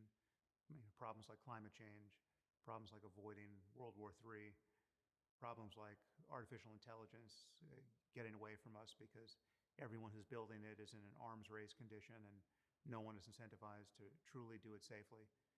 There's this sense that we can all look inward and pull back from any real engagement with the shocking inequalities we see in the world, and just kind of tend to our own nest, right? And this isn't going to work, right? Because there are problems that are global in nature, and even those that aren't, are going to continually erupt in civil wars and mass migrations and refugee crises. And we have increasingly powerful enemies abroad, Russia and China and Iran, to name just a few. who are committed to disrupting things in such a way as to really make life for us here in America more difficult. And the same can be said if you're British or if you're in any country in Western Europe. I mean, we're witnessing a fairly stark zero-sum contest between those of us who want to maintain open societies and anything like democracy and capitalism as we've come to understand them, and those who increasingly want to build closed ones and belligerent ones that make it impossible to share space in this increasingly common world. There is a difference between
back, my shy little pandas. Oh, my next guest is a terrific young actress. You know her from Guess Who, from Pirates of the Caribbean. She's got a new movie, Constellation, which is in theaters now. Take a look at this. Daddy is here, right now, alive, with both of us. You're not the only one in the world, Rosa. I know that. Okay, well, he's crying out for our support. When are you gonna wake up about this man? Like, he doesn't need anybody. Yes, he needs us. He needs both of us. You don't even know him. How are you gonna... How can I you do possibly know him. Okay, fine. If I don't know him, I want to get to know him, and I want us to get to know him together. Well, right now, I want to mourn for somebody that I really, really care for. That was there. That was there. That was there for me. Please welcome Zoe Saldana, everybody.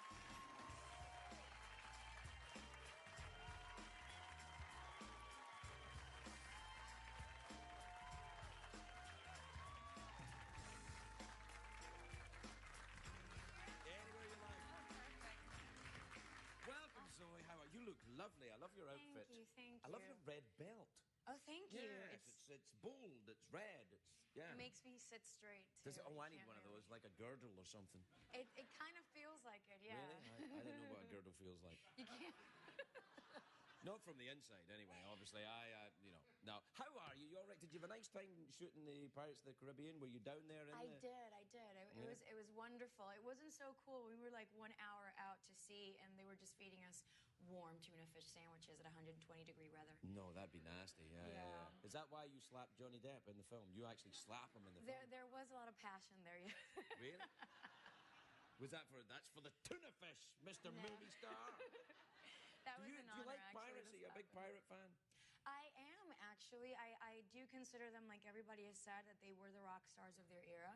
But once you really think about that concept, they weren't the most kissable and lovable people. I mean, they were out in sea, seldomly showered, bad teeth. Sounding good to me.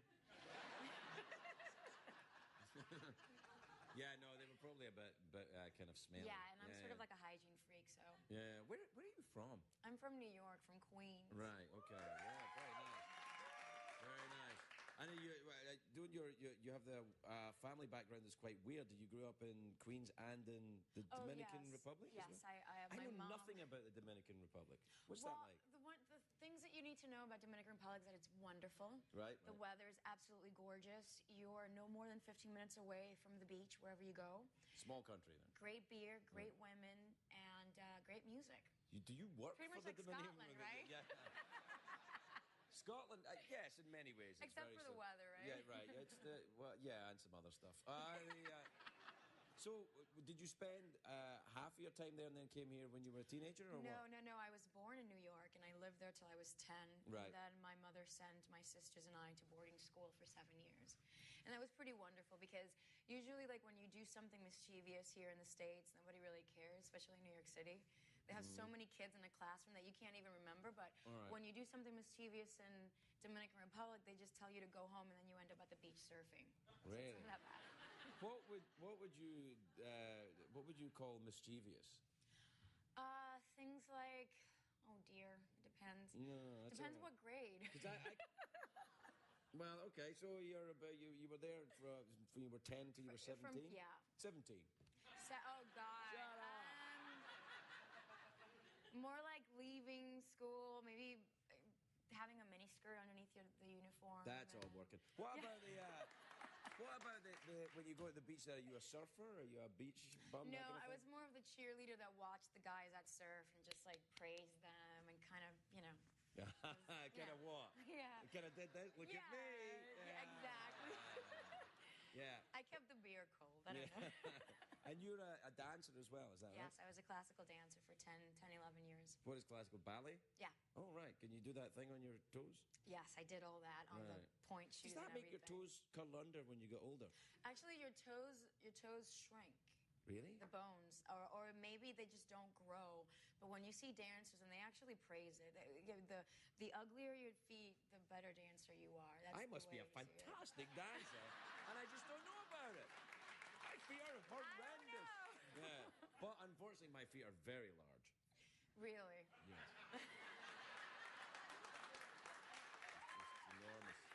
certain places that might not be a bad thing. Oh, well, it's good when you're around the beach and nobody's got water skis. Then you can, it's fine. So tell me a little bit about the movie you've done as well. What's this? Constellation. Constellation, yeah. It's a wonderful film.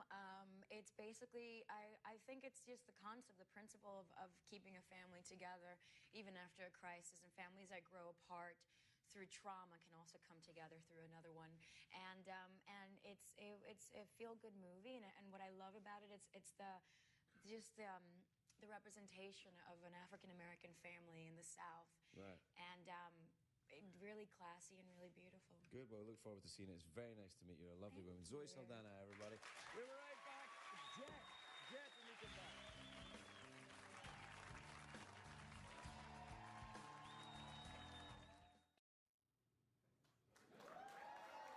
Zoe Saldana, everybody. Zoe Saldana.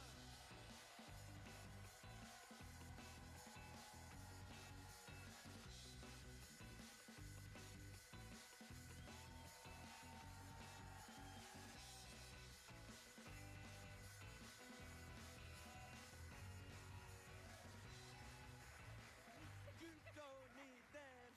Everything's cool. Zoe, you look sensational. Thank you so I haven't much. seen you in such a long time. It's like been 5 years or something. Yes, it has. Since you've been on this show. What's been going on? Anything?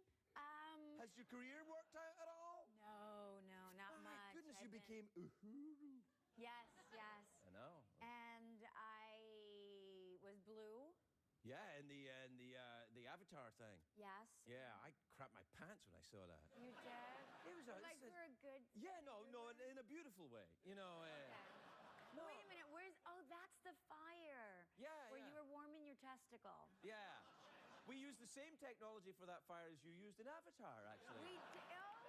Nice. As you can see, it's a very 3D effect. It's all VFX. It's not really there. Right, exactly. That must have been very difficult making all that. Did it cover you in wires and... No. In theory, it would seem, it feels difficult, but in reality, I was just wearing like a Velcro suit that felt like a onesie. Okay. And, seriously. And it had... Sorry, I got a bit carried away there, and I was like, okay. I was like, wearing a onesie. No, but it had these little dots, and then you just have green dots on your face, and you act, and then everything is created afterwards in the world, virtual world. Have you found your life changed a great deal? You've become immensely famous in the past, since the last time I talked to you. I mean, do you find it difficult going around the world with people like, hey, Avatar lady, or Uhuru? Like, because now the Trekkies will be after you all the time. It's sometimes it is, and sometimes it totally isn't. Sometimes I'll just be walking down the street and I'll have people go, hey, Tandy Newton! So it's sort of like, oh my God, your show on TV is amazing, Miss Washington. So it's sort of like you feel... I get that with groundskeeper Willie. Who's that? Love you on The Simpsons, man. No.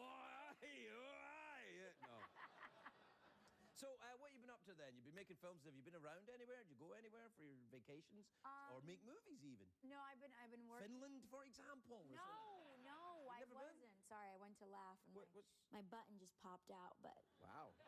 I'm good. No, it's one of those little snap thingies. Oh, yes, it is. I can see from here, yeah. Okay.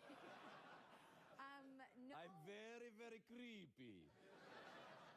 I like that. You never been... Creepy's good on you. Really? Yeah. Creepy's really good on you. It's not something I say every day. All right. Yeah. In that case, I must get a cape and smell my finger. Yeah. That's pretty creepy. Yeah, well, let's hold off on that. Oh, okay. That all right. No, what was your question? Have you ever been to Finland? It's Finnish Independence Day. I've not been to... Oh, happy Independence Day, Finland. I have not been there. I don't mean to sound so sad. I know it's supposed to be like... No, that's what they like in Finland. It's like, yes, thank you. No, but I did. I'm a huge fan of Anthony Bourdain. Yeah, he's not from Finland. I've seen his show No Reservation, right, which is, some other show now. Now he's like a news anchor on CNN, so I think he's boring. But Anthony Bourdain is a news anchor now? Is he? No. No, he's Is he? not. I think he's still doing some. Like he's moved away from just cooking and he's become a sort of essayist. Well, wait a minute. Remember his show No Reservations? I love that show. We'll go back to Finland in a second, but we have to address how excited we are that it's the Independence Day of Finland. Right, absolutely. But he left No Reservations. Where is he now? He's on CNN. But I thought that whoever goes on CNN is just there to report intelligent, boring news. Right. Which I should be watching every morning, but I don't. No. I see where you're going. So but is it the same show? Does he have the same show right now on CNN? Did he go to Finland? Is this taking us to Finland? Yes. All right. I Thank see. you. You did well. No, thank brought you. it back to Finland. Okay. So he went to Finland. It was very, very cold, I believe, and he went to one of those spas where they did those sucking cups the on cups his back. thing. Well, you'll have had that. No, but they had like a butcher knife and they were like stabbing him, and he kept bleeding everywhere. That's not relaxing. Put the cups on to suction all the toxins, but I feel like it was sort of like contradicting what he was doing afterwards because he was drinking tons of vodka afterwards. Well, you've got to replace the toxins that you lost during the brutal stabbing slash. Right, I forgot. Vodka has like enough electrolytes like coconut water. Man, if I'd have known that, I'd never have stopped drinking it. Yeah. No, so do you do that? You go and get like suction cups on you and stuff? I've never done it, but I've been very curious to do it. Acupuncture's good. You ever done that? Yes, I have. That's awesome. I have. And I've had things kept in my ear or by my elbow. What things? Like little needles, and they just put like a little bandage, and you're supposed to keep it a little bandage, and you're supposed to keep it on for like 3 or 4 days. Really? Yes. And I've had it done like by my ear, like around here.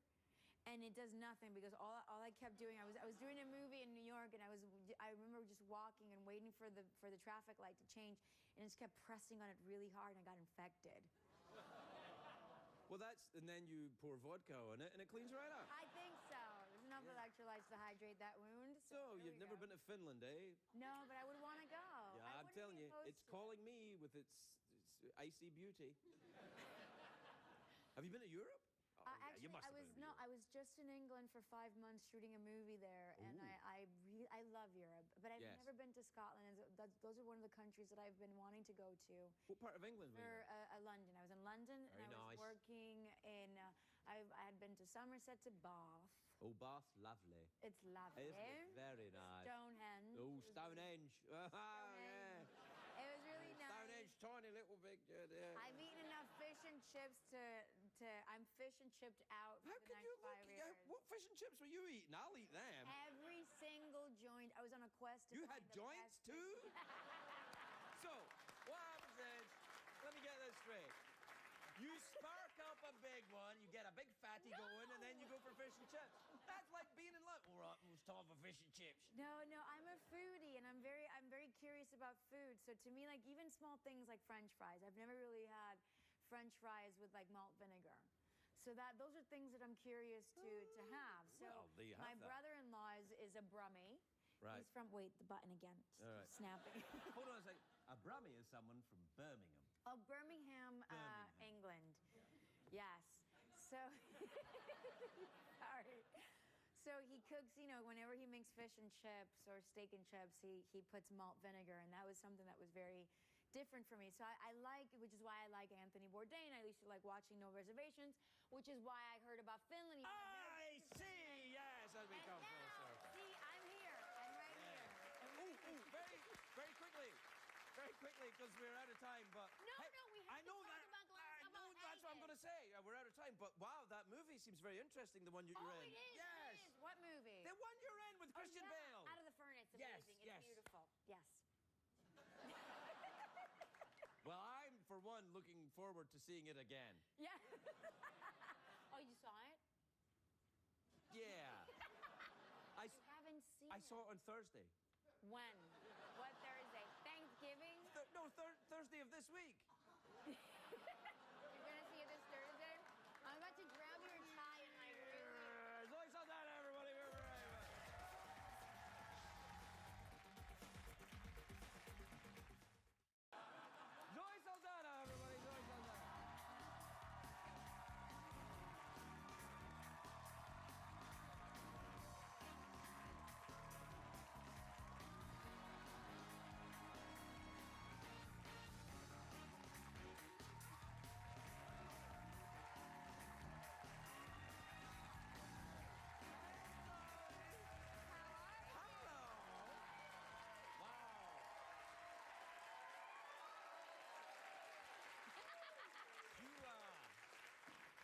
Hey, what's going on with you?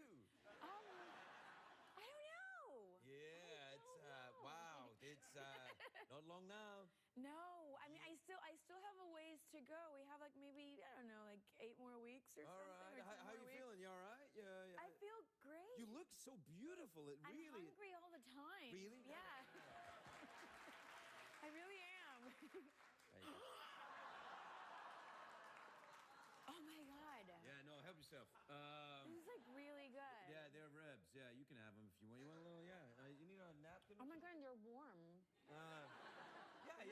Well, you know, I've been around pregnant women before. You have? Yes, ma'am. There you go. Thank you. Don't get the. Oh my God. Will it look really obnoxious if I just like grab the rib and I just...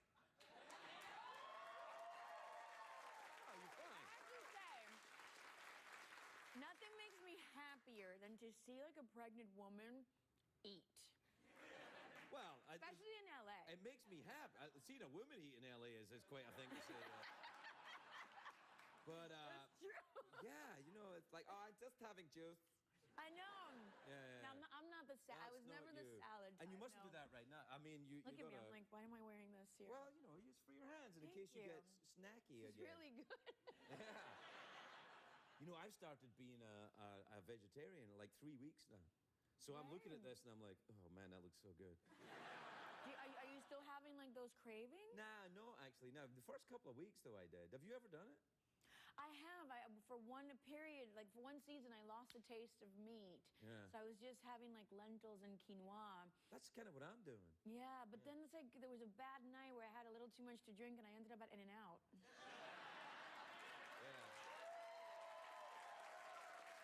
See that? If that happens with me, if there's a bad night and I have something to drink, I'll end up at In and you ain't coming out for a while. Well, that's actually, for a pregnant woman, that's very flattering, I have to say. Because it's just, people think that they're not supposed to compliment pregnant women. No, I think that's like, the safest time. It is. Yeah. It is, right? Yeah, that's the best time. Like, just heap them on, heap them on. The best thing a pregnant woman can hear is the word sexy. It's like, oh, you think I'm sexy? Yes, I'm sexy. You know? Yeah, you got to be careful though. It's got to be like the dad that's saying that. You can't be just like some random dude coming up going, "Hey, you're pregnant. Let's get it on." I mean, that. No, that's weird. That would be like. But I mean, like, oh my God, you look so hot and beautiful. Usually, I'm sort of like such an activist and women's rights and everything. I'm like, excuse me, do not objectify me or whatever. But now that I'm pregnant, I'm kind of like itching for like sexy comments, like compliments. Well, not getting picked up because my husband will kill you. Yeah. But like, you know, your wife is looking really hot. Like your wife is looking really hot. I gotta be honest with you though. I gotta be honest. If we are on the subject, this is not the first time it's happened. Your wife has looked really hot for a while, as you are well aware, sir. I like that. No, it's true. Well, that's good. Like that. Stop more, please. Yeah. So, have you any cravings or anything, or what? No, just ribs, not just at all. meat. Just ribs, and actually, you'd be surprised. I'm just hungry. Like and it feels good. Food just tastes so delicious. Yeah, help yourself.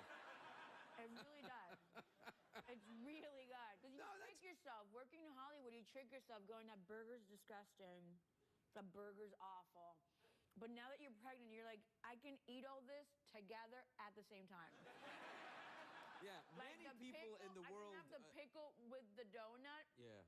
And it will probably be like life-changing. Put the pickle in the donut hole and then... It might be weird if I do it on camera. What the hell? You're pregnant. It doesn't matter. You can do anything you want. You can like wake them up in the middle of the night and go, I gotta have a donut. I gotta have it now. It's like, yeah, baby, I love you. I'll take the donut. I have not been doing that though. In the middle of the night, I don't wake up like. Well, you're gonna be waking up. I've been watching a lot of crime shows though. I don't know why. Like murder mysteries. Like I have to, and I'm solving the case, and it's like at 2 o'clock in the morning because that's one of the gifts of being pregnant. Sometimes you just can't sleep. Yeah, wait until the kid arrives. I know. So I find myself watching like 48-Hour Mystery or you know, or Dateline with Lester Holt. Yeah, I love it. And my husband wakes up and I'm just like, he totally did it. She did it. What? This show is on in the middle of the night. At 2? Kind of. Okay, I'm gonna watch you. No. You can watch If you talk about me, I'll watch you. Oh, it's so You're really enjoying this, aren't you? I know, it's good. Oh, the movie looks good. You like it? Yeah. Isn't it beautiful? Absolutely. Talks about like the celebration of life, and Guillermo del Toro like godfathering this movie is really, really awesome. He's a talented man. Yes. He's been here many times. And and I have to say thank you, Fox, for supporting us Mexicans. It feels really good. Yeah. And I have to say, and Scottish people, Fox, thanks. What do we call that? What do we call what? The blue. Oh my God, my niece will kill me. Oh, I the don't know. TARDIS? This? Oh my God. Can I just hold it up so that my niece thinks I'm cool again? Yeah. Look, Kayla, it's a TARDIS. Sometimes I feel you just come to this show just for your own amusement. I find your guests very amusing. No, it's heartbreaking because now that I'm getting ready to start a family, I'm looking forward to being absolutely needed by children, you know? Oh, yeah. Because my Good niece luck with is it. now 11, and we're just not cool. We're not cool I've anymore. got a son who's 13. Are you cool? Nothing you say, nothing. Everything. If I say, like, what did you learn at school? He's like, how about I learned mind your own business? How about I learned that? Nothing. It's like, oh, please knock when you enter my room. Hey, you want to go catch a movie? Meh. You're the aunt to a clown? We don't even get a no. But she's a Whovian, so that's, No, I like we try to bribe her with that. Like, You know, the we're thing going to is come in and paint her room. And You know the guy who plays the Doctor now, though, in Doctor Who? she knows all their names. Well, this guy and he's one of my oldest friends. I've known But this- he's Scottish, too, right? Yes, It's like Mexico. We all know each other. I love that. It's true. We have to take a break. We'll be right back with Zoe Saldana. We'll be right back.